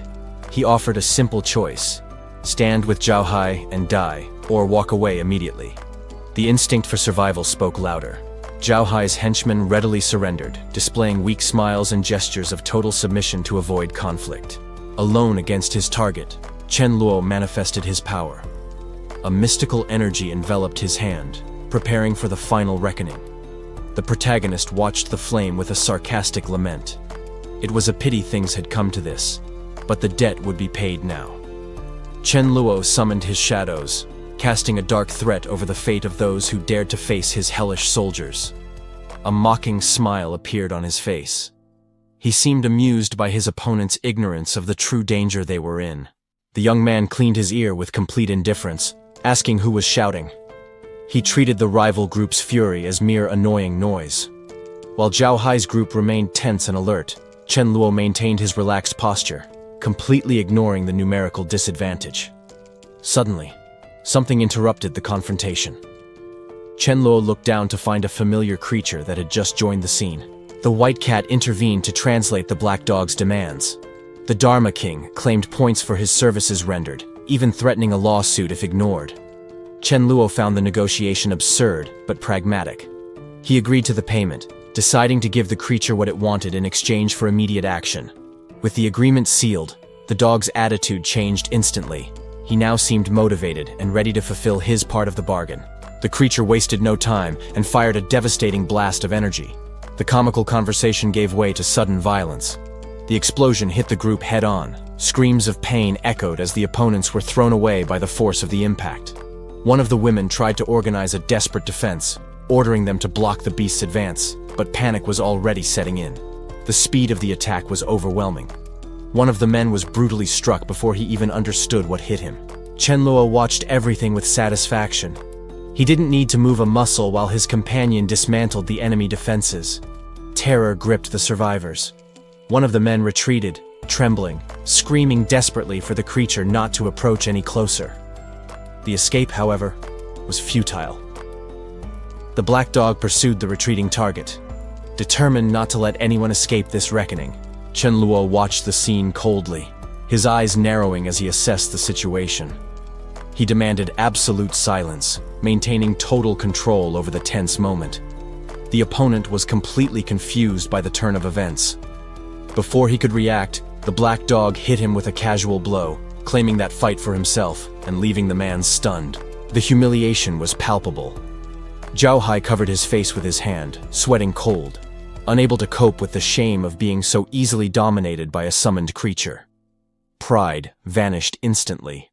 Fallen on the ground and trembling with terror before the imminent threat, he desperately begged for his life to be spared, calling his tormentor brother. The summoned beast, however, seemed to enjoy the despair of others. A malicious glint crossed his gaze as he stared at his prey, savoring his superiority. In a final act of cowardice, Zhao Hai grabbed onto Chen Luo's leg. Between copious tears, he promised to do anything and obey any order just to survive. The protagonist looked down, observing that pathetic figure clinging to him.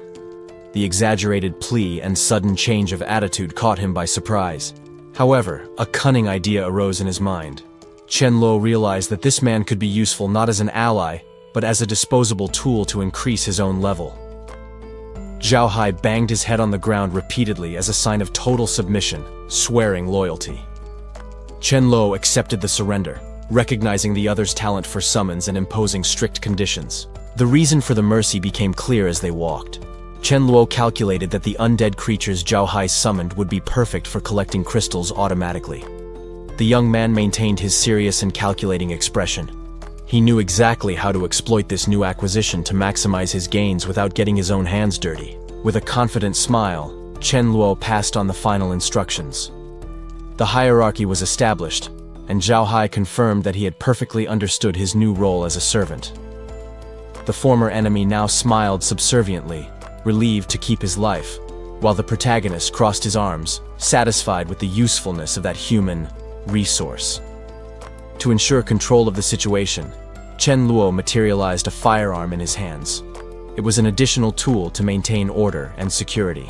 He infused magical energy into the pistol, making it glow with a bluish aura. The intention was clear: to use the modified weapon to stun the target if necessary. Chen Luo kept the weapon raised, ignoring the stammering protests of the man in front of him. The power difference was evident, and fear was clear in Zhao Hai's trembling words as he realized his disadvantage. The young man then smiled, activating his special ability. A blue aura enveloped the floating ammunition, demonstrating a supernatural control over the metal that went far beyond simply using a pistol. Zhao Hai's eyes widened in absolute shock. Cold sweat ran down his face as he finally understood the true nature of the overwhelming force before him. The man fell to the ground, completely disarmed by the revelation. All of his previous arrogance had disappeared, replaced by reverent fear and the certainty of defeat. Chen Luo coldly thanked him for the gift, maintaining his superior posture. He knew that, at that moment, he had total control of the situation and his opponent's will. The protagonist extended his hand, offering a forced alliance. He made it clear that if Zhao Hai collaborated and didn't cause problems, there would still be room for them to cooperate in the future. Noticing the change in dynamics, a boy with glasses quickly approached.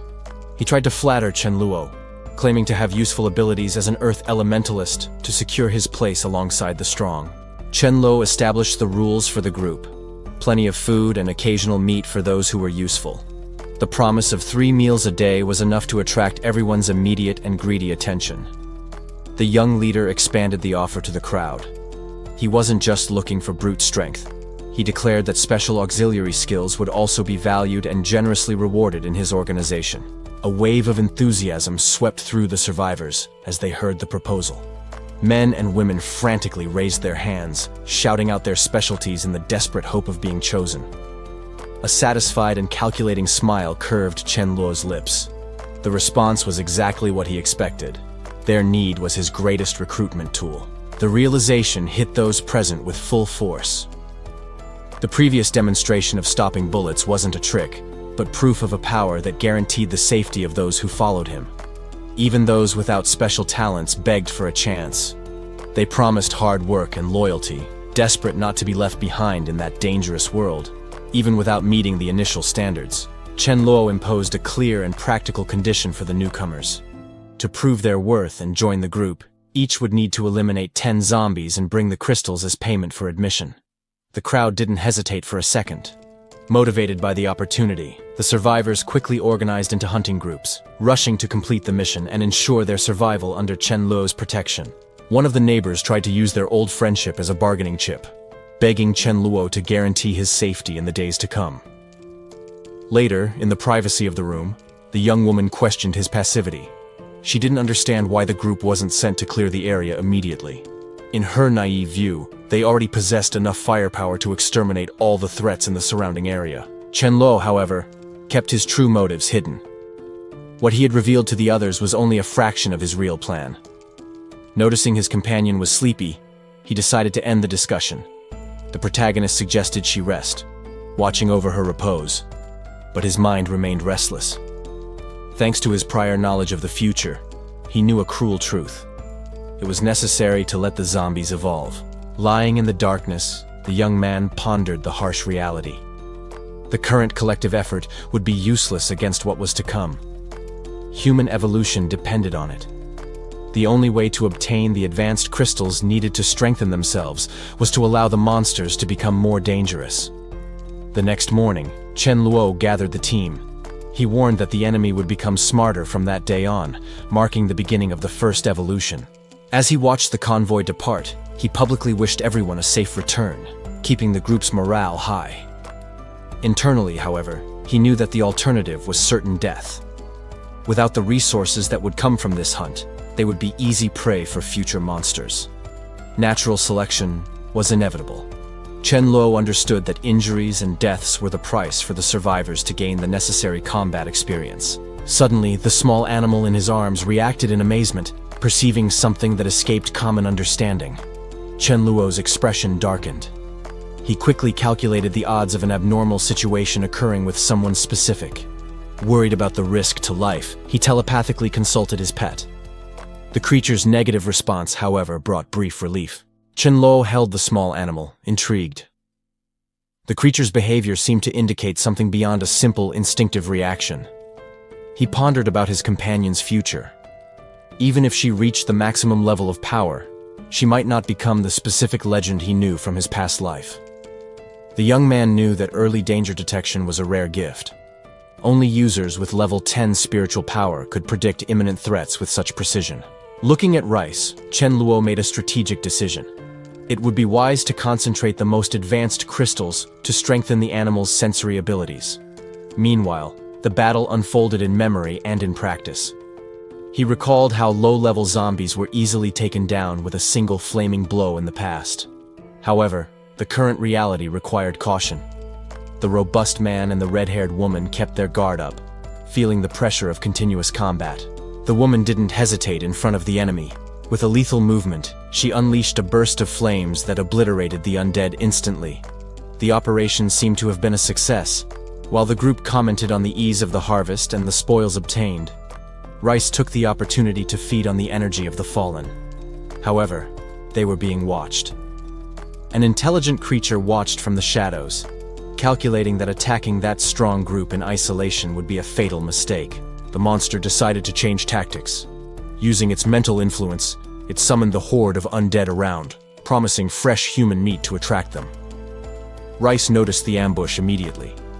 The animal ran towards the danger, barking frantically to alert its owners about the new wave of approaching enemies. The warning came at the perfect moment. The group turned around in time to hear the roar of the zombie horde emerging from the corners, drawn by the hidden leader's call. The team instantly went into combat formation. The support girl prepared her skills, while the front line positioned itself to protect the rear. The response to the attack was brutal. The pyromancer launched a devastating offensive, creating a huge explosion that consumed the vanguard of the enemy horde. Despite the growing number of opponents, the group's confidence remained unshaken. They decided to hold their ground and face the threat with calm and precision. A turbulent energy began to concentrate, manipulated by an invisible force that altered the flow of air around them. The power was about to be unleashed on the battlefield. The group soon realized that the gale was unnatural. It was blowing on purpose to propel the enemies, increasing their speed. That raised the immediate suspicion that a higher-level zombie was strategically commanding the attack. With no time to hesitate in the face of the new threat, Long and the red-haired woman stood their ground. Confirmation of the danger only hardened their determination to protect the group. The physical confrontation was inevitable. Long intercepted the creature's brutal attack with his weapon, blocking the blow with brute force as sparks flew from the impact of the collision. However, the defense was not impenetrable. One of the undead managed to break through the front line and approach the dark-haired girl dangerously, staring at her with a predatory hunger. The creature leapt with terrifying agility, ignoring any self-preservation instincts to reach its prey. The girl, caught by surprise, barely had time to process the sudden attack. The red-haired woman noticed the mortal risk her companion was in. The dread of losing an ally took over her expression for a split second. In an act of pure reflex, she threw herself between the creature and the girl to intercept the damage. The impact was violent, injuring her in the process, but ensuring that the younger sister remained unharmed. Blood ran down her wounded arm, but she tried to disguise the pain, assuring her companion that she was fine. There was no time to tend to wounds while the battle still raged. Ignoring the injury, she channeled her fury into an immediate counterattack. An energy blade cut through the air in a wide arc, seeking to ward off the aggressors and punish the enemy's audacity. To the group's frustration, the creature demonstrated abnormal combat intelligence, dodging the fatal blow at the last instant. That enemy would not be defeated so easily. Long and the wounded fighter exchanged a quick look of tactical understanding. The situation demanded perfect coordination, and they silently agreed to maintain the offensive pressure. The dark-haired girl, recovering from the shock, focused her own energy. Her hands glowed with a green light, preparing the necessary aid to turn the tide. However, the undead continued to demonstrate irritating agility, dodging even the long-range energy shots. It seemed capable of anticipating every offensive move of the survivors. Realizing that the enemy's speed was the biggest obstacle, the vanguard fighter called for magical reinforcements from melee. He needed all the power and enhancement available to crush that threat. Long didn't hesitate and advanced with determination, channeling energy into his fists to initiate the frontal counterattack. With the magical support of his ally strengthening the moment, he delivered a punch charged with electricity, unleashing all his fury against the enemy. The black cat, however, remained focused, watching the battle with a calculating gaze and ready to intervene. The fight spread across the courtyard. Despite the group's combined efforts, the zombies' resistance and transformation caused strangeness and concern. Taking advantage of the confusion, the small animal launched itself into the air, targeting the enemy that already had serious head injuries. The maneuver worked. The zombie was distracted, allowing the man to approach through the blind spot with a confident smile. The cat moved with impressive speed, serving as bait and forcing the monster to waste its blows in the air. Cornered, the undead held its improvised weapon tightly, desperately trying to defend itself from the coordinated attack. While the mage ran to offer support, the animal continued to provoke and pressure the enemy, keeping it off balance. The man saw the perfect opening and brought down his blade with brutal violence, aiming to split the opponent in half. However, the creature exhibited terrifying reflexes, jumping back at the last second and causing the attack to hit only the ground. The zombie tried to take advantage of the mistake to escape by crawling, but the black cat pursued it relentlessly through the air. With a precise acrobatic movement, the animal intercepted the retreat, landing a direct kick in the monster's face. The impact destabilized the creature, allowing the man to finally reach it and immobilize it against the ground with brute force. With the threat momentarily contained, the tension dissipated, leaving the girls surprised by the chaotic effectiveness of that combat. The battle was finally over. Exhausted, the group members decided to end the day and return, relieved to have survived the confrontation. Meanwhile, the little black dog wasted no time. He snapped up a red crystal with relish, immediately enjoying the spoils of victory. The harvest was abundant. A bag full of bright red crystals proved that the dangerous combat had been worth the effort. The dog barked insistently at Chen Luo.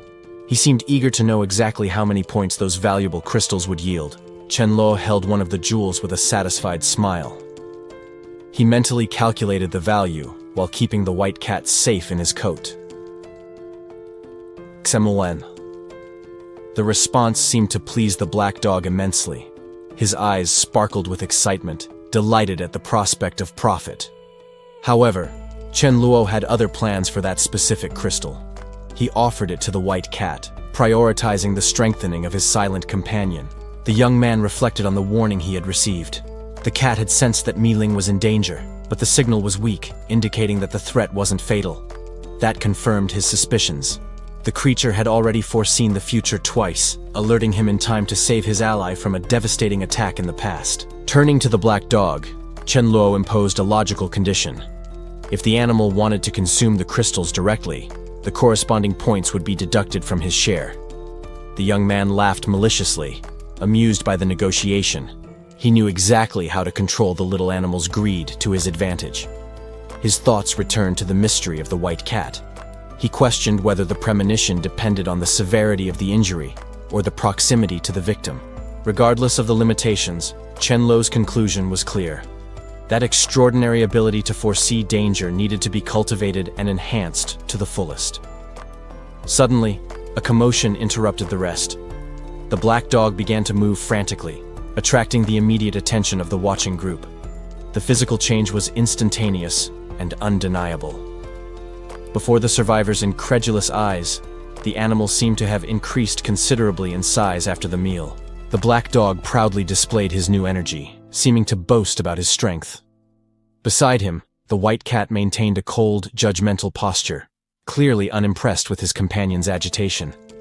Chen Luo received enthusiastic praise from his team, who surrounded him with admiration. However, internally, he felt a pang of irony as he realized that his own speed of evolution was, in fact, inferior to the dog's. Ignoring the adulation, the protagonist turned his attention to the white cat with a serious look. He needed tactical information, specifically questioning how many points would be needed to reach the 4th level of power. The dog tried to intervene in the conversation, putting on an adorable and innocent expression with his tongue sticking out. He hoped his charm would be enough to gain his owner's attention. Chen Luo, however, wasn't in the mood for games. With a quick and decisive movement, he kicked the animal away, refusing to fall for that trick. While the dog flew through the air in the background, the young man rubbed his head, feeling the weight of fatigue. He needed a moment of silence to process the information and plan his next steps. Suddenly, the radio on his chest came to life with a warning signal. A voice calling for help broke the silence, demanding Chen Luo's immediate attention to an external situation. The young man picked up the communicator, assuming a commanding posture. With a cold and authoritative expression, he ordered his subordinates to allow entry to whoever was at the gate. The visitor introduced himself, offering a valuable gift. In his hands was a box of luxury cigarettes, an item that, in that devastated world, represented an extremely rare bargaining chip. The messenger explained that his leader, Brother Hai, insisted that Chen Luo accept the gift regardless of any agreement. It was an offer of goodwill delivered right at the entrance to the residence. Chen Luo touched his chin thoughtfully as he assessed the situation. He knew that such a generous offer coming from another leader indicated that a serious problem was coming. The envoy then revealed the true threat. A man named Jiang Wu had suddenly emerged. He described the new enemy as a madman who was stealing supplies and survivors, destabilizing the region. Despair was evident in the messenger's posture. He admitted that Brother Hai had no more options and had been forced to swallow his pride to ask for Chen Luo's help. The protagonist narrowed his eyes, quickly calculating the implications of strength. He deduced that, to cause so much damage, this new enemy's power level would have to be above average, breaking known barriers. Chen Luo concluded that such strength didn't come from talent alone. He theorized that the rival had extraordinary luck, probably obtaining a high-level crystal to force a direct promotion to level 4. Chen Luo quickly calculated the risks and rewards. The possibility of obtaining a level 4 crystal, or who knows, even a level 6 or 7, made the intervention extremely lucrative. He deduced that the opponent must have used brute force to subdue the others. It was crucial tactical information to understand who he was dealing with before entering the conflict. The protagonist agreed to check the situation personally. The messenger, visibly relieved, thanked him profusely for Brother Chen's unexpected help. The little white cat watched the scene attentively. His eyes sparkled, seeming to understand that a new movement was about to happen. Chen Luo held the animal, consulting his instincts about any immediate danger. He then instructed his group to travel, ensuring that the Dharma King was protected. With the orders given, the young man left, accompanying the messenger. His relaxed posture contrasted with the urgency of the situation as they walked towards the transport. The cat, now nestled in Chen Luo's arms, let out a meow. There seemed to be a silent understanding that the animal would accompany him on this side mission. Chen Luo assured the messenger that he could proceed with peace of mind. He was ready to face whatever was threatening Zhao Hai. The guide smiled, but his thoughts were less noble. He considered that powerful young man still too naive and inexperienced for the cruel world they inhabited. As they entered the vehicle, Chen Luo reflected on the resources of his temporary allies. Song Ling and Zhao Hai clearly knew how to maintain the comfort and connections of the old world. Getting into the car was a bit awkward. The protagonist carried his cat practically, ignoring the animal's comical discomfort at being handled like luggage. Trying to please, the messenger offered the car as a gift to Chen Luo. He used flattery and material promises to ensure brother Chen's full cooperation. They finally arrived at their destination, a tall residential building that served as a base. The guide thanked them once again, reinforcing the importance of that help. Chen Luo observed the structure before him with an analytical look. He felt the gravity of the situation in that refuge amidst the chaos of the end of the world. Inside, the threat revealed itself physically. A man displayed his monstrous strength by bending metal bars with his bare hands, a clear warning of brute power. Smell. Zhang Wu attacked with a swift, lethal move, blue energy trailing his arm. The confidence in his smile made it clear he didn't consider this a fight, but an execution. The impact was devastating and instantaneous. The victim barely had time to process the blow, facing his own death in disbelief at a force he deemed impossible. The body fell lifelessly, shocking the surrounding crowd. Everyone witnessed Zhang Wu's display of absolute power, realizing with dread that he was on a completely superior level. Chen Luo, however, ignored the drama and approached the corpse. While the others were paralyzed by fear, the protagonist saw an opportunity to recover something valuable. He knew the deceased possessed a rare item. Ignoring the blood, Chen Luo began searching the body, certain that a high-level crystal would be hidden against the skin. The guide watched the scene in astonishment, not understanding the young man's coldness. To him, searching a freshly killed corpse seemed like an incomprehensible act in that tense moment. Chen Luo calmly explained that he had experience in this type of search. He knew exactly where desperate people usually hid their treasures to prevent them from being stolen. The guide continued watching, apprehensive, as the young man searched the blood-stained clothes with surgical precision, focused only on his objective. Suddenly, Chen Luo's expression changed drastically.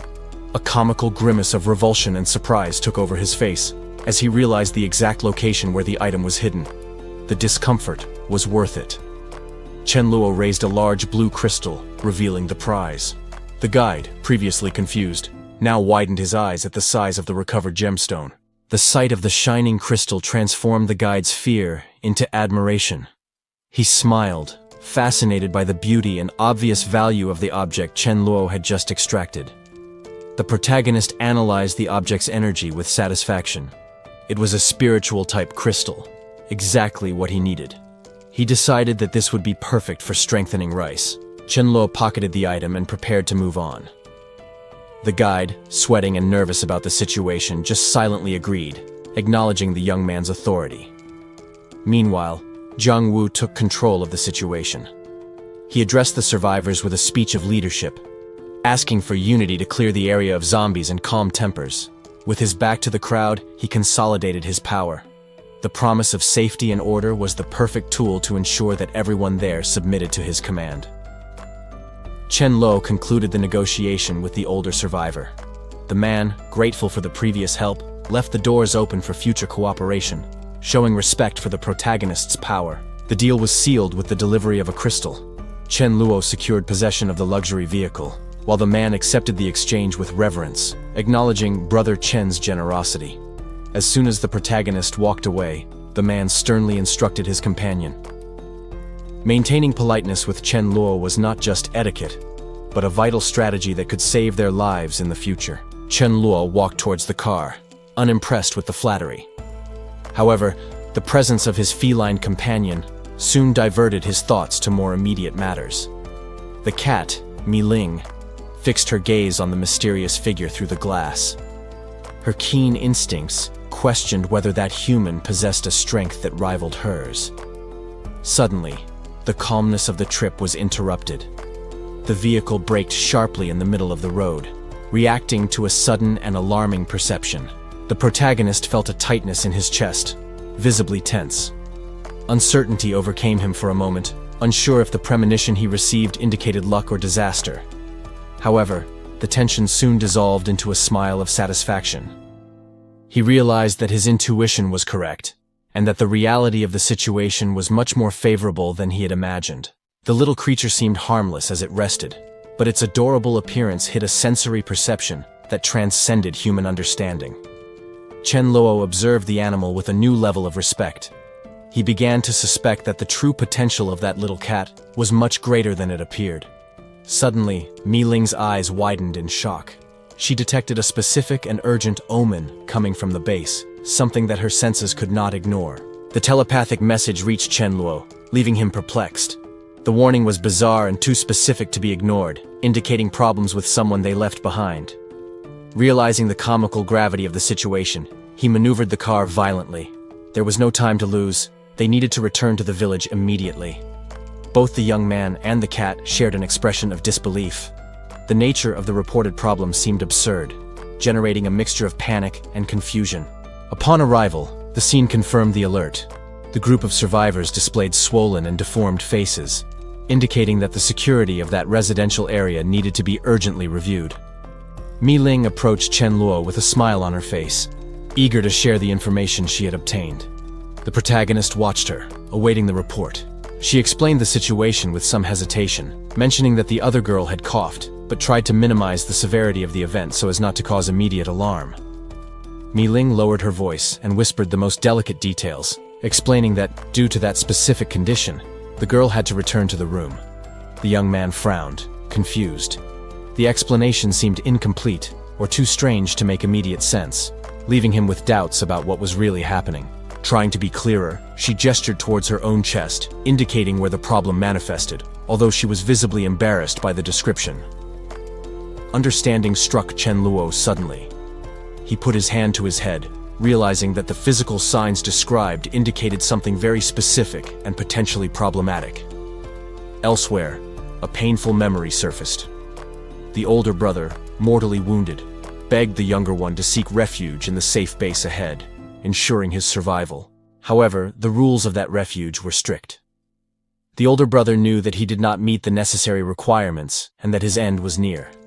With his last strength, he instructed the young man to take his spiritual crystals. It was the only way to complete the amount required to guarantee the entry of at least one of them into safety. The boy cried, unable to accept the injustice. He questioned why the world forced them to make such terrible choices when survival should be simpler. But there was no other choice. He held the bloodied crystal to his chest, feeling the crushing weight of the sacrifice that had just been made for his life. The sadness soon gave way to a deep, icy hatred. In that moment of loss, his eyes filled with a vengeful determination. Back in the present, Xiaohoran fulfilled his part of the deal. He presented the required crystals, placing them before Chen Luo without hesitation. Chen Luo watched the newcomer cautiously. Despite the cooperative attitude, he sensed through their connection the hidden murderous intent emanating from the young man. Ignoring the tension in the air, Xiaohoran smiled and asked the crucial question, formally requesting to join the group now that he had paid the stipulated price. Chen Luo ordered the newcomer to remain there. While the cat purred quietly beside him, the protagonist maintained an air of absolute authority over the situation. Suddenly, Xiaohoran's face was violently turned to the side. The impact of the blow was brutal and unexpected. Chen Luo grabbed him by the collar, demanding to know who had sent him. The young man, fallen and panicked, wondered mentally how his disguise had been discovered so quickly, or if this was just a test. The protagonist's patience was running out quickly. He pressed for immediate answers, making it clear that he demanded total sincerity. Another blow struck the young man's face hard. The physical violence served as a direct method to break any remaining resistance. Cornered, Xiaohoran activated his powers in desperation. Flames and ice surged in his hands, revealing a dangerous elemental duality as he prepared to fight back. Chen Luo's eyes merely narrowed. He watched the display of power before him without showing any sign of fear, only a cold analysis. The young man burst out in frustration, shouting about his brother's death. He accused Chen Luo of living comfortably and playing with cats while others suffered, judging him unworthy of living. Chen Luo, however, remained impassive in the face of the emotional outburst. He coldly refused guilt for the suffering of others, questioning the young man's distorted logic. Xia Haran's anger turned into a physical attack. Driven by hatred, he launched his ice magic against the protagonist. With a subtle movement of his hand, Chen Luo summoned his own energy. He prepared a precise counterattack, not letting himself be shaken by the onslaught. A gust of cutting wind struck Xia Haran mid-movement. The young man was caught by surprise, unable to predict the speed of that response. Chen Luo watched the opponent leap with fire and ice. Despite the conflict, he internally recognized the extreme rarity of finding someone capable of manipulating two abilities at the same time. Chen Luo's mind, however, connected that moment to a recent memory. He recalled a group he had seen earlier, shortly after his cat had leveled up. He focused his memory on a specific man named Xu Mingqing, a wind element user. Chen Luo knew, with the certainty of someone who knows the future, that that man was walking towards death. Chen Luo noticed a strange movement on the ground. The black cat seemed agitated, preparing for something sudden in front of him. The animal jumped ferociously, startling the visitor. Meanwhile, the protagonist coldly analyzed the situation, questioning whether that sudden aggressiveness indicated some kind of infection or zombie transformation. With a quick movement, the feline moved the man who was in the way. Chen Luo remained impassive, watching where the animal intended to go with such urgency. The objective of the jump was soon revealed to be tragic. The white cat was lying down, expelling blood, clearly suffering from a serious internal injury or poisoning. The black cat became desperate upon seeing the state of his companion. He cried out and tried to wake the other animal, not understanding the reason for that sudden inertia. Upon realizing that there was no response at all, the small animal understood the gravity of the situation. He decided that he needed to alert his master immediately before it was too late. Moved by anguish, he tried to move the inert body of his friend, remembering promises of a safe return. But the lack of reaction only increased his panic. Chen Luo walked alone, reflecting on the future. He knew that the ability to intervene in that specific prophecy and alter Rice's destiny would require immense power. Suddenly, the black cat ran towards him, crying. The animal desperately sought his owner's attention for the disaster that had just occurred. The young man stopped, surprised by the animal's distressed approach. That atypical behavior clearly indicated that something serious had happened at the residence. Understanding the urgency, Chen Luo shot towards the house. He followed the animal's trail, fearing what he would find upon reaching his destination. Upon entering the room, he came across the desolate scene. The white cat lay motionless on the cushion, watched over by his black companion who awaited a miracle. Chen Luo picked up the injured animal in his arms with extreme caution. Upon feeling that the body was still warm, he felt a brief relief that he was still alive. However, his expression hardened quickly. The initial analysis revealed that this was not a common accident, but something provoked. The concern turned into cold fury. With a look full of murderous intent, Chen Luo demanded to know who had been responsible for such cruelty. Chen Luo held the small creature carefully, ensuring that it was safe in his arms. Beside him, the black dog watched attentively, visibly concerned about his companion's critical condition. A young woman ran up to them, breathless and confused by the sudden call. She questioned Chen Luo about the reason for that urgent summons, not understanding what was happening. The protagonist didn't have time for detailed explanations. He cut off her questions, ordering her to immediately focus her powers on healing the injured white cat. The girl began the treatment, her magical energy enveloping the small animal. However, while performing the procedure, she expressed her concern about the predictions that Rice had made. The healing took effect quickly. Rice opened his eyes, regaining consciousness and clarity, telepathically communicating that the immediate danger had passed and that he was okay. Chen Luo listened to the animal's explanation seriously. The injury wasn't from an external attack, but a severe side effect caused by the reckless attempt to tamper with a prophecy. Rice described his vision of destiny as a complex cosmic trail. The cat explained that if the main group remained aligned, the risks were controllable, but external deviations brought greater dangers. The bond between the group had deepened significantly. Chen Luo understood the gravity of the situation as soon as the cat concluded his explanation with a soft meow. Turning his attention to the Dharma King, Chen Luo offered strategic advice.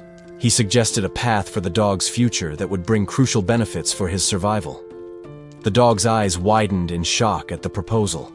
The promise of a benefit capable of guaranteeing his safety from death was a temptation impossible to ignore. Dharma King barked his loyalty, vowing eternal protection. However, the peace was short-lived. A month later, alarming news emerged about zombies evolving again in record time. Chen Luo received the new information while preparing to act. The accelerated evolution of the enemies required an immediate change of posture on his part. Panic and insecurity spread among the common survivors. Many feared they couldn't keep up with the monster's terrifying pace of strengthening, questioning if it would ever end. The young man, however, remained calm and had a confident smile on his face.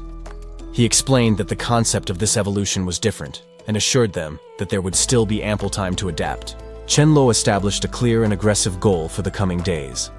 The plan involved intense daily combat to obtain high-level crystals and ensure the supremacy of his group. Chen Luo heard the noise ahead and sighed, showing fatigue. It seemed that no matter where they went, the calm never lasted long. He pointed to the cluster of people blocking the road. There was a crowd gathered there that demanded the group's immediate attention.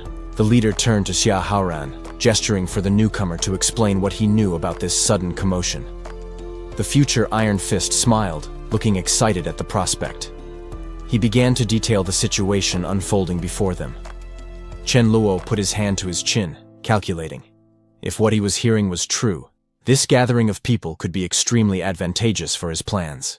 After all, since his rebirth, his great goal was clear: to find and recruit the most powerful elites to strengthen his personal army.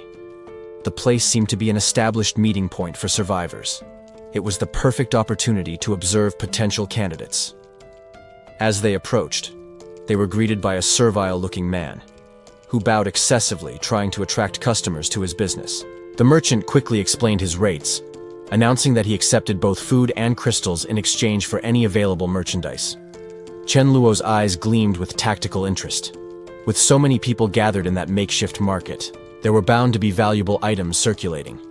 Noticing an unwanted approach, Xia Haoran acted quickly, pushing the stranger away and ensuring his leader's safety. Chen Luo ignored the minor confusion and began to give tactical orders. They didn't need everyone huddled there. It was time to divide and conquer. He instructed half of the group to stand guard at the sales posts, while the others would make rotating rounds to cover the perimeter. Selecting specific names, the protagonist raised a sign with his offer. They would buy high-level crystals and hire special abilities for a good price. With the bait cast into the middle of the crowd, all that remained was to wait. Chen Luo knew that the offer would attract exactly the type of elite he was looking for. Violence suddenly erupted on the spot. Bodies were thrown into the air with brute force, demonstrating that the conversation was over. The silver-haired man smiled arrogantly. He imposed absurd conditions for the exchange, making it clear that the only alternative to his price would be a physical fight. The negotiation reached a tense impasse. While tempers flared between Xia Haoran's group and the aggressor, Chen Luo watched everything from the rear. The protagonist smiled discreetly. He realized that this chaotic conflict could be exactly the tactical opportunity he was looking for. Xia Haoran trembled with rage, his fists clenched. The aggressor continued to mock him, using the dispute over food to publicly humiliate him in front of everyone. Chen Luo's expression became analytical. He assessed the situation, pondering the exact moment to act and recruit the future fighter.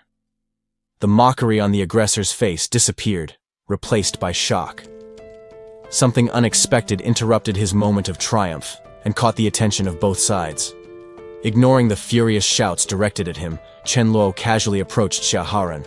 He decided to intervene directly in the dispute, disregarding the imminent threat. A treacherous blow was struck against the young man. However, the aggression was blocked with impressive ease, frustrating the surprise attack. Zhou Mingliang retreated, feeling humiliated by the defense. He shouted his name and promised death to anyone who dared to challenge his authority as a tyrant. Chen Luo just adjusted his gloves, calmly preparing for combat. Xia Haoran watched the stranger beside him, surprised by such confidence in the face of danger. Determined to crush the insolence, Zhou Mingliang jumped. He concentrated all his strength into a direct aerial attack to eliminate the protagonist. The attack was fierce, but met resistance. The clash of forces illuminated the air, but Chen Luo's technique proved superior. Chen Luo accelerated, moving like a blur through the area. The enemies panicked, shouting to keep their distance as they realized they were dealing with supernatural speed. The impact was devastating and precise. Before they could react, a brutal punch struck the opponent's face, deforming his expression of shock into pure pain. The impact was brutal and immediate. Chen Luo's fist connected with the aggressor's face with devastating force, deforming the man's expression in an instant of pure violence. The witnesses recoiled in shock, unable to process what they had just seen. That level of physical power was terrifying, making it clear that the difference in strength between them was abysmal. The fallen man's companion watched the scene, pale. He immediately understood the gravity of the situation. They weren't dealing with ordinary people, but with someone who had awakened superhuman abilities. Tense and sweating, he clenched his fists instinctively, but fear paralyzed him. He knew that any aggressive move against that opponent would result in the same humiliating fate. However, Chen Luo's hostility disappeared as quickly as it arose. Completely ignoring the remaining threat, the young man turned his attention to a chicken passing by, leaving his opponent confused. The blonde man was stunned by the abrupt change in behavior. The tension of combat was replaced by a silent discomfort in the face of that unpredictable and carefree attitude. Chen Luo didn't even bother to look back. To him, those adversaries no longer posed any danger, becoming insignificant in the face of his new interest. A satisfied smile lit up the protagonist's face as he watched his capture. In a post-apocalyptic world, living resources were treasures, and he knew how to recognize an opportunity when he saw one. The bird, now a prisoner in the young man's arms, seemed paralyzed by shock. The animal unexpectedly became the most valuable prize of that small roadside scuffle. The chicken tried to struggle, squawking in protest against its captor. Chen Luo, amused by the animal's futile struggle, maintained a firm grip, ensuring that dinner, or the source of eggs, wouldn't escape. He reassured the creature with a calm tone of voice, promising good treatment in exchange for cooperation. His intention was not immediate slaughter, but rather the preservation of that useful resource.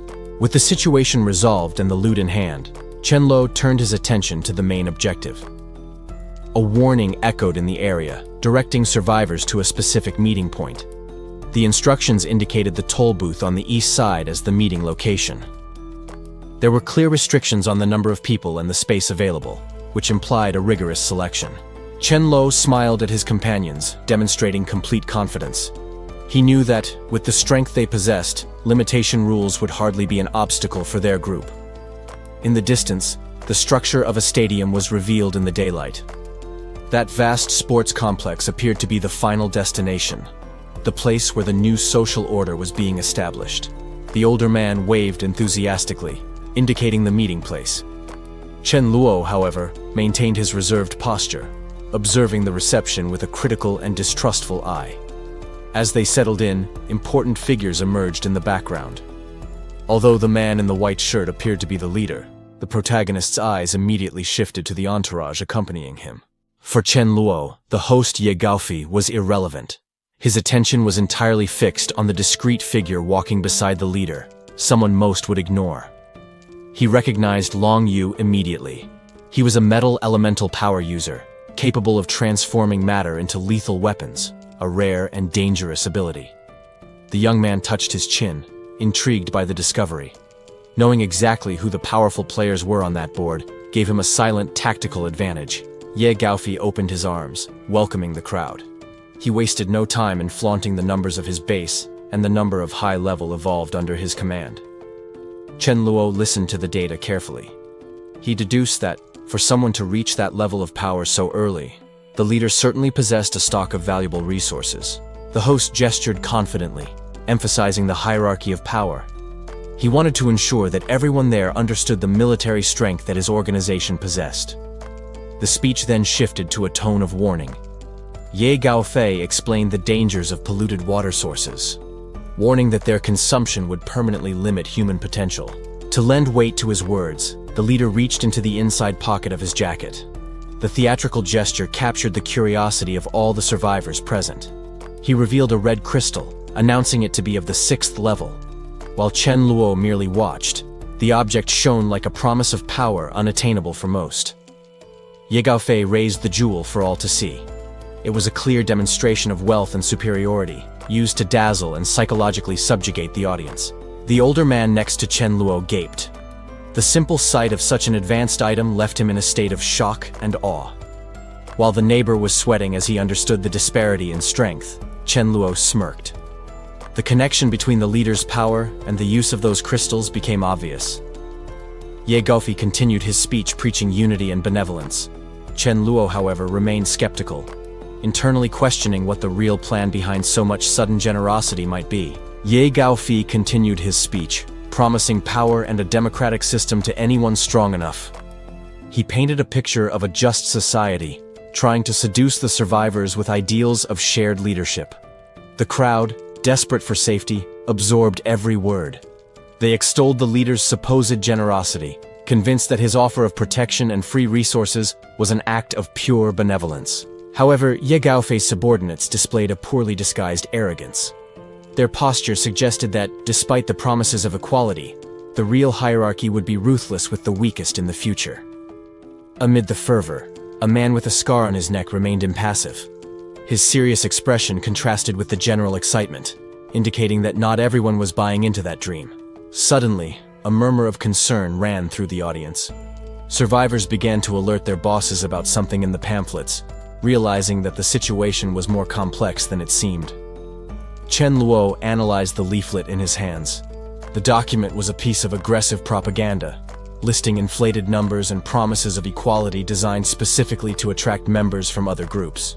The young man realized Ye Gaofei's ruthless strategy. By distributing such tempting invitations openly, the leader was deliberately provoking desertion in rival teams, which would certainly cause conflict. Chen Luo smiled, predicting the impending disaster. He calculated that Ye Gaofei's ambition would eventually destroy him, creating the perfect opportunity to approach Long Yu when the dust settled. Nearby, the scarred man and his companion discussed the growing tension. They noted that many groups were hostile, dissatisfied with the blatant attempt to steal their subordinates.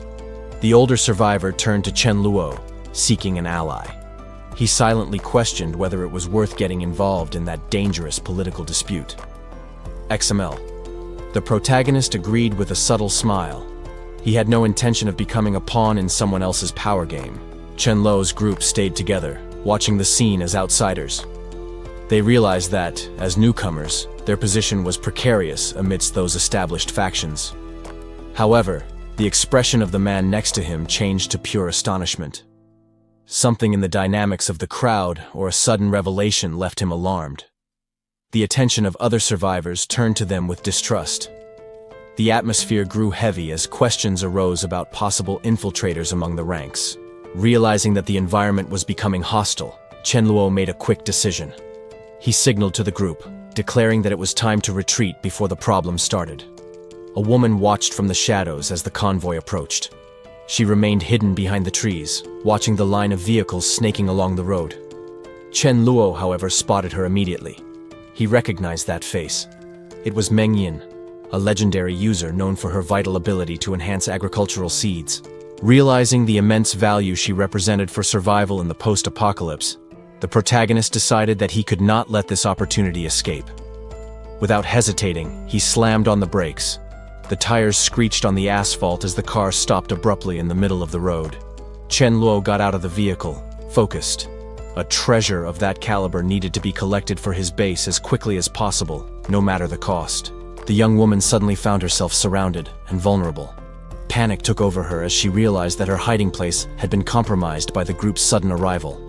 She tried to back away, accusing him of using brute force.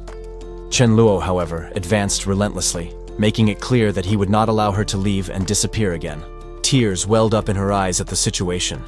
Chen Luo, ignoring the drama, called Shu Yun to help, treating the forced capture as a simple dinner invitation. Desperate, Meng Yin activated her transformation ability. In a flash of light, she changed shape, preferring to flee rather than accept anything from him. Now, in the form of a rabbit, she darted off at top speed. However, Chen Luo reached out, using his spatial powers to intercept the escape before she got far. The chase ended in an instant.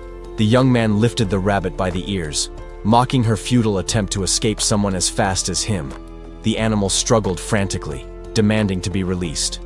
Chen Luo just smiled, amused by the stubbornness and resistance of the transformed girl. Holding her against his chest, he began to walk back. He justified the kidnapping by claiming that the wilderness was too dangerous for her to be alone, taking her silence as agreement. While stroking the animal's head, Chen Luo revealed his true motivation. His base desperately needed a user with natural abilities like hers. Upon returning to the team, he presented his new acquisitions. When questioned about the animals he was carrying, Chen Luo casually replied that he had just found them lost on the road.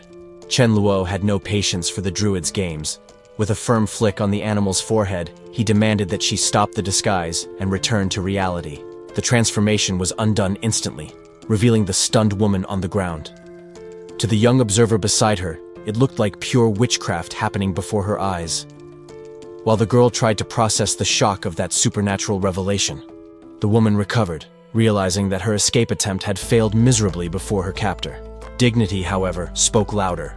With arms crossed in a defiant posture, she vehemently declared that she would rather starve to death than accept any charity from him.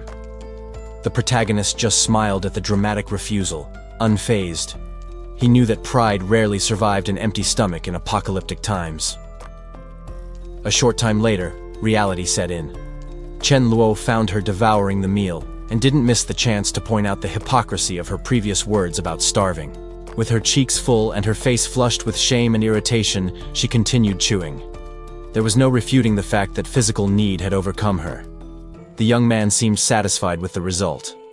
Breaking that initial barrier of stubbornness was the first necessary step for the negotiation that would follow. Putting the taunts aside, he went straight to the point. Chen Luo revealed that he had captured her specifically because he had noticed her natural abilities manipulating vegetation earlier. His proposal was simple and pragmatic. If she agreed to use her talent to grow food for the group, she would have her survival and protection guaranteed in return. The woman listened to the offer in silence, still chewing and pondering her options. His arrogance was irritating, but the logic of survival he presented was undeniable. To seal the tacit agreement and test her competence immediately, Chen Luo tossed a heavy bag of seeds in her direction. With a casual wave of farewell, he welcomed his new farmer. The strategic acquisition had been a success, and the long-term supply problem was solved. With the logistical issue resolved, Chen Luo turned his attention to security. An ally approached to report that the captured enemies had already confessed everything after a brutal interrogation. The leader's expression hardened instantly. Without hesitation, he ordered the discreet execution of the prisoners, preferring to eliminate any future threat, rather than keep useless mouths to feed. Night fell, bringing conspiracies. The name of Ye Gaofei was on the lips of his enemies, who were planning his imminent downfall. Chen Luo listened to the demands with interest. It seemed that his opponents were impatient, expecting him to submit and crawl before them. The messenger delivered the message with disdain, clearly underestimating the threat that was before him. He believed he had control of the situation. The protagonist remained calm, analyzing the intelligence obtained. His adversaries were trying to gauge power levels, unsure of what they would face. The proposal was a brutal ultimatum: hand over the valuable crystals and serve as the front line in the attack, or be eliminated right there. XML meanwhile, in a meeting room, the leader preached unity. However, the fraternal speech was just a facade to lure his victims.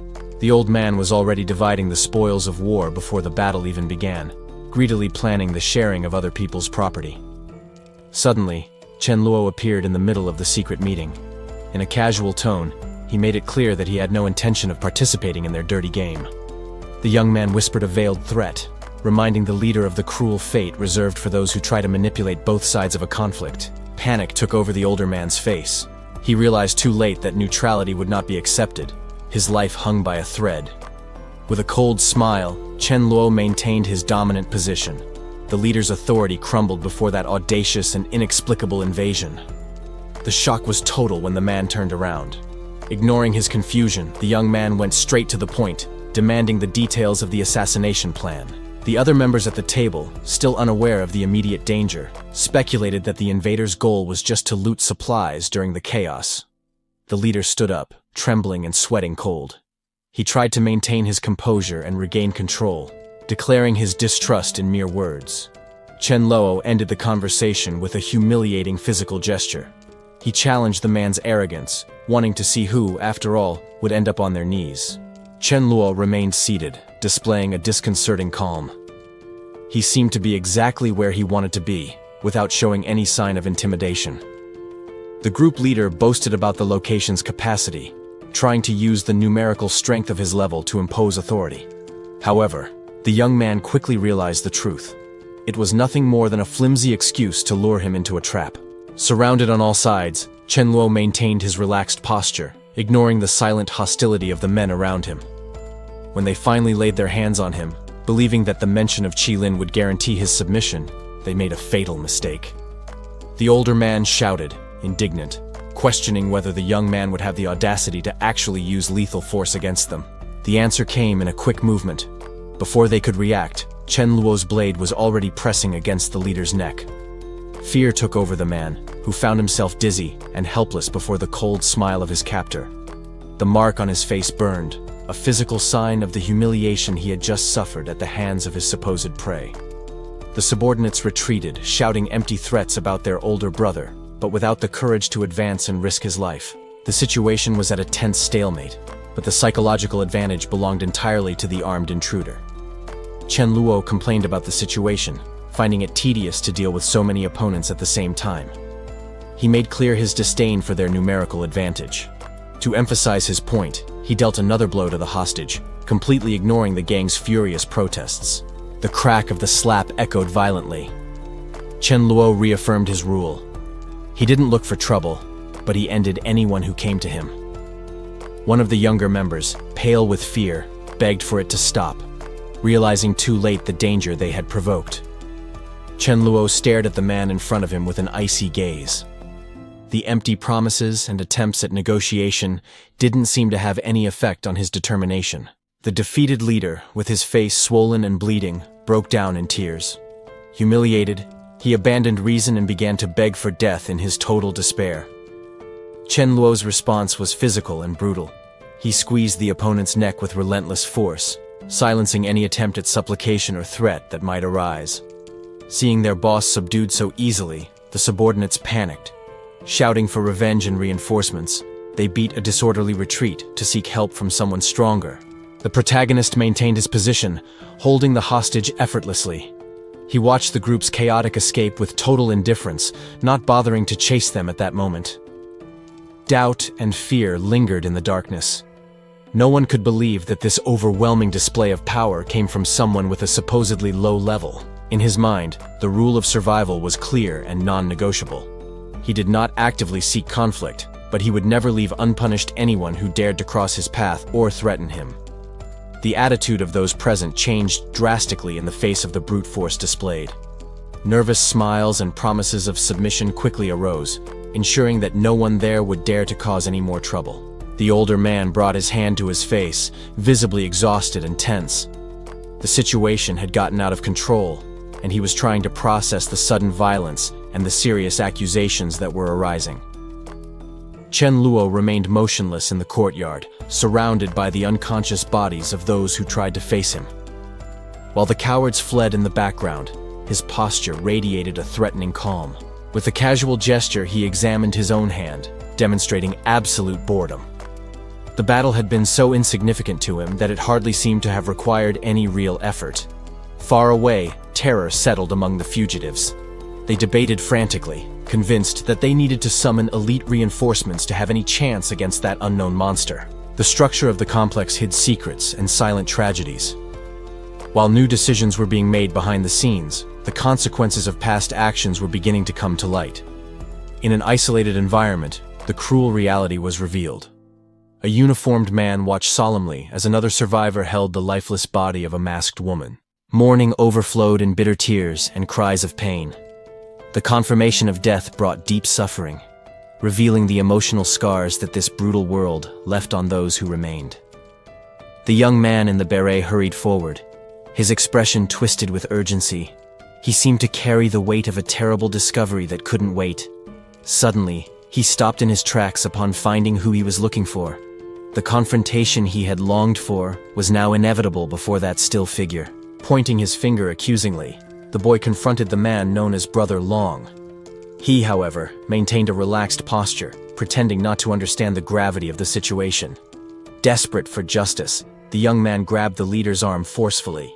He shouted that a subordinate had committed heinous crimes against an innocent woman inside the base. Long's response was cold and pragmatic. He coldly argued that the criminal's value in killing zombies was more important to the group than punishing his brutal acts.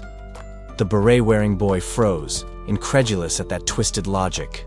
Beside him, another survivor questioned the truth of what he was hearing, visibly disturbed by the tension. Without showing remorse, Long justified the atrocity naturally. For him, allowing such abuses was just a necessary tool to maintain the emotional balance of his fighters. Disgust showed on the young messenger's face. At that moment, his leader's mask fell, revealing an inhuman nature that he could not accept. Determined, the boy declared that he would no longer follow that blind path. He said goodbye right there, refusing to condone the corrupted morality of that leadership. While the penny finally drops, turning surprise into immediate agreement. Faced with that unwavering presence, the only possible response is total acceptance of the reality that presents itself. Yesterday's mercy takes its toll today, revealing that the decision to spare the Qilin members was a fatal miscalculation. Faced with betrayal and the enemy's alliance with Ye Gaofei, he recognizes his own naivety. Forced to decide the next destination of his march, while the weight of loose ends falls on his shoulders, an impersonal voice breaks the silence, demanding the next in line. The young man waits with an impassive calm, a solitary figure about to enter the stage where mercy has become a death sentence. Outside, opportunistic voices clamor for attention, trying to negotiate entry by denouncing Chen Luo's alleged conspiracies. While the crowd stirs with promises of information, in the inner courtyard the focus is on personal progress, with the younger brother proudly celebrating his rise to the 4th level. With a firm gesture, the theoretical instruction turns into an immediate physical demonstration of the need for absolute control of internal energy. The young man is caught off guard, forced to understand that the lack of mastery over his own body is the fatal flaw that would cause any fortress to crumble from within. The voice echoed with a promise of brotherhood, but the veiled threat was evident. Surrender was presented as the only way to protect physical integrity and ensure survival in the face of imminent power. The subordinate prepared himself, motivated by the rewards offered to the first defectors. Sausages and energy drinks became the stipulated price to buy loyalty in that critical moment of scarcity. However, urgent news interrupted the flow. A refugee named Zhao Hai had emerged seeking shelter, claiming to be relentlessly pursued by someone dangerous. The young leader, however, found the tactical situation strange. The lack of high-level opposition and the absence of known figures raised a disturbing doubt about the true defensive strength of the place. The guide soon clarified the identity of the invaders for Chen Luo. They were the remnants of the Qilin group, enemies who had escaped death the day before and were now returning. Chen Luo realized with annoyance that leaving loose ends had brought rapid consequences. The warning was clear. Future problems had become a present threat that required immediate preparation. The young man took command without hesitation. He pointed forward firmly, indicating that it was time to organize the defense against the imminent onslaught of opponents. Outside, the antagonist lectured about unity and survival. He used the rhetoric of the common good to justify the elimination of anyone he considered a selfish obstacle to his plans. The enemy observed the base with calculating interest. He suspected that Chen Luo possessed something of great value, which made the attack not only strategic, but potentially lucrative.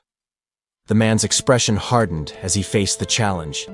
His rigid posture made it clear that diplomacy was just a facade for the brute force he was about to unleash if thwarted.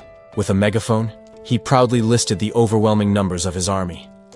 The disparity in levels and the number of soldiers were used as a tool of intimidation to force a surrender. However, his confidence faltered in the face of absolute silence.